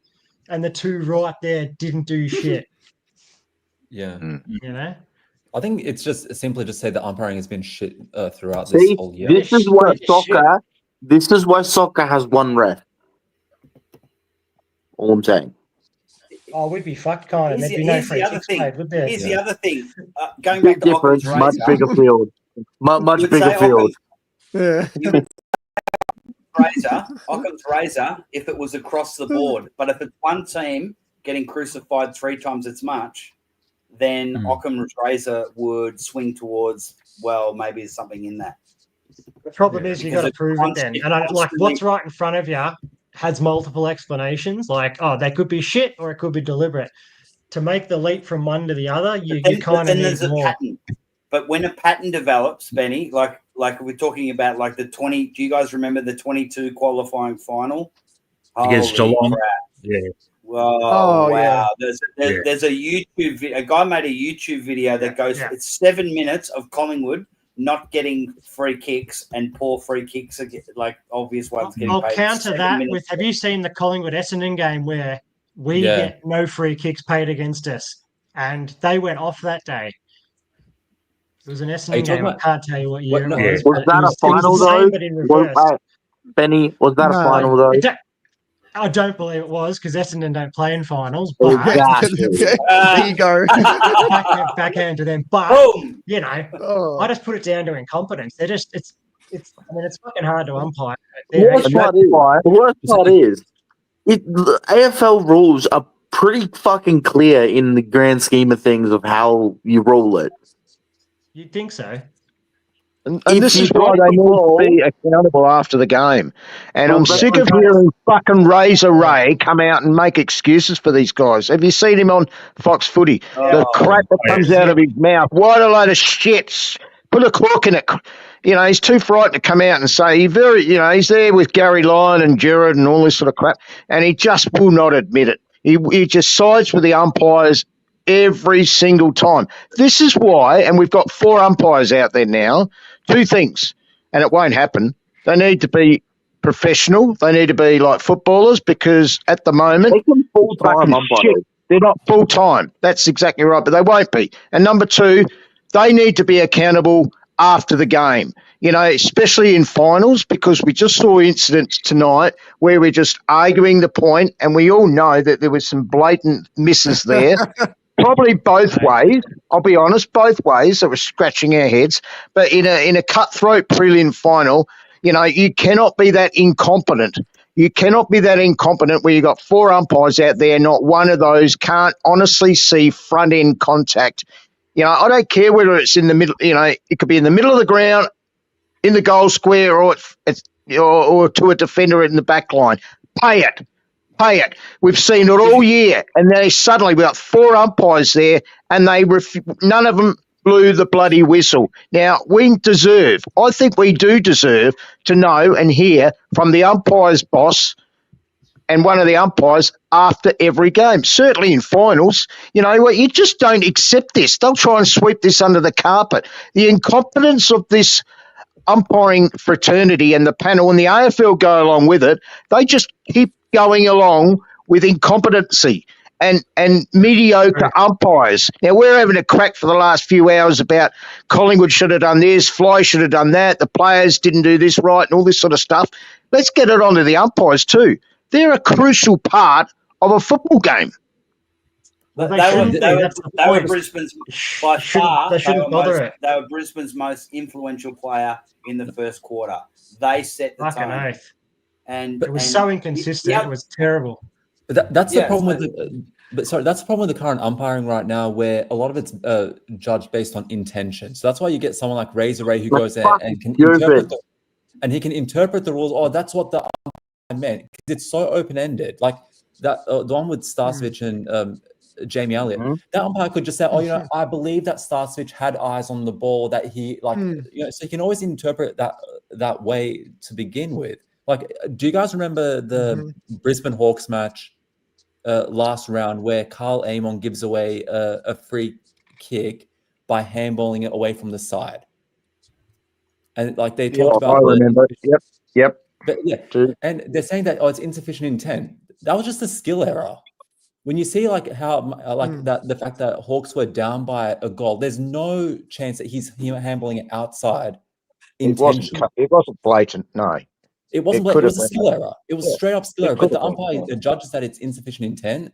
Brisbane it's still insufficient. I don't give a fuck if you're a shit kick. You didn't do well enough to keep it in.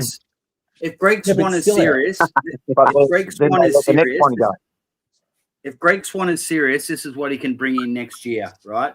So you get I don't know, you get 3 captain's challenges. So you have goal line technology, right? And that works. Mostly that works. It's not perfect. But you have a decision like the Elliott one, or when a bullshit free gets paid that's not there, the captain can go, no, I challenge that. So if the Elliott free gets challenged by Darcy Moore, right, he gets a free kick, he kicks a goal, it's now 3 points of difference, game on. Right? And that would embarrass the umpires, and it's good for the game. Like just like someone touches the ball, you know, off the mark or touched on the line, it shouldn't be a goal. In the past, that was a goal. Now we can challenge it. So what's different to someone getting a blatant free kick not paid in the goal square? How's that different? You get a captain's challenge that would stop that to a certain extent. Yeah, to add to Matt's point there, when people say, "Oh no, it's just going to slow down the game," it happens in NRL. It doesn't slow it down, especially if it's already a stoppage. Wait, captain's challenges are in NRL. Sorry, captain's challenges are in NRL. They get one in the challenge. Yeah, right. I didn't know that. Fair play. Yeah, and it's always after the players stop, the captain is allowed to challenge, but it's like, yeah, it's always when there's a stop in play, so it's not slowing down the game. Yeah, right. Yeah. It's like in the cricket, you can have 3 or 4 of them during a game. Let's say 1 a quarter or something, and the captain will have to be selective as to which one. He would have to obviously think the decision was an absolute fuck up from the umpire to say, I'll call that, you know. He wouldn't do it just for something that was like looked a bit 50-50, you know. But in game last year. You go, mate. You go. I was just going to say in cricket, have you noticed with all... Go on. Sorry. Peter Buckley in the chat saying, as Buck said, just to adjudicate the rules properly, the game will work itself out. Now, we're talking about someone throws it to a guy for a goal assist, and it's clear it's too fast for the umpires, although maybe they made a mistake. The guys say, hey, he threw that. Sorry, challenge, boom. You can see in an instant, like on the goal line, and justice is done. I am firm in the belief that had Jamie Elliotte marked and kicked that goal or got a free kick, we could have won that game. I thought, it was a real shit. They got pinched it though. We would have stole it because they were better. No, the thing I don't understand is, it would have stolen it. We're better in the end. The thing I don't understand is what a huge turning point. Also, as well, because the AF have spoken about Coxie and his goggles, and if anyone attacks his goggles, like there's going to be hell to pay. Is there a chance that we could even do like if we could throw a review on that? Because Zorko, like something needs to happen to Zorko for that shit, because that shouldn't be tolerated ever. The thing I don't understand. Sorry, man. You go. I'm gonna freak out in a second, bro. I just want to say one thing. That's it. I don't understand why when the replays happen and the umpire looks up at the board, sees it happen, they don't go, "Oh shit, hold on a minute, take the goal off. That didn't happen the right way." Like why is that not a thing? Do you remember last year when Laura Kane came out and tried to explain why our boys didn't give away that 50 in the North game? It was clearly a fucking 50, and they would have had a Yeah. shot on goal. Yeah. And she came out and mumbled all sorts of shit. And like, that's why they don't come out and explain anymore, because they can't even get that right. I mean, that was a clear 50. In last night's Hawthorn game where Tom Stewart got knocked out, that Chol one, Razor Ray was saying, oh, Chol couldn't have done anything. No, there's not really whatever. Apparently he's looking at 3 weeks for next year. Exactly. No, he's got 3 weeks. Not looking, he's got 3 weeks. Yeah. That's what I meant. Yeah. He's looking at that. Yeah, He's nah. got, okay, yeah. Yeah. Yeah. So he's actually, it's been done now, has it? Yeah. Yeah. 3 weeks. Oh, okay. Yeah. And Wow, Burma, there you go. that's Burma. We But don't Matty know Richardson said he shouldn't get a game last night on Channel 7 after the game. He was saying it was a footy incident and he had nothing else. No malice in it. Kinda All was. sort of shit. Like, I don't, That like, was he couldn't really do Matty anything. Richardson. I thought. Well, yeah, there you I thought go. it was a. I But, thought you it was know, a I clear mean, tackle. would he have got 3 games if they through to a grand final? Of No, course not. that's what I'm saying. So because they're the losing side, it's 3 weeks. Because if there would have been a winning side, They're out. you're free to play. It's a free Yeah, action. exactly. Yeah, a fine at most. But I think that's the thing that when we looked at the tackle originally, I didn't know that Tom Mitchell or Tom Stewart was concussed. I thought it was an injury. Ruling based on outcome is the dumbest way to rule and adjudicate rules. It is so stupid. He also 100%. got a few $1,000 fine for tripping someone too, which is a bit strange. Potential to cause injury. A specky has Yeah. the potential to cause injury. That's Especially bullshit. literally you dig your knee into the fucking back of their head. But it's GG's play on because it's all good. Like what? It's fucking stupid. Oh, I fucking hate the AFL sometimes.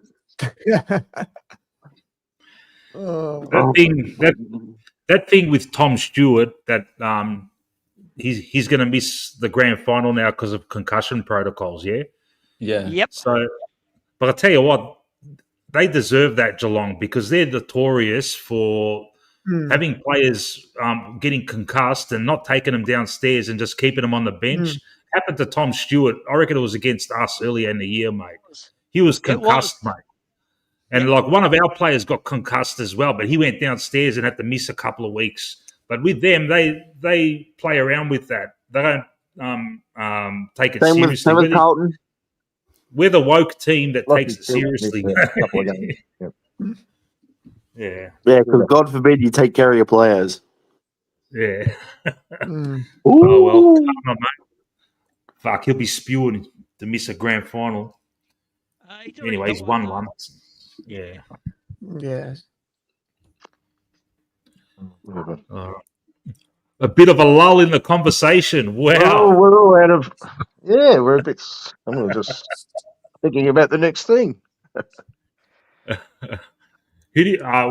sure all of us want, as much as we're angry with Brisbane because they It's been fucking lively. beat us, It's been good. we're probably all going to go for them next week. Oh, fuck that. Yeah. To be honest, I don't even know if I'll be watching it. To be honest, I don't know either. Yeah. I might I skip don't know, it. man, because I'm working on the Saturday, so I mean, fuck, I might just, whoever I go for might just lose. I got a birthday, so I'll be doing other That's things. probably what's gonna happen. So yeah, go Geelong, and I'll probably fucking end up losing. It's like, oh, okay, what the fuck? Fuck fucking football. It's cricket season. Ew. Telling Yeah, you tell you how what. it is. Can I put something out there just Pretty from what's going to fucking happen with the shit. agency? I can't this wait year? for trade. I'm just waiting for trade now. That's all I'm worried about. That is the main main thing from now on. When Real does that quick start? though, 2 weeks from. Chris Fagan said this is redemption for 23. Redemption. No, it's not. Come on. Well, Nah. not really. You've got to win a grand final against Yeah. the team before you do that. Yeah. You're only in it, mate. You got to, you could be out again next week. So Redemption you know, 23 would have been them winning playing last someone else. year. Because if I, there I is think it's the whole thing of versing us. I think that's the whole.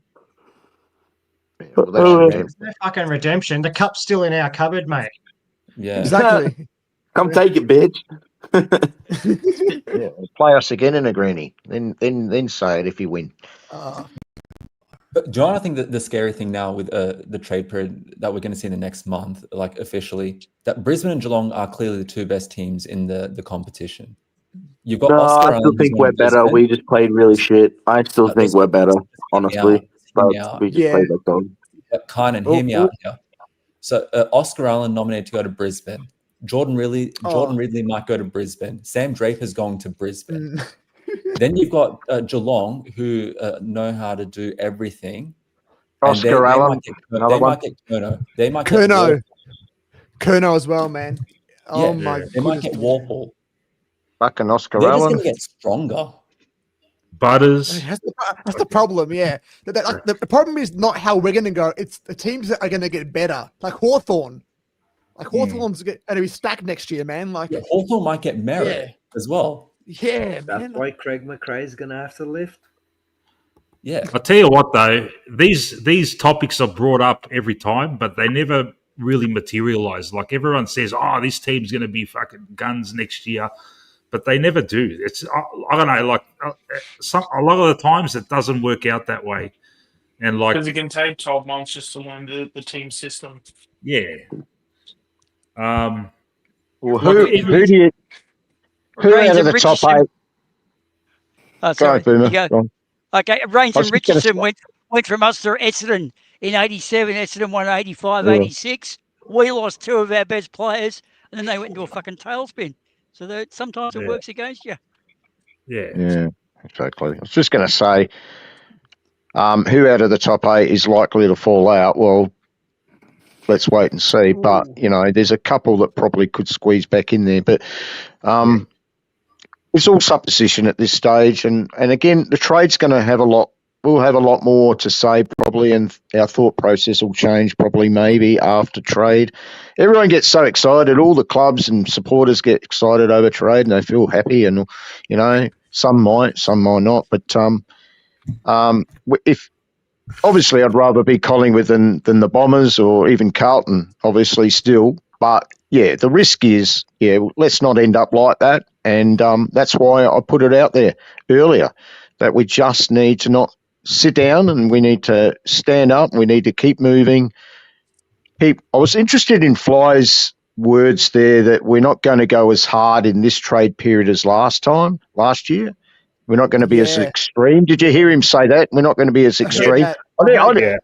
I didn't think we were that extreme last year either, really. I mean, we got Houston at the last minute, but apart from Houston, there really wasn't a much, you know, I mean, Membry was one, of course, but it wasn't extreme. I wouldn't call this last year's trade period extreme. So if he doesn't think we're going to be as extreme this trade period as last year, just hang on to your hats, guys, because I tell you what, we're not going to get very much. It's not going to be much change. Well, it's it's like a politician saying something in a press conference. Like, whatever he says, I hold no credence in that. So he could mean the Having said that, we probably haven't got He could mean the opposite, or he could be absolutely truthful in what he says. You wouldn't know. No, you wouldn't know that. The guy speaks in riddles. He said he's I don't know, man. I feel like if you put me in the forward line, I don't know. I would have preferred you in the forward line than Checkers tonight, mate. I haven't played football in like 10 years. Yeah, but you can walk. Can you walk 10 yards? That's a good question. I don't know. No, I can. But can I ask everybody, how many players would you delist? I mean, honestly, now we know that we're out, and let's look at the full season, not just a sample of what we saw last night. Do we think, you know, I think on average, I think we were talking about this the other night. I think we brought it up that the average for most teams, apart from maybe the granny teams and the premiership teams, it's about an average of about 5 to 6 that get delisted. So if you're going by that, do you think we'll be unders or overs? Do you think we'll be unders and overs, 5 or 6? 6 is average. At least 6. Yeah, I We're reckon definitely- over 6. I reckon over 8, I mean, 7. We counted on whatever 2 days ago that there were definitely at least 7 that we were delisting or Yeah. who were retiring, and this was before Who any were trades. those? Yeah. Hey, It was Mick, AJ. yeah. It was I'm AJ wondering- McRae. Hang on, let Tyler go. Let Tyler finish. Okay, it was yeah, go- AJ go. and Markov were the definites. McRae. Yep. Then it was Hyphen, who's retired. So that's Yes. 4. Then there was Yep. Charlie Dean, who was the 5th one. Yep. And I've completely forgotten the last 2. Mitchell. Yeah. Yeah. So you mentioned Hyphen. You mentioned Hyphen. He's retired. Let's look at the actual delistings. Okay. Yeah, but no, let's look at delistings. But I'm we're talking actual about- delistings. Yeah. So there's definitely There 6. it is. Yep. Perfect, Mick. Yeah. So current list. Yeah. All right. I reckon we like look at them all and to say keep, trade, or delist. I don't know. Like something like brief. All like right, that.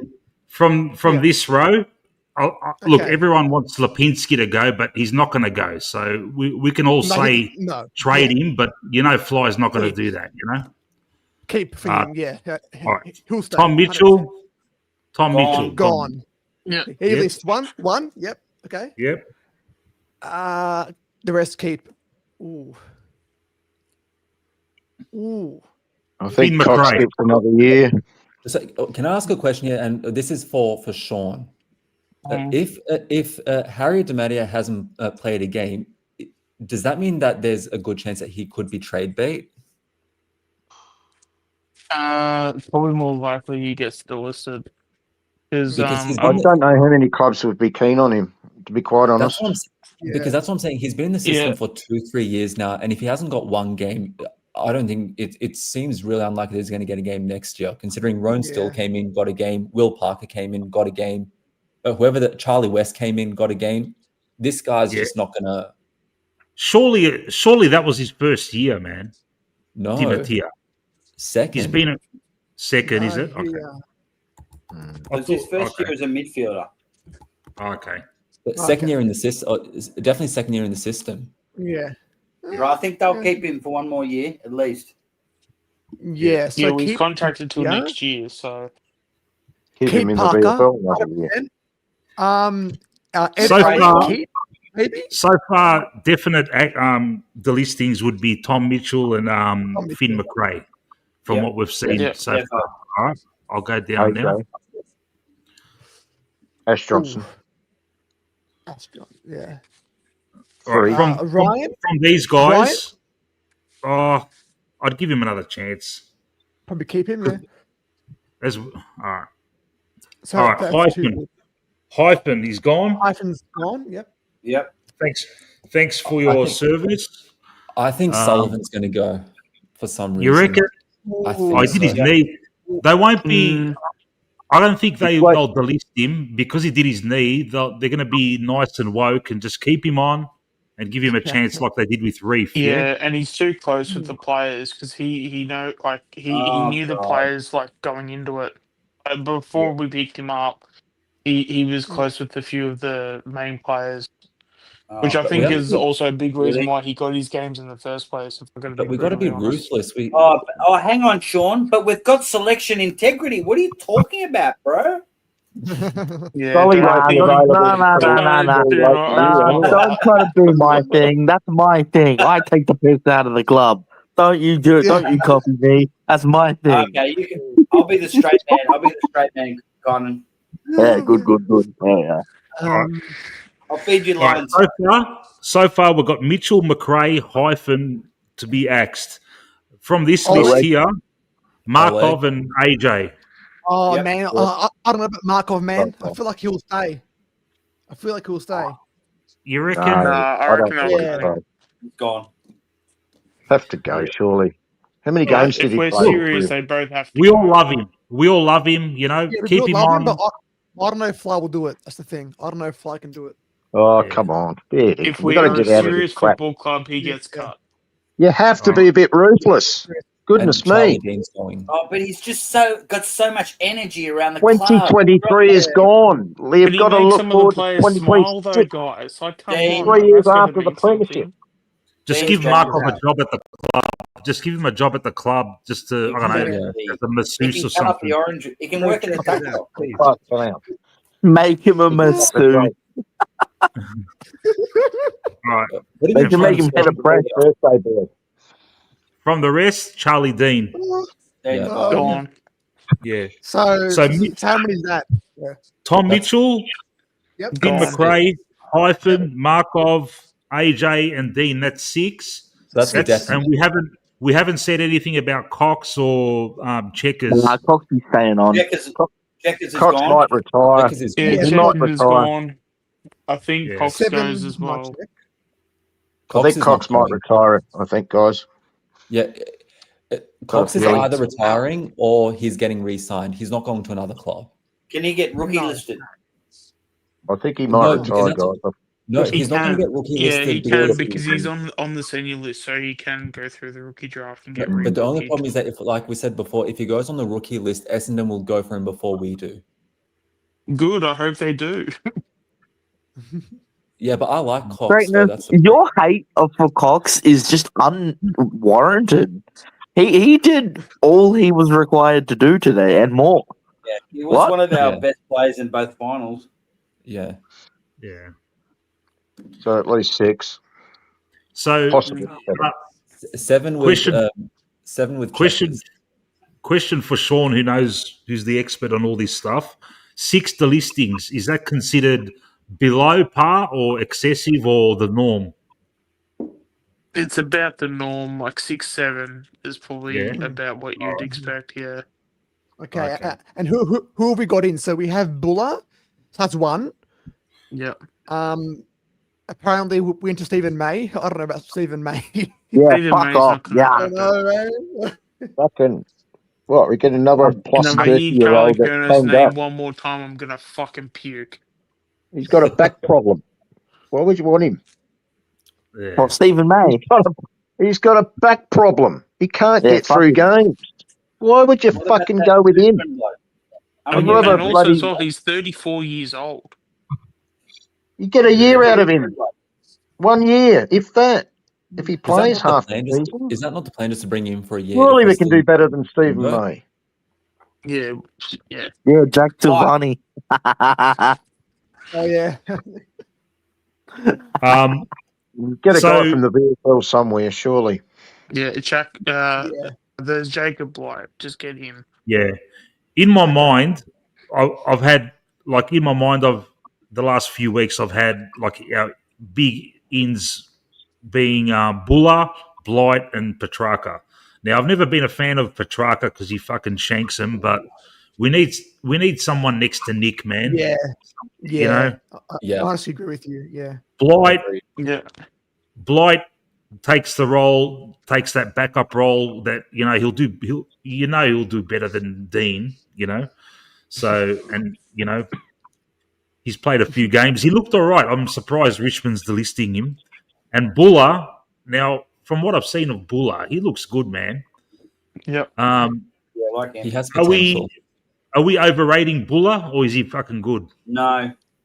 Well, it depends on how you're rating him, though. If you're expecting him Yeah. to win the Coleman, then yeah, he's definitely overrated. But if he's going to come in and maybe average a goal, like a goal and a half a game, when he gets his chance in the seniors, then yeah, I think he's probably about par.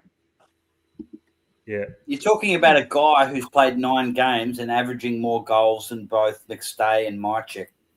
Okay. Oh, so when you said no, Matt, you were agreeing, that you like him, Yeah. That I wasn't overrating him. Okay, all right. Yeah, and he's tall. He's like 3 inches taller than both McStay and Mychek. Yep, Yeah. 199 centimeters. And He's a big unit. Yeah. From what I remember, he troubled us. From what I remember, he gave us a bit of trouble. Maybe it could be wrong, but Who's this? Buller from Sydney. Oh, wait, Neil Bullen? Is that who you're talking about? Or Buller? No. Buller. Neil Bullen's Adelaide. Oh, I'm What's his retarded. first name? So good. I'm very surprised. tired. I'm surprised Jack- that Melbourne Jack aren't Buller. chasing Buller Yeah. because they love the snow.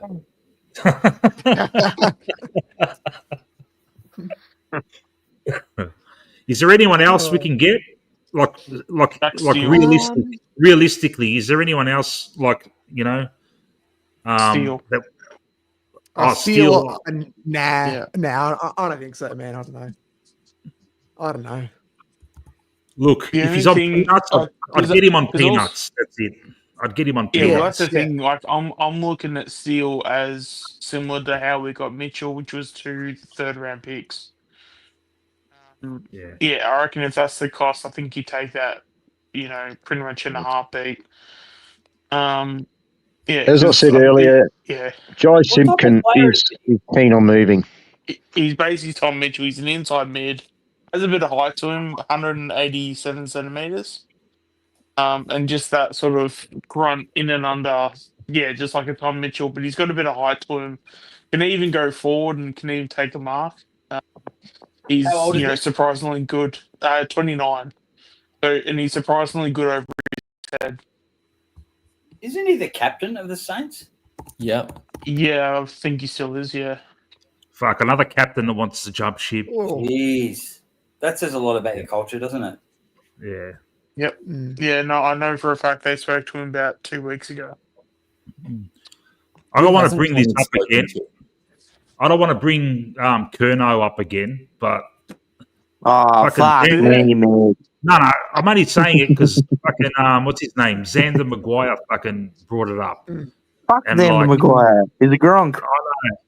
I know, man, but he wouldn't put his reputation on the line and yes, he would. A call like that, and so he cops egg on his face when it doesn't, materialize. He's cocky enough to think he's right. Yeah, he's new in the game. He probably wants to fucking, start coming up. He probably wants to compete with fucking Ralph Malf and McClure and all that. Ralph Malf. Anyway. Do you guys not like Xander Maguire? Oh, he's a Gronk. Really? Kind of different. I don't know which way to go with him. He's the fucking Gronk. Absolutely. Anyway, Nick, what was your point about Charlie? My point about Curnow. Yeah, like I'm just saying, like, do you think it's got legs or do you think it's just fucking media fucking, No, I think it's clickbait. Yeah, I think it's absolute clickbait. No, they definitely say Collingwood's got in for every player.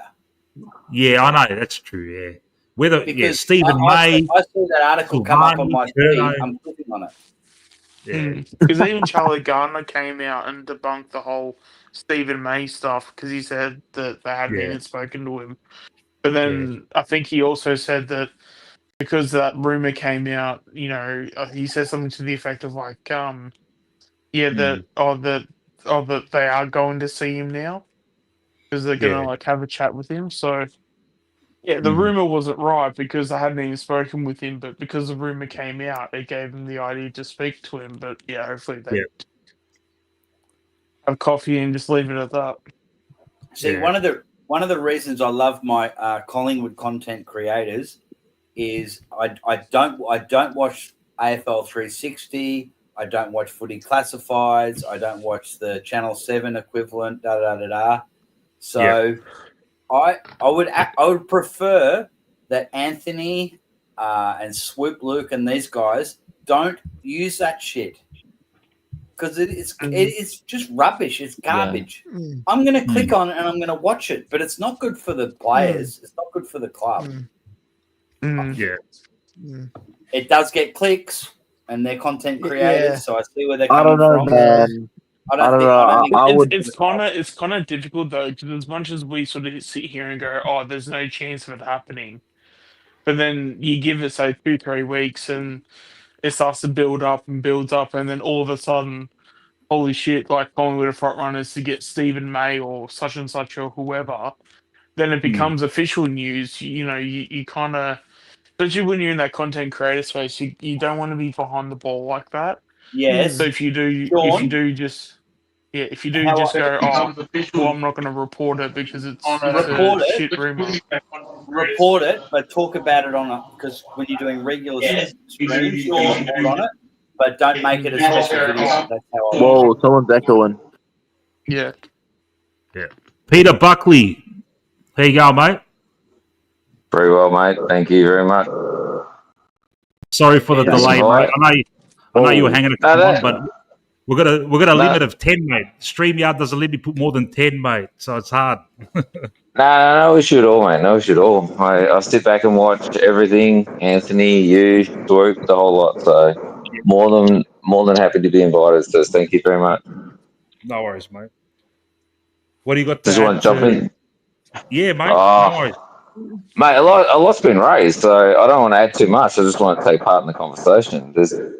Some of these conversations take place, and I've got so many opinions. Me and I will voidoid generation out there. We seem to be on the same page, and there's someone he's jumped off old M or whatever he's but some of those older guys, you know, we've been here for a little bit, so we go back a little way, and just wanted to jump inside the conversation. No Hey, how about we get back to the point that I was arguing with customers because of this game? What happened? It was drunk customers. What, all fucking Adelaide supporters? Which is even worse. Bro, I was in the pub and dead ass, man. Everyone was cheering, yeah, Brisbane. And I was like, oh, shut the fuck up. Oh, they were just like, yeah, Brisbane, yeah, Collingwood sucks, yeah. And then when they lost, some old cunt at the table that probably needed to go to a nursing home. I don't like this man. He started singing good old Collingwood for it, and I was like, oh, you fucking piece of shit.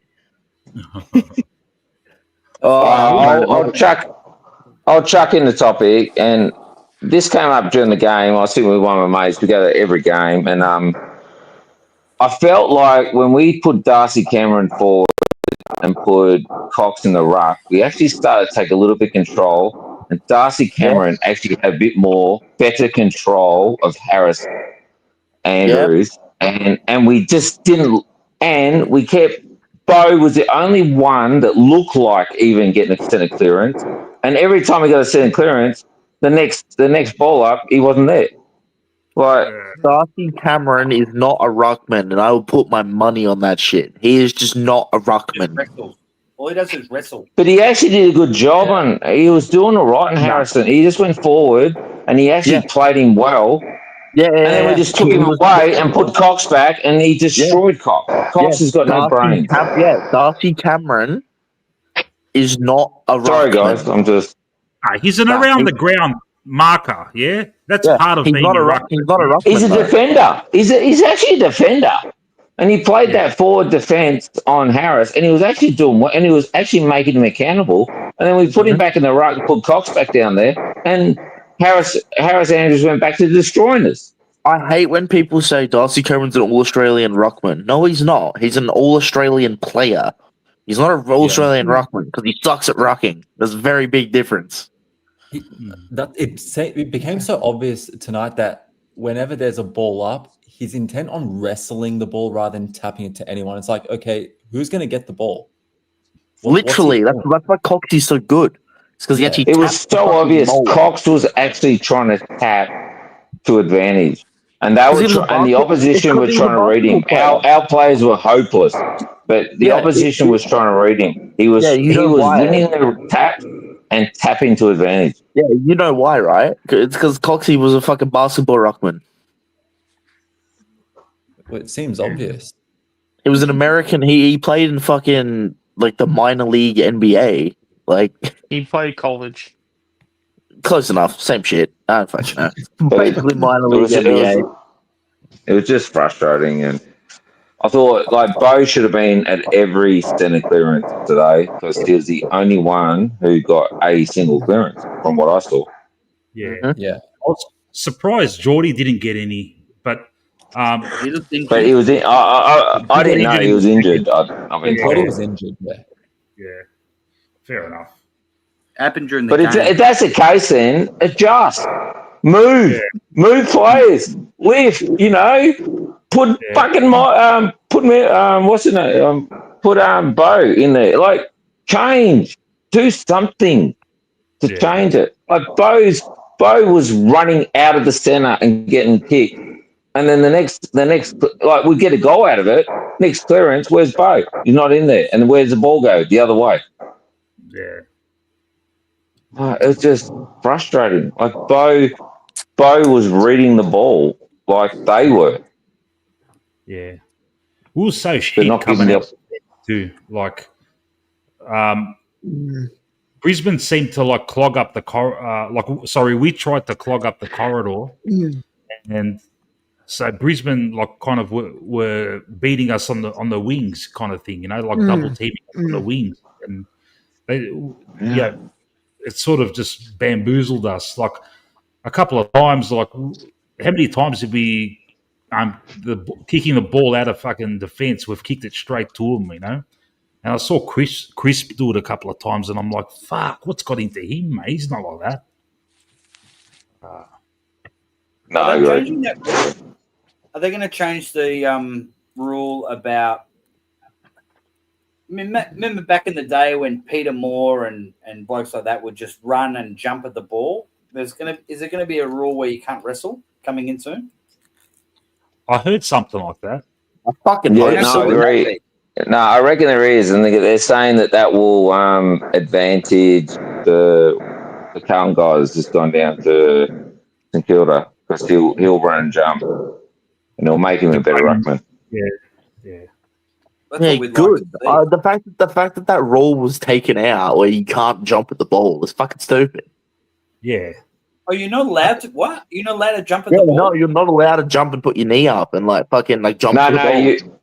No, you are. So, but they got the line. So it used to be you had to be outside the circle. So they used to run at each other and have to jump. Now you can walk to the line. So what happens is the opposition ruckman, who's bigger and stronger, will just stand at the line and cut off the other person's run. So they're trying to take away that running now. That's does that make sense? Like, there's a line down the middle now, and some of the bigger ruckmen just stand on that line and just step across and cut off the other person's run. Whereas if they have to stand 10 meters apart and run at each other, you can't stop their run. So this means this would force Darcy Cameron to jump at the ruck contest like he does for a mark. He might be okay. He might be decent. Maybe. Yeah. Depends on his jump. Cameron can't jump. He's brilliant He can't jump. at jumping What do you up mean? for a mark. When was the last time you seen Darcy Cameron jump for the ball? What I'm saying is, what this rule would do is you're not allowed to wrestle. If you engage wrestling, you get a free kick paid against you. Well, then he would never be the ruckman again because he doesn't jump. And the reason why they took it away was they were banging knees. What if he can jump at a mark down the wing like he does? Why can't he jump? Yeah, he doesn't jump though. He just runs backwards and then grabs it. Because Kynan, he's allowed to. In this current, if the rule changes, he won't be allowed to just engage in wrestling. Yeah, I mean, sure, but again, in any other scenario, you never see him jump. So I mean, yeah, that rule, that rule used to be like that. Then someone did his knee, and the AFL did that knee jerk fucking reaction of fucking changing. It was the PCL injuries. They got rid of it. Well, that'll probably start happening again after this, and then they'll change it again. Fuck. The worst thing they're going to do next year is in between the 50-meter lines, it's going to be last touch fucking free kick. No, last possession. Last possession, is it? Yeah. They do that anyway. At least we won't get crucified. At least we know if we kick it out, it's automatic. Yeah, I agree. Again, at least we know. Every time anyway. So lock it in. Yeah, and they're going to get rid of the sub rule apparently. Thank God. Good. Yeah. Hey, why can't we be like the EPL? Why can't we be like the EPL? If someone goes out injured, you've got your emergencies ready to go. Why can't we do it like that? And you could say if you get stubbed out, you miss a week. Simple, isn't it? So you don't fake it, Exactly. Yeah, you can have 5 Especially guys for sitting there concussion. with tracksuits on. Oh, we've got 2 guys got knocked out. That's okay. Bring some other guys in. How hard is that? For concussion, especially because the AFL stipulate we have to take them off and they can't participate anymore. So we're a man down because of your rule. At least let us bring someone in. And we're not going to bullshit it because that player misses a week anyway. Yeah. Perfect.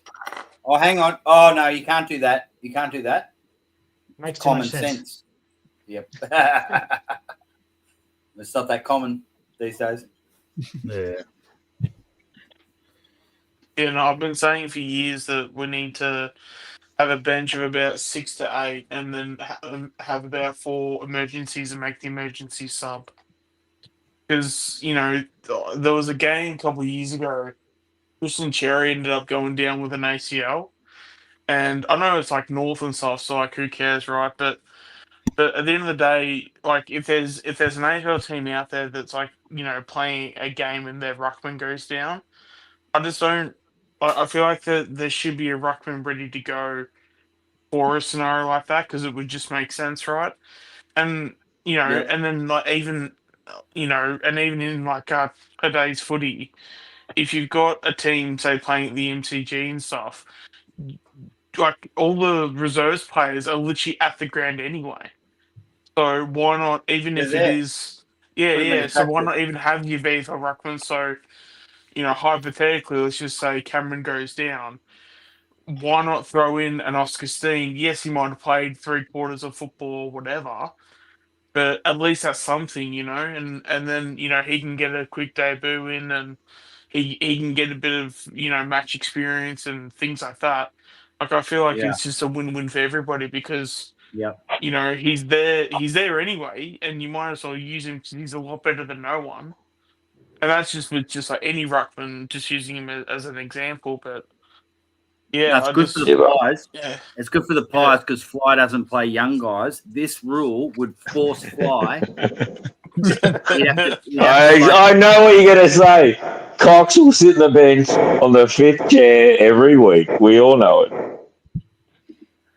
I'm more keen for young players will get a chance that Fly wouldn't give them, and they can come on and get 12 touches, and they're like, "Wow, he showed a bit. He can get another game." Yeah, I was thinking Cox will sit. Better I reckon that's his Cox.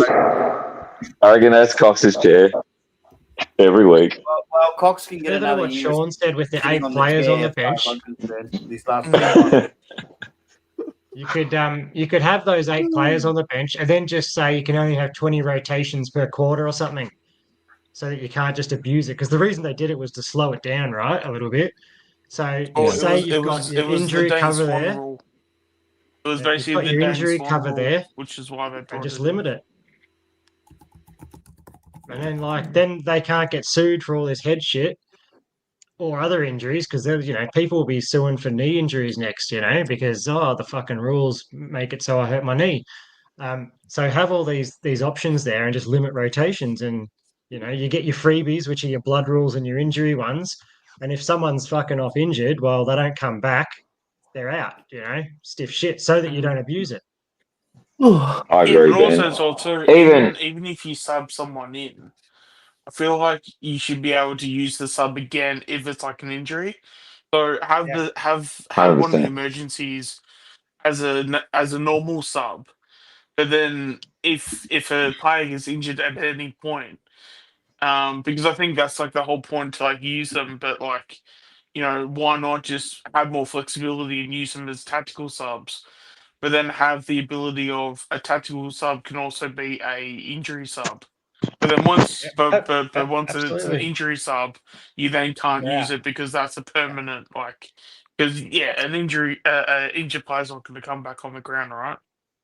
5 on the bench. No, I understand. And you should be able. Shawnee, Why can't you have 3 subs? Yeah, I all think 3 3 subs. guys in the Forward, mid, back, and then you know what? And why can't you sub while the guy's doing a head injury assessment? And if he comes good, then the sub comes off and he goes back on. Why can't we? Yeah. Aren't we professional enough to work this out? The thing is, what we're saying is that if you lose a player, you shouldn't be disadvantaged. You've got access to your list. But if you go off for a concussion or an injury, you can't come back the next week. You're injured. You're out. Yeah. So, because what happens is you can lose 2 players in a final or a big game, and you're 2 men down on rotations.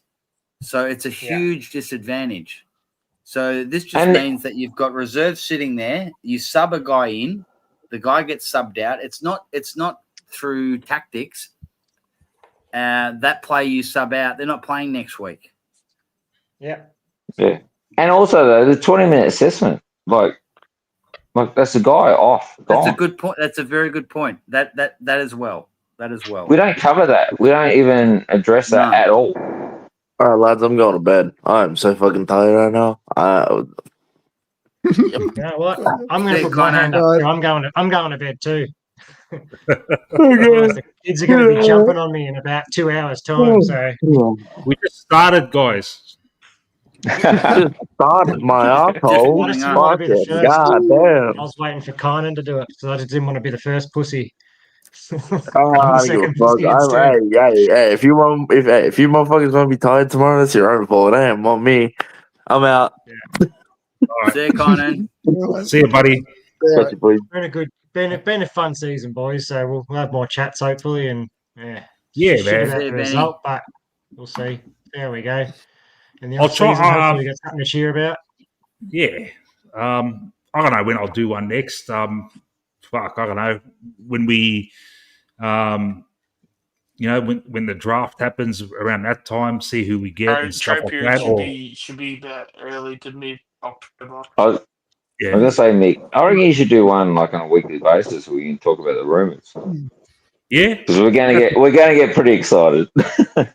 Yeah, I'm gonna get pretty bored as well. Yeah, but I get excited with some of these potentials. Yeah. Hey, am I the only one who's tempted to not even watch the grand final? Yeah, I'm feeling like that now. I'm not interested at all. I'll watch it from a distance. Yeah. Yeah, I'll watch it. Need no school. And like we'll all be barracking for Brisbane, even though that we don't like them. But this is why I was at 2002, 2003. I hate them both. Yeah, I wouldn't barrack for any of them. It's just hate them. But you can just I hope see they both lose. Yeah, you can just see Geelong will be fucking 50 points ahead in the last, and they'll be laughing as they're kicking goals. You'll see Danger and Cameron and fucking Bailey Smith and already celebrating with fucking 10 minutes to go. I can just see it from now, mate. Yeah, I think Brisbane. that's the thing. If the loses, and that because you've got on one end you've got Dangerfield that's going to win another premiership, and then on the other end Zorko's going to win another premiership. So you're not going to win either way. For me, I always hope we lose to the Premier because I'd rather lose to the best team that year than lose to the team that lost to the best team. I just can't stand Geelong supporters. So the only reason I'm going for Brisbane is that I don't have to hear it from arrogant Geelong supporters. They're awful. Yeah, I think. I know, mate. Yeah, I think just from a I hate Geelong standpoint, I'd rather Brisbane win. I can't stand the thought of Zorko winning another premiership. It's Zorko. Good thing about Dorco. Depending on where you live, though, good thing about Brisbane winning is they can take I always say they can take their cup and they can F off back to their state, and you don't have to deal with too many supporters. Peter, I live in Brisbane. I got to deal with it. Yeah, I know. I used to date a Geelong champion sister, so I know what it's like. I mean, seriously, Tyler, as someone who lived in Sydney, like if Collingwood lost, I could just go to the pub and AFL doesn't exist. In a day-to-day basis, how much does AFL come up when you're in Brisbane? A lot more than Broncos. Wow. Really? Yeah. They're more popular than the Broncos? Broncos, they're winning. Yeah, because Broncos are winning as well, but I find that with Lions, especially this year and last year and 2023, because they're so successful, their matches are all sold out. So therefore, because it's always sold out, there's more demand for it on the news as well. Yeah. So I meet like living in Thailand. I meet a lot of Queenslanders. And I never, ever meet people who are interested in Brisbane Lions. They're all rugby league people. So that's why I ask. A lot of the rugby league supporters are state of origin supporters. and I Right. never ever meet. Yeah.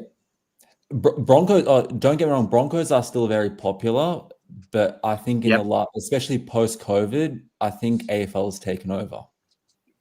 Wow. Wow. Yeah. That's big for the AFL. And I think it That's was, amazing. and I think a lot of it was to do with the fact that in 2020 we had the Gabba was practically, match after match after match. Seriously. Yeah. But it'd be interesting to see how they go once Brisbane drop off. It's all well and good to be popular while they're winning, but they've got to hang on when they drop off. Yeah. Once they stop spoon feeding him fucking flags, but then they'll start spoon feeding fucking Gold Coast flags, Because They try. I only bring it up because I lived in Sydney for 10 years and went through that period where the Swans won a flag. And it was a great period because I'd always go out and watch Collingwood at the Olympic Stadium, at the Telstra Stadium. And I saw Collingwood win 9 out of 10. No, I think it was ANZ at Homebush. Homebush, yeah. I used to fly up there. Loved But it. Swans were dominant in that period, and Sydney just could not stand AFL. And I was living in the eastern suburbs where the Swans were based. It was just they just couldn't give a shit about AFL. So I think in the last 2 or 3 years, general public just doesn't exist for the Gabba. So you pretty much cannot get a ticket unless you're a member or you just spend about $200, $300 per ticket to sit up in the in the corporates. So that's why I'd say I think it's Brisbane winning that's caused a lot of this change. Because you're right. If they suck, no one would care. Hey, Matty J, I'll just quick story, everyone. I'll tell you a story. Me and some mates flew up to Homebush, and I'll show my age here because Buckley was playing, and it was the day he grabbed Nick Davis and threw him over the boundary line, and we were so loud and proud, and we were winning. Weren't expected to win. We won. I think on the plane flying up, Australia beat Greece, or we were playing Greece in the World Cup. Anyway, we get there. We win the game, and at the end of the game, we're all chanting about Collingwood. The whole crowd didn't give a shit, but that day, Melbourne Storm won and went to the top of the ladder, and we said, it's all right. One of us yelled out, it's all right, everyone. You've got your rugby. Oh, that's right. We're on top of that too. And then the crowd turned on us. They told us to shut the fuck up, and take our little train home, and get the fuck out of the stadium. As soon as we started bagging the rugby, that was it. They were into us. Yeah. It's amazing how fucking successful the Storm have been. It's ridiculous, isn't it? Like, I'm not a big follower of it, but they're always up there. It's ridiculous. Because half of them are Queensland players. Yeah. Yeah, that's like the Queensland State of Origin team. Exactly. Yeah. Yeah. As I said, I wouldn't be able to name you like 3 players. Yeah, but when it suits us, it's all good. Who are we? We're the boys from MCG. One of my favourite moments out at Homebush was I went out to watch the Pies play Sydney, and it was in 2006. And I think it was like Scotty Pendlebury's maybe his 2nd or 3rd game. And he did this amazing play where remember Paul Williams, who used to play for Collingwood, and he went to the Swans. Love him. He's just grabbed the ball out of a pack, and Pendles has just lunged forward and like scooped the ball out of his hands and then handballed it out sort of midair to a player, and it went on for a goal. Do you guys remember that? I don't remember that exactly. I know Paul Williams. That was one of my earliest members of Pendles. Yeah, but I remember Pendles in his first, within his first 10 games, you already knew he was going to be a special player. You just knew. Yeah, Nick, I remember. Sorry. So I always thought that first year that it was going to be Daisy Thomas that was going to be the special player. Funny thing, I was just about to say, I used to sit with a mate. And he loved Daisy, and I remember Daisy came on a bit quicker, and then Pendles played. I remember telling my mate, and I said, he'll be better than Daisy. He will be better than Daisy. And he went, no way. Daisy's going to be a champion. Yeah. They were both great. It's just that Pendles had a lot more longevity. Yeah. Daisy had a lot of injuries. Daisy had Daisy Thomas had X factor coming out the yin yang. Oh yeah, he could turn a game. Pendles was professional though. Daisy went for a drink, had a bit of fun. Daisy, Different players. Pendles took the skin off his chicken. Different players, different characters. One reason why Mick Malthouse was a great coach because he treated someone like Pendles different to he would treat someone like Dale Thomas, and different to he would treat someone like Alan Didak, and he got the most out of him. And Bucks just couldn't do that. I think Bucks learned to do it. I think with Bucks though, he came in with an agenda and was given a direction that there was some troublemakers that he. I think we had some issues when Bucks took over that maybe. No, we didn't. Malthouse turning a blind eye a bit. The issue was Buckley. There were no issues. Yeah, Buckley had the issue with the list, and that was the problem. Yeah, I think behind closed doors, by the time he sorted it out, it was 2018, and we'd lost most of those players apart from Swanee. But I have it on pretty good authority that's the way it happened. I'll take you out. Like, yeah, Maddie, I think there was some behind the closed doors. Though some drug issues there too, and there needed to be a bit of a clean out. There was a bit of that going on, if that's going on, that's not ideal. But sometimes the reason why Mick Malthouse got more out of that list than Nathan Buckley did is he realised that you've got some larrikins, and then you've got clean skins like Scotty Pendlebury, and he got the best out of everyone. So Buckley comes in, who's a total clean skin, total professional. This is the way you're a professional athlete, and his way was, guys, be like me. I am the best, and you're going to be like me. And guys like Heath Shaw and Dale Thomas are going, fuck off, Bucks. I was playing with you 2 years ago. Get fucked. And that's how it happened. Yeah, but Buckley also evolved. Buckley evolved, and he's a completely. Did. And by 2017, 18, he was a different person. But at the same time, and he actually won. He actually won the audience. Like, people started to like him. Like, even the crowd, like people that used to boo him, so did the Fig players. Jam, liked him. So what happened? But in saying that, I think we did need a bit of a change.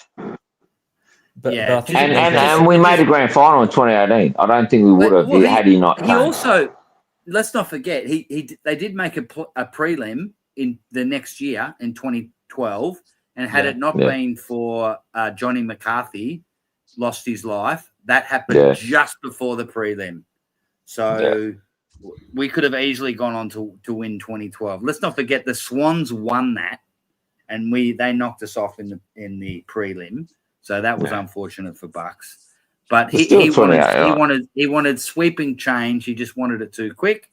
By the time 2018 came around, the club had said to him, everyone wanted him sacked, but they said, no, we're not going to sack you. What we're going to do is we're going to bring some new assistants.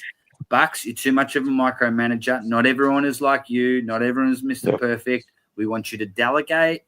We want you to just be a manager and let the people do what they do, and you remove the cobblers cobble. And they went from bottom 3 to almost winning a flag. So no, I agree. He showed he could change, and if he goes to coach it's a shame for Bucks because he's gonna. By the time he coaches Tasmania, he'll be too far out of the game. So a club needs to go. And he'll be old. He'll be old. It's hard. I was gonna say, I work in an environment where I have to deal with new age people, and it's hard evolving repeatedly. It is so fucking hard. I've got a question to Mick and to Maddie. All right, let's say in 2018, Domshi doesn't kick a goal and we end up winning the premiership. I agree. I know you're going to say, do we win? Does Bucks get sacked, and do we end up with the coach we've got now? Is that what you're going to say? No, is that no? So does that right all the wrongs of everything that he's done to the point that he that basically the mismanagement of Trelaw and all that get absolved, and he continues. So, and that's the second question to what he doesn't mismanage. He didn't mismanage. That's not his decision. That wasn't on here. That He's wasn't the much on head of Buck. it. So by Collingwood winning in 2018, assume that it happens, does that mean that he's still coach right now as well? That's the second part too. No, but I don't. Probably not. But I don't want to jump in. Sorry, Mick, you'll go. But no, he it would have given him a few good years and it would have given him respect. But I think by the time 2021 come around, the players who liked him and still friends with him, they're feeling, hey, are we ever going to win a flag with 10 years? So winning the flag in 2018, geez, it's really hard to think about what ifs. Because my worry in 2021 was always that it was a blessing in disguise that we lost, because it makes kind of like but in saying that, you don't want to lose a grand final. So I would say to in essence though, like now in hindsight, I don't think we would have won 23 if we won 2018. I agree with that, because I don't think we would have sacked Buckley. I think Buckley, by winning the grand final, would have got an extra year or two by just out of winning that game. It was an easy decision. Don't get me wrong. I took the Buckley sack. Like, he is my god. Like, it's as simple as that. He is my favourite player. Are you related to him, Peter? No, I should be. Well, he dropped out. Come back on, mate. I'll put the link back up. Because that's the worry right now, that like if we would have had Buckley right now this year, we'd be in a worse position. Yeah. As Peter was saying, he would have gotten another 2 years, and who knows what would have happened. But I can't see him. I can't see him winning another premiership if he had won 2018. I can't see him having won another one. Because I think I think that's what happened with Simon Goodwin this year, where once you have a bad season, I think it's very hard for that coach to come back and say, yeah, no, that was just a really, really bad year. Next year, we're going to be top 4. Yeah. So that's why, like, I think if we're talking about these other coaches, and this is what sort of scares me with these new changes that are going to happen, I don't think Kingsley stays on at GWS for a lot longer. Because I think losing 4 finals in a row is irreversible. Reckon, hey, you just brought up Kingsley. Yeah. Does anyone else think that, like, I really like Kingsley, but I think he's too. I think he's too much of a hard nut for these Gen Z kids. You reckon he's another Buckley? No, not so much, not a Buckley, but I reckon he's just a hard ass. I like that about him, but I reckon the kids today are like, oh, he's too mean. You know what I mean? Yeah. Like, I think he can coach a team that can respond to him. I think with this GWS side, he's done everything that he can. He's taken them as so far much as he can. talent though. That's why the next question would have been for a team like Bulldogs, where they've either got a really good team and a shit coach, or a really good coach but a shit team. Because you can't have a team that's got like 4 or 5 All-Australian contenders every single year and finish 8th, like every single year. I mean, to me, that feels like an anomaly. I'll just step in. Guys, can you hear me still? Yeah, Daz, no worries. Yeah, I just wanted to, I've been listening, so interesting listening to you. That's what I've been doing, having a few drinks as well. But good point about Adam Kingsley, because a good friend of mine who lives up in Sydney now, who's following the Giants, said that to me. He said, we've got the worst finals record in since in the last 5 years. Obviously, they've lost the last 4 finals. Probably should have got further last year because they choked in those 2 finals last year. This year, I just don't think they were good enough. And I think they rely so much on Toby Green, obviously. If he doesn't play well, they'll struggle. But I think you talk about unsuccessful coaches, and everyone's got their analysis on what is an unsuccessful coach. Well, I would suggest an unsuccessful coach is you expect in a 4 or 5 year period, particularly if you're the middle of a road team, you expect improvement and you expect them to challenge for finals. You expect them to win at least one final in that first 3 years. And then you expect to advance a little bit further after that. So when you get a coach that's appointed for the average is about 4 years. Coaches, let's exclude Chris Scott. Let's exclude those types of coaches that have been around for. John Longmire was another one that went for years. Ken Hinkley was another one. I think the normal everyday clubs right now that have got these new, more recent coaches have got probably a time period of about 4 to 5 years. They expect improvement within 4 to 5 years. So they expect advancement. And let's face it, the members and the supporters, they want that as well. So they want to see some light at the end of the tunnel. So I think the next one that's probably under the pump a little bit is Alistair Clarkson at North Melbourne. So he's going to stay around for another year, but I would expect they have to start winning games, and start challenging for the top 8. He's an experienced coach as well. He's had that success at North Melbourne. Adam Kingsley's a first-time coach, but I think he's probably got a couple of years in him. But if they were to go into another final series, and I don't think they will next year, I see them probably dropping a bit like us next year, dropping down a bit. But if they do make finals and they drop a couple more finals, then you're going to have to pose that question, And I think it's a good point when you say that, if the types of young players that are now involved in the AFL, you're not like the hard nuts that we grew up with, when we had the Lee Matthews coaching our 1990 team. The real hard nuts that played hard football back in the 70s and 80s and so forth. The coaches are different now, and they have to be different, I suppose. They come across differently. But what you see with Adam Kingsley, I notice, is he's a very intense coach. Yeah. Very intense. He's very, very stern on the boundary, and he's not relaxed. And remember last year he had to go and get the little, what you call the stress ball. He was having the stress ball given to him because he was just getting out of control and so forth. So that can sometimes, as a coach, I think that can sometimes, you can lose focus, you can lose tactical misses and things like that. So it's very important that you have, I think more important to have a really good person on sitting next to you that's almost as good, almost as important there as maybe an ex-footballer sitting with you that can see another set of eyes that can actually pick up things that maybe the main coach doesn't. I'll get back to my previous point with Craig McRae.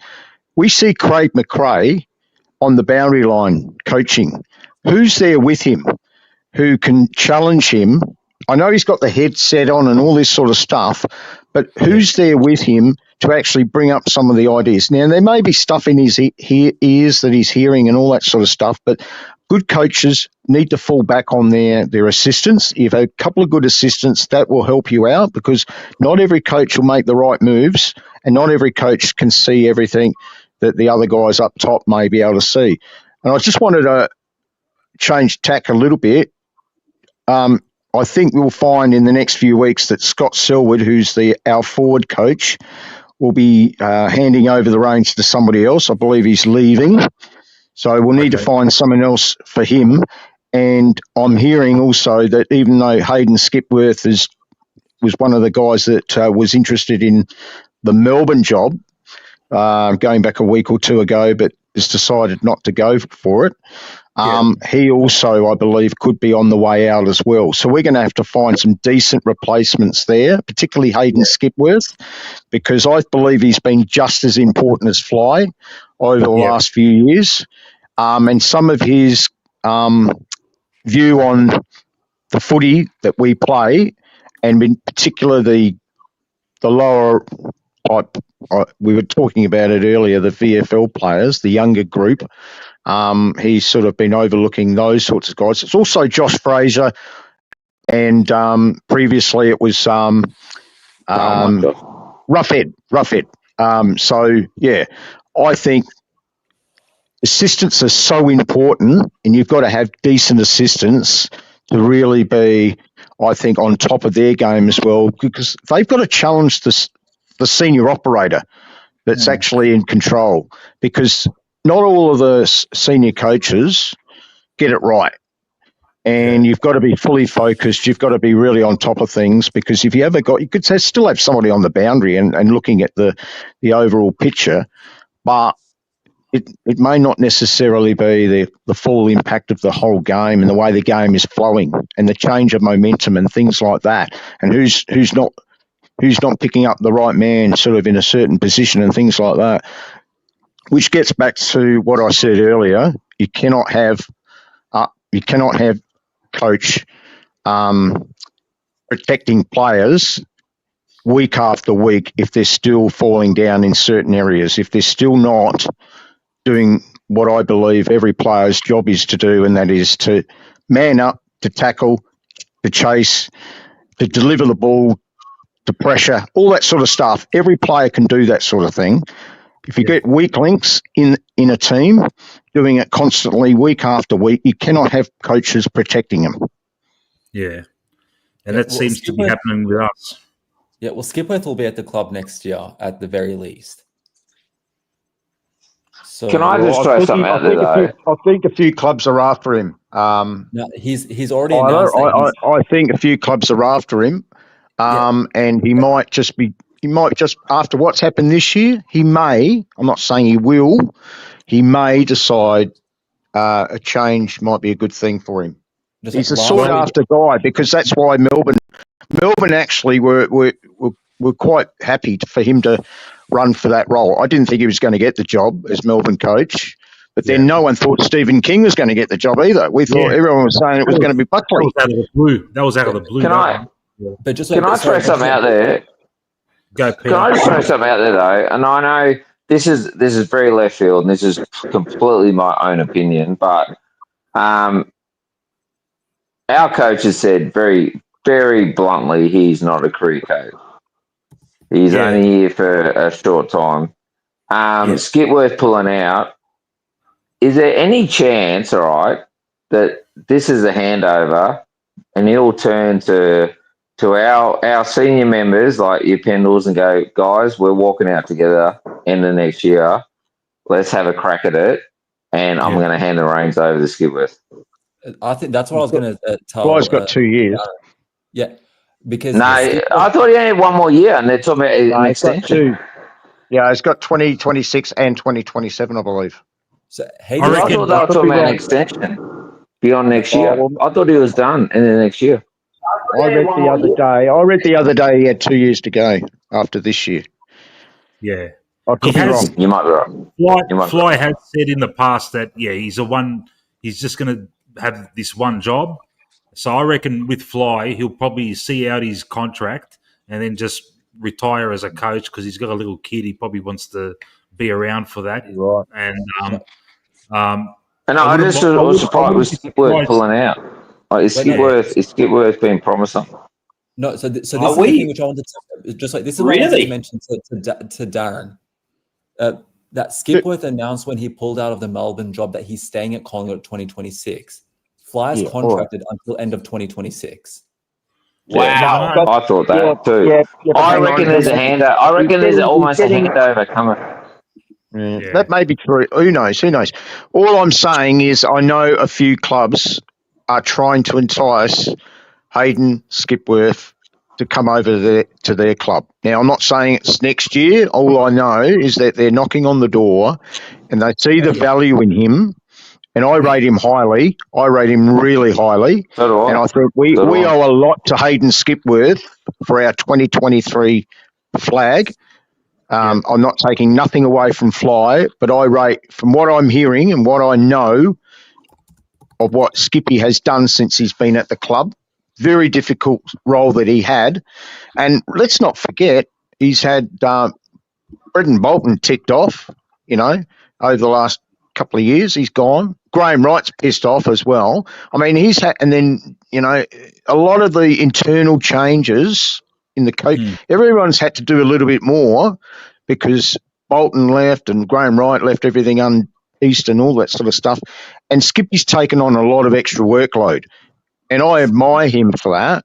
And he's I think he's underappreciated. I don't underappreciate him. I think he's done a wonderful job in the time he's been there. I rate him highly, and it wouldn't be surprising to see him being a AFL senior coach in the next couple of 2 to 3 years. I agree, Daz. You remember? I think he might be our coach. You remember us saying a few weeks ago that all right, I've always said that Fly fluked the flag. He fluked the prelim. He was brought in as a development coach. That's what he was. In 2021, we thought, we're a bottom 4 side. And by the way, all credit to Fly, but no one thought that we were going to be top 4 and then premiers within 2 years. And I think that's what Fly is. He's a development coach. He's a people person. He's a rainbows, teddy bears, and cuddles. Yeah. And so this Skipworth guy, he's the next best thing. If we can transition into him by 2027, that would be a dream. That would be unreal. Let me throw a spanner in the works. It would not surprise me. That'd be great. So Voss, his contract runs out next year, yeah? No. Graham Wright. No, he's got 2 more years. 2 more. No, one more. One more year. All right. If he's got one more year, I'm pretty sure it's 1 more. Years. They committed for 2 more years, did they not? He's got until 2026, and they announced that they're going to honour that at this stage. Stage. Because he got he's only got 1 more year. They couldn't afford to sack him. They couldn't afford to sack him. It's $1 million. But once he goes, don't be surprised if Graham Wright goes for Skipworth, because that was the whole Mick. That was the whole idea that with Graham Wright coming across, that they were going to bring across a new coach, and Skipworth was number 1 on the list. When they made the announcement that Michael Voss was going to be seeing out his contract at the start of 2026, that's when they completely removed Skipworth from the conversation. Yeah, because I was hearing his name in the Carlton when Voss was looking like he was going to get sacked. A lot of Carlton people were saying Skipworth number 1 replacement. Yeah. And also, but the only thing to throw in the mix is if the deal's been done, like if behind closed, like clubs aren't stupid. If let's say, all right, we're only making this up, but let's say behind closed doors, our coach has said, I'm only going to go next year and I'm done. And Skipworth is next coach. That deal's been done. Doesn't matter what happens outside our walls. Yeah. The deal's been done. So he's been promised a job. It's happening, and nothing that happens at Carlton, nothing happens at Melbourne is going to change it. Or it hasn't been done, and he's up for grabs. So there also will be a world after next year where Pendles, and I see him being a coach. I don't know whether he really thinks himself as a coach, but I can't see him not being involved in football when he retired. He's been involved in such a long period of time. At one stage, he was thinking about going into the media, but he's continued to play, probably 2 years longer than most people expected. So I reckon we'd have to agree that 2026 is his last final year. He'll break the games record, and that'll be a great achievement, obviously. But then there'll be a lineup of clubs, whether it's senior coach or whether it's a senior assistant, that'll be after him.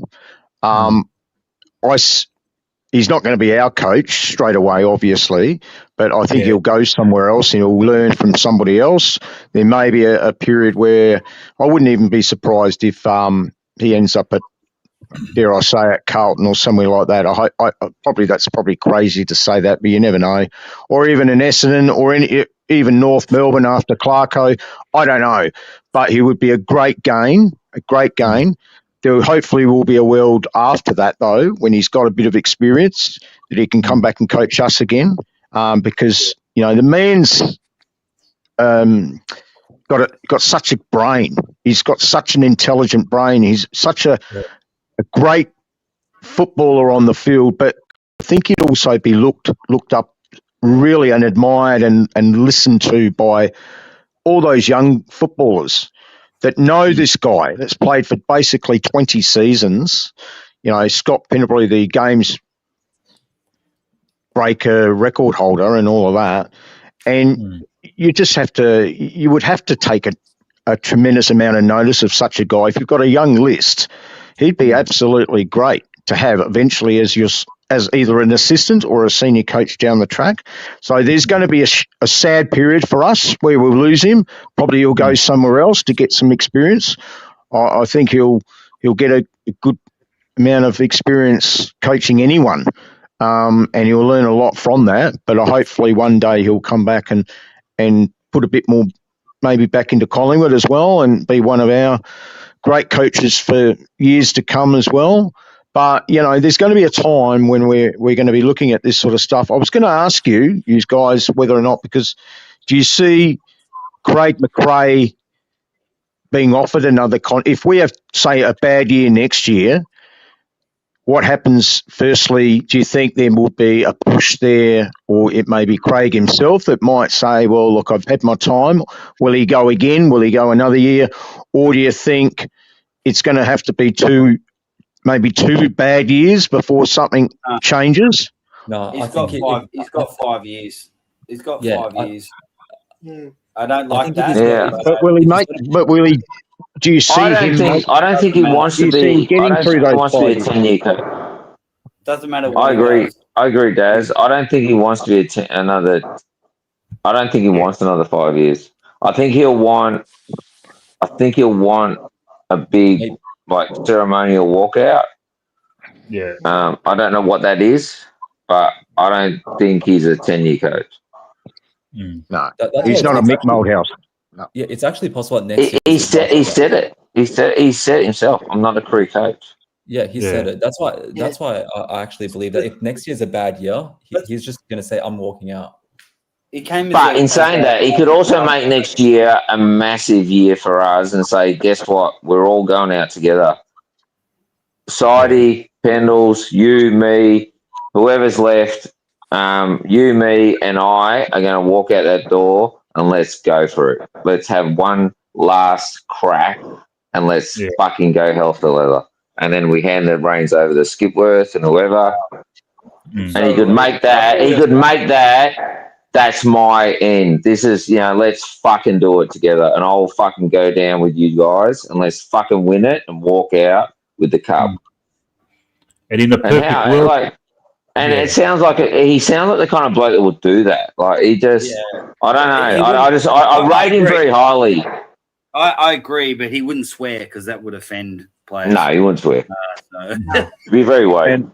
And the fact that he was boy generation needs to get on this chat because I like his opinion. Jump on board because I thought we were stuck with him for like a generation. He won a flag and that's 10 years. The fact that Skippy was considering the Melbourne job shows that he's obviously very keen to take the next step. He obviously pulled out, but that might have been through the process. He must have, perhaps he was thinking like everybody that Bucks has got the job, and all this sort of stuff. But if you remember, in 2023, he was asked to sign up for the Richmond job, like for the process, and he said no. In 2024, I'm saying he's going to be very sought after. Okay, but that's what I'm just saying. In 2024, he was up for the West Coast job, and he actually applied for that one, and he didn't get it. So he was dismissed pretty much quickly. Who's this? but- Sorry, Tyler. Who are you talking is- about? Skipworth. All right. I think. Well, look where they are. Look where West Coast are at the moment. I mean, they haven't. They're having an even worse year this year than last year. Yeah. Maybe says a bit about where they're at rather than the choice of coaches they're bringing I in. actually believe Skipworth would have got the Melbourne job if he hadn't pulled out. So the fact that I think he was, behind Barks, he was the next best, and he pulled out of it. I just feel like you wouldn't pull out of a job unless you promised something. I don't know if I'm thinking too much, but So you're saying that might happen after next year? I just can't believe he pulled out. Why would he pull out? Yeah. No. I'm thinking end of. Well, Fingo's done, isn't he? McRae end of next year. His contract ends. I think the club would Yes, I don't think the club would decide. I think it'd be his decision. I don't think they would. No. I don't think McRae will get sacked, but it wouldn't surprise me if McRae said, if he pulls the pin. Me and Pendles are walking out together. Yeah. Well, that would not surprise. It just wouldn't surprise me. And just just tell it to the club. We're going for this, and this is it. And at the end of it, we're out. And tell it to the players. Yeah, get the team you need. Go and buy. If you need fucking May at fullback and whatever, and Buller at full forward, whatever you need, get what you need, and then just go for it. And the coach and the coach and our spiritual captain are going to hold hands and walk out the door and turn the lights off and say, "We're done." But to add to that, Peter, that's why I fully believe that they have made a bid for Charlie Kerner, just to see what sticks. You might be right. Yeah, I just don't know how we get him. We've got nothing. You got to give something, and we've got nothing, mate. I still think that it's very possible a three-way trade somehow happens. And if we go for Kerno, then that means everything about King. Everything that means about King's bullshit, because you can't go for Kerno and then next year you get King. No, I think. Don't get me wrong. Either. If we get Kerno now, we don't get King next year. Yeah, but then the rumor is we're into King and it's all set and pretty much ready to go. So, and don't get me wrong, Kerno at full forward makes Charlie, what's the name? McStay becomes a champion, because if you've got Kerno to worry about, who the hell's playing on McStay? Not a full back. And that's our problem. We recruit these third talls, put them at full forward, and they're not good enough. But if you put them back to where they should be, forward pocket, with a third tall on them, suddenly they become a danger. But I think that's our biggest, that's our biggest issue. We recruit third talls and third defenders and try and make them full backs and full forwards, and they're not. Yeah, that's why I believe that they have made a bid for him. Or not going to say they're going to get him, but why not try? Oh, mate, Charlie Kerno makes McStay a nightmare, because the fullback's not playing on McStay anymore. The fullback's playing on Charlie Kerno. Who's playing on McStay? You know what I mean? That's the difference. Yeah, I'll say one. I hear you, Peter, but in recent times, when you've got Membry, you've got Checkers, you've got Cox, all not full forwards though. All third talls. But the top three defenders are on those guys, and McStay. My wife could play on McStay, and he's still not getting anywhere near it. Yeah, but McStay usually cops the fullback. Those other guys cop the second and third talls. McStay usually cops the fullback. Maybe 2 years ago, but I think the knee injuries has caused some bigger issues than we know with McStay. He's just not the same. Mate, I agree, but I actually think they've been putting McStay in the full forward, and I think McStay's been our biggest danger. And I think most teams, the fullback has gone to McStay, and then the second has gone to probably Mycheck, and then the third's gone to Membry. That's the way I would say it. And then the best the best mid who can play tall has gone to Elliott. But if you get a full forward who takes the full back, then suddenly that confuses the opposition. If you and don't get me wrong, I'm not saying we have to get a full forward. Take Buller, put Buller at full forward, and we need someone that's in their 20s. We've got and just own it and bring the ball to fucking ground and play and know that halfway through the game, if the opposition's killing you, just bring the ball to ground. Stop trying to mark it. Just beat your opposition. I'm thinking more along the lines of that all the forwards that we have right now are one injury away from retiring. Yeah. So that's the thing. So that's why we need to get someone who's young. Well, we got him. West, Howes. We're going to get Buller. We got him. Play him. But play him and give him a go during the year. Traditionally, key forwards are, they take a year or two at least. We played West 4 up, the poor bastard, and then went, you don't know what you're doing, go back. Fucking play the guy. Seriously. I would have played. This is controversial, but I would have played West tonight. Seriously, I would have. No, 100%. I would have. What do you got to lose?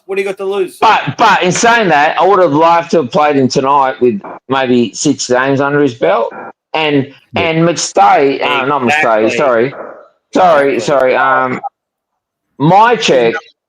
My check has never made it to the finals unhurt. How about we managed him? In 2020, everyone forget, 2022, we played Geelong. We lost by a goal.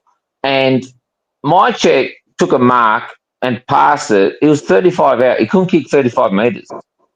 Yeah. He was embarrassing. Have you seen... and that was in 2022. And everyone goes, he's a workhorse. He will turn up if he's on his... the guy's a machine. He turns up if he's on his knees. Well, that's not good for us. It's good for him. It's not a big time player. But Have you seen to me, that's him being very selfish. He's not doing what's best for the team. He's doing what's best for him. He wants to play. As a workhorse. Have you seen? I honestly believe we would have won that 2022 final against Geelong if someone else had played different to him because he couldn't kick. We were playing better in 2022 than 2023. We were. I'm not talking about the Sydney final. I'm talking about Geelong. The umpires. This is when Brad Scott was the head of the umpires, and he just handed Chris Scott a victory. Yeah, we had him. We had Ash Johnson. We had both him and Ash Johnson. The umpiring tonight was a speck in the ocean compared to that 22 qualifying final. It was horrendous. There's a YouTube video that goes for 7 minutes, and it's 7 minutes of Collingwood not getting free kicks that they should have, and Geelong getting paid. I agree. We should have won that game. And then, this is a limp into a grand final that was won in a canter. Don't get me started back when, Geelong in the grand final. Don't get me started on 2007 grand final. 2007 prelim against Geelong, but people forget the prelims that we lose. Everyone thinks about the grand finals, but it's the prelims that the grand final team that we lost to went on and won by 10 goals. Yeah. 2007, we would have smoked Port Adelaide. Yes, absolutely. And there's a point there where there's a handball onto that piece of shit that's on the first bounce. His foot, it goes out in the full. Yeah, Mooney's foot out in the full, and we got done for deliberate, and he kicked a goal from the boundary, and that was the game. Yeah. So, so many fucking a lot of unresolved issues here. In that final series, as a young side, to get to the grand final, we beat the 2 previous premiers. We beat Sydney and West Coast in consecutive weeks. I loved that final series. And it got down to Geelong. They won by 5 points. And the umpiring was just ridiculous. Why do the umpires in the AFL always want Geelong? Why do the umpires with number 32 on their back with that fucking hair tie hate Collingwood? That's what I say. That fucking 30. Don't get me. If I see that 32 piece of shit, don't even fucking. I'll push him in front of the train. They fucking. That piece of shit. He fucking crucified. Like, and I know, don't get me wrong, losing games against Hawthorn and Geelong, but that fucking hair tied piece of shit. Is it 32 with the hair tie? No. This is some young fucking. I want to say some stuff, but I'm going to get cut off fucking YouTube. But he's got a little hair tie. He's a little pretty. He's got his hair all dressed back. He looks nice. Oh, that guy. Yeah, 32. I just want to hear the crowd go, 32's a wanker. But we didn't do it. Cut it out. I reckon next season everyone's going to tip us not to make the 8. I just feel everyone's going to jump off us. Oh yeah, it'll be good, because everyone jumped off us this year. A lot of people jumped off us this year. Corns is going to go crazy next week about Pendles they're not making it onto the ground. Too old, too slow. Corns is just going to go off. He'll be just jacking off right now thinking about it. But he's wrong. Like, we made the top 4. You can't. You had a crack and you almost made it. But he's wrong. He can't. I don't think he can justify his argument by saying that we weren't right in having the crack that we had. We weren't right, obviously, clearly now. But I don't think he can say we were wrong in having that dip. Have we got through to the grand final? A few decisions go our way, and this and that. Mate, yeah. Then he's like going, "Oh, well done! They're so experienced, and it worked for them in the end, but we didn't, and they won by 5 goals. Oh, they're going to fall off a cliff. They're too old. Pendlebury didn't." The headline will be Pendlebury can't make it through the warm up. They're cooked. He'll still say we're going to fall. No, I think he's justified in saying what he thinks about us falling off a cliff. But I think he's changed his opinion on our dip this year. I think he didn't give us a hope, and I think as close as we got, I guarantee you, watch the footy show or whatever he's on tomorrow. He will just be all over Collingwood. Oh, he'll eat it up. But I think he said a few weeks ago I was wrong. He actually admitted he was wrong on Collingwood. He got that wrong. Actually, I wasn't wrong. I was right. Watch him. Yeah. Okay. I could be wrong. No, I think he'll accept the fact that we were right in having a crack. But he'll say, he won't change. His other opinion is that we're going to fall off a cliff. For Kane Corns, if we didn't win the flag, he will come out and say Collingwood needed to win the flag because they're falling off the cliff next year. They needed to win. They were all in, all chipped. I almost agree with him though. I almost agree with him. We played this year for the flag or nothing. Like really, that's what we did. So we're missing finals next year. Do you reckon? I can't see us falling off a cliff, but we'll certainly. I'd be surprised if we didn't drop down out of the top 4 and be around the middle of the table. And I can't see us winning those 16 games. So I mean, we'll be somewhere. I would be amazed, and I'll be very happy if we get close to 16 wins again next year. I see us probably. Being somewhere between 11 or maybe 10 and 13. But that means you're in just inside the 8 or just outside the 8. And I worry about those other teams, like I've said so many times tonight and the other night even, that I think there's a few teams that have already passed us that look like at this stage, and it's a year, we're 6 months, 7 months away from a new season. Who knows what can happen? But it just looks like there's 5 or 6 teams that, with their talent and their youth, that they are going to be well ahead of us on the ladder. Well ahead of us. When I'm saying well ahead of us, I think they're top 4. They're top 4. Not everyone's going to finish top 4, but I think see those teams as top 4 and not us top 4. Where we finish after that, whether it's 6th to 8th or whatever, and we have another throw at the stumps, I'm not sure. Who are the teams? With our list, I can't see us. I can't see us winning a final with our list the way it is at the moment. So, is there any point making the top 8 next year? The only thing I'll throw in there, Daz. Sorry. I was going to say, the only thing I'll throw in there, Daz, is the unknown, though. And this is our problem is we haven't tested. Sorry? Yeah. Daz, I was going to say, the only issue we have. It's one at a time, though. No, but I asked first, which teams have gone past us that you in your mind? Beg pardon, what was that? Which are the teams that have gone about to go past us or have I gone think past there's us? already a few I can see going past Which us ones? next year. Which ones? Gold Coast. Okay. I think Brisbane with their list are already past us, and they'll be Brisbane, good for the next 3 or 4 years. Hawthorn, Geelong are already past just about everybody anyway. Queries, question marks on Adelaide, whether they can back it up next year. I think they could slip again next year. I'm not convinced with them.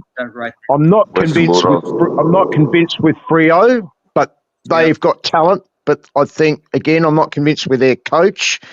To iffy and maybe type of he's not strong enough. I don't think.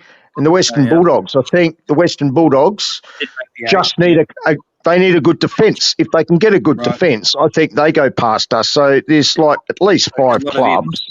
Okay, so basically, hang on. So basically, just to summarise, we've got Brisbane, Hawthorn, and Geelong are the teams that we already there. They might jump above us. They're already above us pretty much. That we don't know about. So we can still make top 4 next year. Hawthorn, I'd still think they can go good. They can go, especially if they get Merritt. I mean, they look like they're going to improve their list. They get Zach Merritt. They've got to be better next year, surely. I'm not worried about and the query mark. The queries are the query. I mean, we'll be ahead of Carlton. We'll be ahead of Essendon. We'll be ahead of clearly Richmond, West Coast. St Kilda's a question mark. I'm still not convinced that they can get it right to finish top 8, but they did play finals a couple of years ago. So it wouldn't surprise me that they're not a top 4 team next year. But I see us. I think GWS could drop. I think Adelaide could drop. I think we could drop next year. I think Freo's a bit iffy. There could be 4 teams that could still drop down a touch from this year. Remember this year, those 8 or 9 teams, there wasn't hardly anything in them, between top and 9th in the end. There was, courtesy of the way that we finished, we dropped like 4 out of our last 5 games. And instead of being clearly on top, we ended up finishing 4th. But the top 9, there was hardly anything between those top 9 when we got to round 24. It's not going to, we won't have another year like that next year. So, I mean, wait and see. But I mean, you're right. It's all talk. We don't know. There's always a couple of surprises, and there's always a few teams that should have made it that didn't make it. So, I mean, we've just got to wait and see. I don't see us falling off a cliff like Kane and everyone else will probably say over the coming weeks. But I got to be realistic. I wouldn't be surprised if we, drop down middle of the table. Sure. So what I was saying is that. Yeah, you said there's all these teams who are coming for us and are going to go above us, and the only 3, the clear teams you could name were Hawthorn, Brisbane, and Geelong. Well, we're in the top 4. No, everything else is speculative. Now we may drop off, but from the current team that just played the prelim, so I'm being a bit glass half full here. Out of the team that played tonight, there's some players that we're worried about. We're worried about Checkers. I think we can be worried about some others as well. Definitely Pendles, of course. The worry really is that we haven't been blooding enough of the guys in the 2s. So I think we could drop down a little bit next year, and it's because we haven't been bringing in guys from the 2s. So that might be the problem. We have a Crispy, we have a Sidey, we have a Pendles. Those guys might drop off. So I don't think it's the teams that are jumping above us. We might drop down because the older players, they might drop off a bit, and we haven't been bringing in the younger players. So that's my concern. So I kind of agree with you, but it's more us dropping down and not the other teams jumping above us. That's my concern. So I agree with you. Just a little bit different way of looking at it. Yeah, well, middle of the table. You and I agree on one thing, that if we do drop, it's probably not. We're not going to bottom out and fall off a cliff. But if we do drop, for the reasons that you slightly go different to me, we still end up with perhaps agreeing on the fact that if we do drop, it's probably going to be towards the middle of the table, not completely fall off a cliff. And probably what you're saying is maybe right. It's possible. Yes. But, we'll wait and see. It may be that those teams can't play any better than they have this year. I'm talking about, those teams above us. They may still win their 15, 16, 17 games. And the same, are Hawthorn going to win as many next year? I don't know. It's all supposition. Are the Dogs going to be as good next year and get in next time? Are Adelaide, I said earlier, are Adelaide going to be good enough to get there again and win as many games? It's all supposition. But all I want to comment on is the fact that I think I'm reasonably realistic. I'm not pessimistic, but I'm realistic. It wouldn't shock me if we only win, 10, 11 games, maybe 12 next year. Whether that gets us in the 8, we'll have to wait and see. As Fly wrongly told us, apparently 14 games get you in the 8, but it's actually 15 games this year. Probably not. Yeah, well, you look at Geelong, mate. They win a flag, fucking miss the finals, fucking make a prelim, miss the finals. Now they're going to win a flag again. It's like you're up and down, mate. Geelong's a different club though. They've got the beach. They've got Cotton On. They've got beaches. They can attract players that we can't. Yeah, it's a different argument. They are almost now like a Victorian, I don't know, utopia destination club for footballers. Like a little town out of a town, almost country. I used to date a very high ranking player down there, and they have it very good. Like it is, and it's a country town. They live like a laid back lifestyle. Yeah, and they're playing AFL footy. Like seriously, like. An attractive destination. I'm a Victorian country boy. Like I'm from like Gippsland. It's the other side. It's east of Melbourne. Yeah, it's almost living in Gippsland playing AFL footy. Yeah. Like it's literally you don't have to leave your town. You can keep your lifestyle. You can keep your lifestyle and play AFL football, mate. Like, would you give that up to play for? I know you play for Collingwood. I know you like Collingwood, but would you do that to play for Carlton, or would you rather play for some random club out there and keep up the lifestyle you've got? And that's the battle. I understand the appeal to Geelong. Absolutely. I know. And you can't compete with that. You can't compete with that. Guys with mental health, players with mental health issues, like come down to I say they are like the trap for players with mental health. Come to us. We'll look after. They don't look after them because if you're no good, they'll sack you tomorrow. But if you're good, we'll look after you like there's no tomorrow. Come to us. Like. The Venus flytrap, that's what they are. They are the Venus flytrap for anyone with mental health issues. Come to us. We'll look after you. Come to us. And if you're good, you'll succeed. If you don't, they'll sack you tomorrow. But they look after their people because they're Geelong. That's the way they are. They're blowing black hair at the coach and he's windswept and got the tan going. Love the serving coach, yeah, definitely, yeah.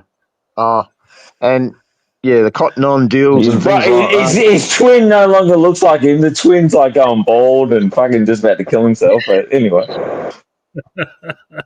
that's chalk and cheese. Essendon and Geelong. I've seen. I was going to say. I don't know if any of you guys have seen it, but there's a meme going around about the 2026 Essendon Football Club, and it's just him sitting by himself. Yeah.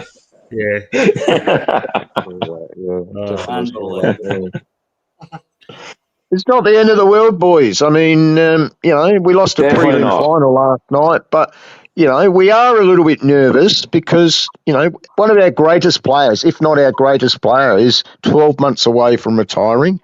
One of our top, I would call definitely top 6 or 7 players are not far away, still side bottom as well. Take away a lot of that game's, and experience, knowledge and all that sort of stuff. That is when I'm going to get concerned. So that's why I'm saying that it is a crucial time for this football club. Now, whether Fly wants to stay there another year, 2 years or whatever it may be, crucial time. But we don't want to end up, we've seen what's happened at Essendon and crikey, we've seen what's going on at Carlton. We don't want to end up like those two. And on top of that, you got Tasmania to think about. We got to be. That's it. We got to move quickly for that. Yeah, that's if that gets up. Like I know, but we've got to think about it. Yeah, I think it'll happen eventually. Yeah, I think it'll happen. They'll make it happen, whether there's a fucking roof on the stadium or not. I heard that. They were saying Chris they Talbot, get a license first. Hold on, guys. This Chris Talbot has been waiting patiently. We've all been fucking talking away. Turn off your fan. Come on, Chrissy. Tell us how it is, mate. I was so pissed off. The fumbling, that third quarter, I couldn't believe it. Then the worst thing I ever saw, what happened to fucking Jamie Elliott. I almost fucking punched my TV. Like, I was so pissed off. I thought, how the fuck did Jamie Elliott not get that fucking free kick? I'm more angry with the fact that Membry kicked it to him, though, than that he didn't get a free kick. That's the bit that pisses me off. Mate, you got one job, mate. You're a dead-eye dick. You're 30 out. You got a 70% fucking goal rate. Kick the fucking goal that we paid you for, please. Exactly. That's why we got him, mate, to kick that to kick the clutch goal. We're all pissing and moaning about the free kick and the puck. Like, it shouldn't have happened, though. Just go back and kick the fucking goal, mate. We created that error because someone didn't have the guts to take accountability and responsibility and kick the fucking goal and start some momentum. We created that error because someone didn't have the guts to take ownership. Sorry. Go, mate. Don't be sorry, mate. Don't be sorry, mate. This is the place for it. Mentioned it a few times tonight. At the end of the game, they were talking about it, and Jason Dunstall was saying, no, that's not a free kick. And then Jack Reed, I like Jack Reed, was saying, yeah, that's a free kick. Jason, that's a free kick every day of the week. And Jason Dunstall was saying, They've been playing it all year. Yeah. But it shouldn't matter. Membry, kick the fucking goal. It shouldn't matter. That's what I'm saying. Like, it shouldn't matter. You only pass. Membry should only pass if Jamie was by himself in the square. That's the only time you pass. And do a better fucking kick, for fuck's sake. But anyway, shit happens. And kick it into the goal square so he just runs in on it. Like, you put him on his fucking head. Like, it was a shit kick. Like, we're all whinging about a mistake that we made, basically. And check because the umpires didn't reward us for our fuck up. Basically. That's what we're whinging about. That's the way I see it, anyway. The umpires didn't let us off for our fuck up. I heard all the reports all week. Checkers isn't playing. And I thought, what the fuck? I asked Andreas, is he playing? Kevy, is he playing? They said, oh, well, we don't know. And then I see, oh, yeah, he's playing. I thought, what the fuck? Did everyone notice that he didn't come out in the pre-game warm-up? He did not walk out on the ground until they ran out. Yeah. Because we were watching. We did the same thing with Maynard. A few weeks back when there was a cloud over him. It's like we're trying to scare them. Like the game comes out 30 minutes. Like they know he's playing. Like seriously. Yeah. And at the end of the day, and then as soon as the game started, Harris Andrew didn't give a fuck who was playing on. He just said, well, you're a wanker. You're fucking injured. I'm just going to do what the fuck I want anyway. Like, oh, well, we tricked them. How would McStay feel like he couldn't get a game? Like they picked someone that couldn't even fucking walk over him instead of him, mate. You know? Look, I like McStay. I just think we fucked him over. I was thinking afterwards, damn, we should have had Bobby. You know, we know what Bobby did last time we played Brisbane. 5 goals in a goal grand final. And then, look, you know, if we had Bobby, maybe he would have changed it. Standards, mate. Maybe getting ahead of myself, but I thought when Pendles got injured, I go, well, that's Bobby's coming in. But, we're the newfound football club of standards and morals, and Flyers at pains to talk about all that. And I said this earlier, that even if we won, I don't believe Bobby would have got picked to play in the grand final either. I just think the way it was heading is, and Fly was giving us hope every single week for the last month. He was giving us more and more hope. Or he's doing a lot of work and all this sort of stuff. Training well, all this sort of stuff. Even on Thursday, he said that training well, doing a lot of work. But then on the Thursday, it was lunchtime on the Thursday. This is even before the training run. He's doing a press. And he's making the call. He's telling everyone Bobby's not going to get selected, even before the team meeting. So they've made their mind up in advance. And I don't care what anyone says. Fly can tell me that this was always a possibility and it was always a chance. He keeps saying he wasn't going to play in the grand final. If we'd got through to the grand final, I don't believe. We'll never know. I don't believe he would have been picked. Or played, because you cannot continue with that Cinderella story for 12 weeks. Yep. And it's mental health. We're concerned for someone's mental health, apparently. I agree, Daz, but I think had we scraped through today, I reckon they may have, like, it was all about mental health, but we played a desperate card, I think, today, playing some injured players. No, and I think had we somehow made the most of our opportunities and kicked those goals, knowing we're playing Geelong, I reckon they would have gone, fuck it, let's play. Bobby wasn't injured. Bobby wasn't injured, but we played injured players. No. It was, but there was other risks. Yeah, the risk. That's what I'm saying. We risked Mycheck, and we risked Howe. Yeah. Why do we risk them? We should have waited, get them out, and risk Bobby because he's just a fitness issue, isn't? I agree. I agree. That's why there's more to the whole thing, more to the story. I put it as a comment. Well, we don't know. I put it as a comment earlier on, and Mick posted it. But I think we knew we weren't good enough. I think the coaching staff are better than us. Let's put it that way. They know Brisbane, they know us, so they know how we're playing.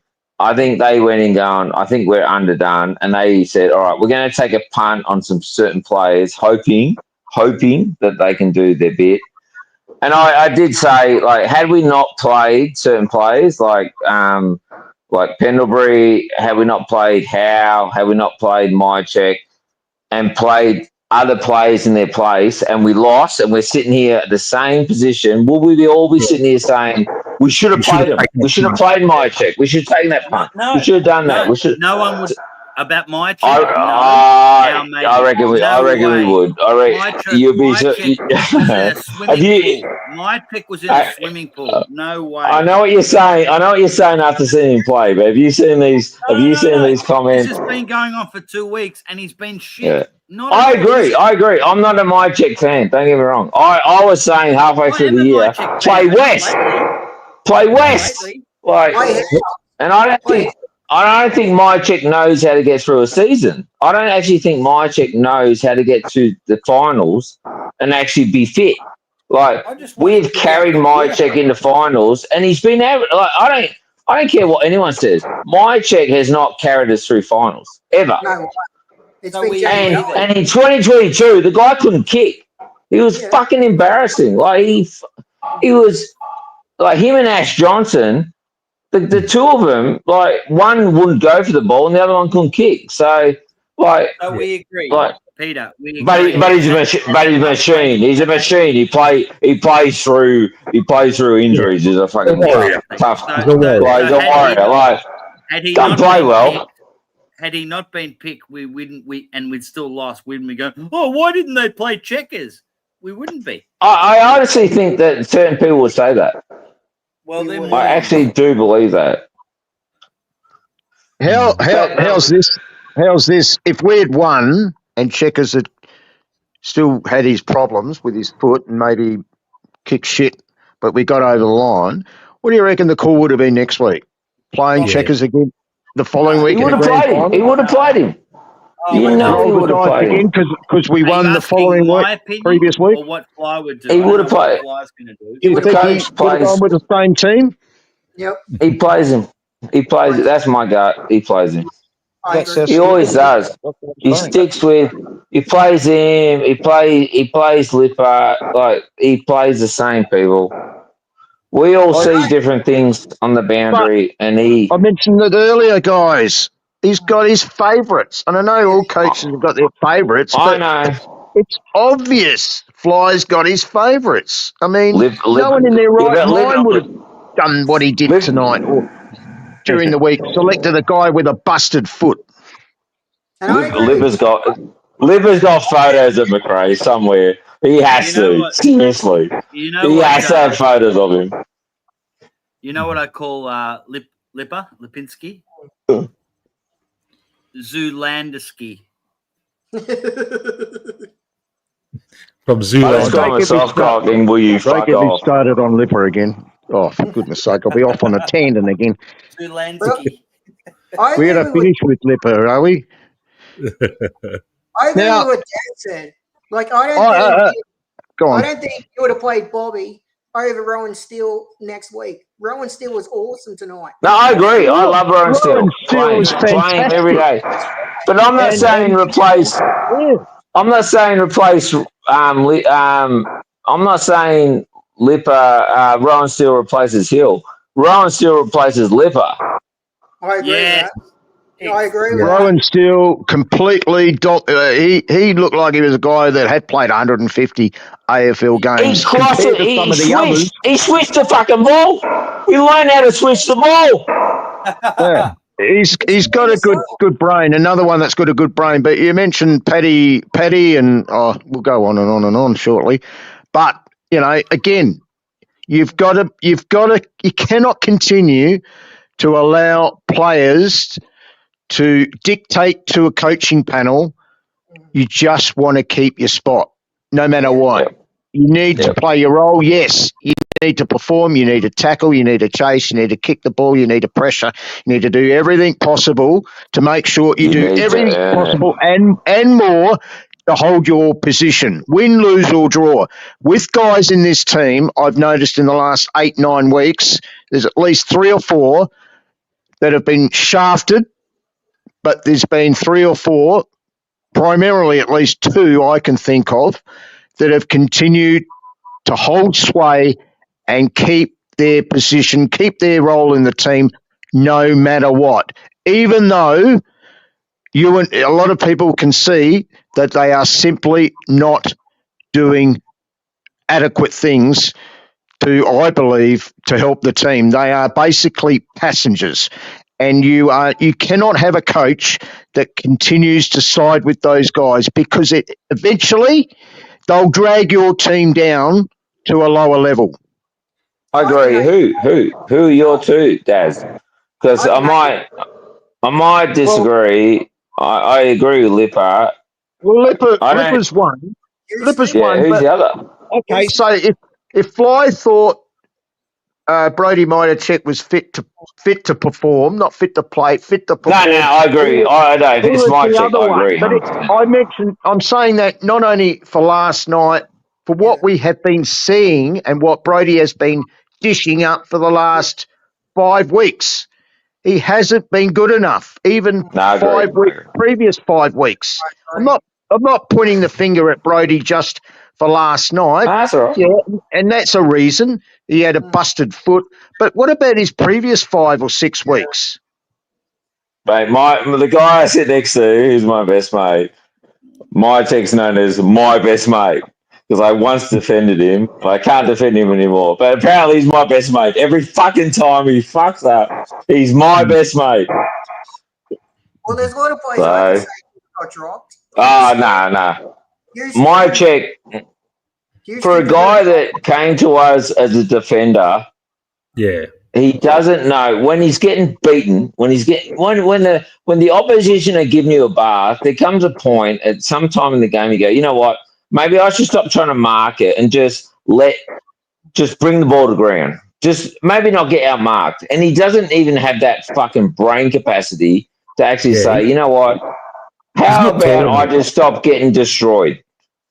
He's not tall enough, and we've always used the poor guy's been asked to be the tallest. He's undersized for a forward, you know. I agree, but at the same time, as an undersized defender, if you're playing as a forward defensive, don't get outmarked. Seriously, don't try and mark it when the first 4 times you tried, the opposition marked it over you. Now, how about maybe now you just bring the ball to ground, put it in the lap of these key guns around you that we know if we can bring the ball to ground, we kick goals. But he doesn't. He just doesn't. He doesn't think that way. He just keeps going for marks and getting outmarked. It's frustrating. That's why 2-year contract that he was asking and wanting, and his manager is pushing for. It just seems absolutely embarrassing now. It's embarrassing. Not just. I mean, he could use the excuse that I had a busted foot and all this sort of stuff. Well, sorry, mate. We're looking at what happened before that, the previous 5 or 6 matches, mate. You didn't have a busted foot 5-6 weeks ago when your form started tapering down and capitulating. The other thing too is that his second efforts, Brodie's second efforts this year have been appalling. If he doesn't get in front and take that mark in front, if it drops to the ground, his second efforts are basically. I mean, there isn't any. He hasn't got a second effort, and you're wasting an inside. You're wasting an inside 50. And good on Jamie Elliott. He had his best ever season as our small forward, but without Jamie, I'm telling you, fucking hell, he got us a lot of those wins because our bloody 3-manned forwards. I will excuse a little bit Tim Membry, midway through the year, but I think even his past 4 weeks haven't been great either. He's been okay. Not as bad as Brodie and not as bad as Daniel McStay, but he was okay. But then all 3 started losing confidence and form and all of that. But Jamie had a great year and 50 plus goals and all of that. And I mean, he made our forward line. And you've got to remember also, he was doing it without 11, 12 weeks of Bobby Hill. Yeah. God, crikey. So we had a crackling 3 up in the teeth of goals. Membry, Myercheck, McStay, whose form dropped off towards the end of the home and away season. And Bobby Hill wasn't there. So, I mean, little wonder that we're out of the finals now, and little wonder that we didn't make it through to the grand final. I mean, eventually you can't put the cracks. You can't fill the cracks up if they're opening up even wider each and every week. Eventually, something's going to give. And we were seeing this sort of stuff, I think, when we got about round 17, round 18, 6 weeks out from the final round, and something had to happen. But then when you got it down to form, we needed a couple of guys to go back to the VFL, gain their confidence. I know it's a different level, different standard. Myercheck was one of them. McStay was another. And instead of Fly saying after round whatever it was that we've qualified for finals because we've won 14 games, what he should have said, immediately as soon as he said that, it's amazing how much of the form of some of those guys early in the year started tapering off. They put the cue in the rack and they weren't hungry enough. They started losing all levels of focus and the game plan and everything and all of that, from defence to the midfield to the full forward line. We started losing connection. It's little wonder that we lost 5 out of the last 7 games or whatever. But, I mean, I could see it happening going to the games, even after round 16, that we needed to get back on track. We had players that weren't playing anywhere near as well as they should have. They were underachieving. We were losing, and there wasn't a strong statement made by the coaches to say, look, we need these guys fully fit, but not only fully fit, we need them also in form, because when we get to whatever final that we make, week 1, that we've got to be primed, we've got to be confident, and we've got to be able to string 3 or 4 games together to hopefully win a premiership again. But you weren't going to do that with so many out-of-form players at the one time. And unfortunately, we had a forward line that was really very pedestrian, very poor, very lazy, and unfit. Maybe you needed to swing the manager to do Darcy Moore. He could have gone forward. Jeremy Howe could have gone forward. Well, Jeremy was out, remember? But Darcy Moore could have gone forward. He could have gone forward, and then you could have put It Checkers gets back to our, and that's why. Yeah, but you don't want to completely. You can't unheal. Today wasn't our issue. Wasn't today? That wasn't an issue. It was our main issue. We didn't take advantage of opportunities. Like, we created them, but we were fumbly, and we just didn't hit targets. We didn't mark. Like we created the opportunity. Like, it wasn't like, I don't know how to say, but like we had our opportunities. Like, you know, even at the very end, even after all the mistakes of the first 3 quarters, like Membry not taking that shot and just kicking the fucking goal and making that 6 points. Oh, sorry, third quarter. But like, and that was after playing terribly. Like we just didn't make the most of the times when we had momentum, or when we had it, or we had an opportunity to create momentum, we just killed it.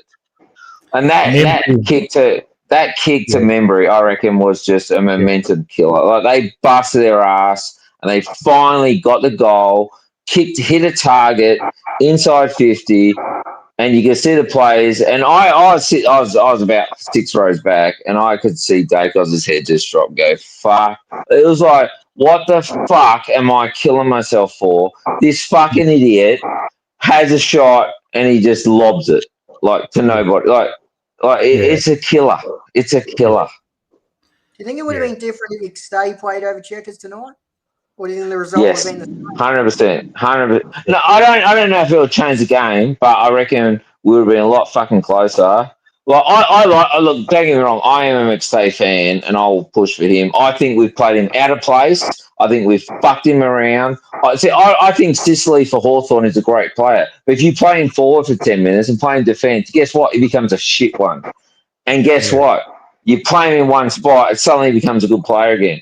I think Sicily's a 10 times better player than McStay. And we try to do that in McStay. And then we all criticise him because he's not a champion. And we took a third tall from Brisbane and put him in the goal square and say, we want you to be a champion full forward. Like, and on top of that, we want you to play full forward and sometimes play full back and all that. And then on top of that, then you fail, we'll drop you. Like, for fuck's sake. Like, seriously. The difference, Peter, the difference with Sicily and McStay is that, Sicily, you can play him down back and he goes forward. With McStay, you can play him down forward and you can play him down back. You can play him down forward for 3 weeks in a row. He's still shit. So that's No, he's not. No, he's not. He's fucking shit. Look, I'm happy for you. I'm happy if you don't like him. I don't think he's. I just think he's a forward. I think he's a forward pocket who can play 10 minutes in a row. That's how I rate him.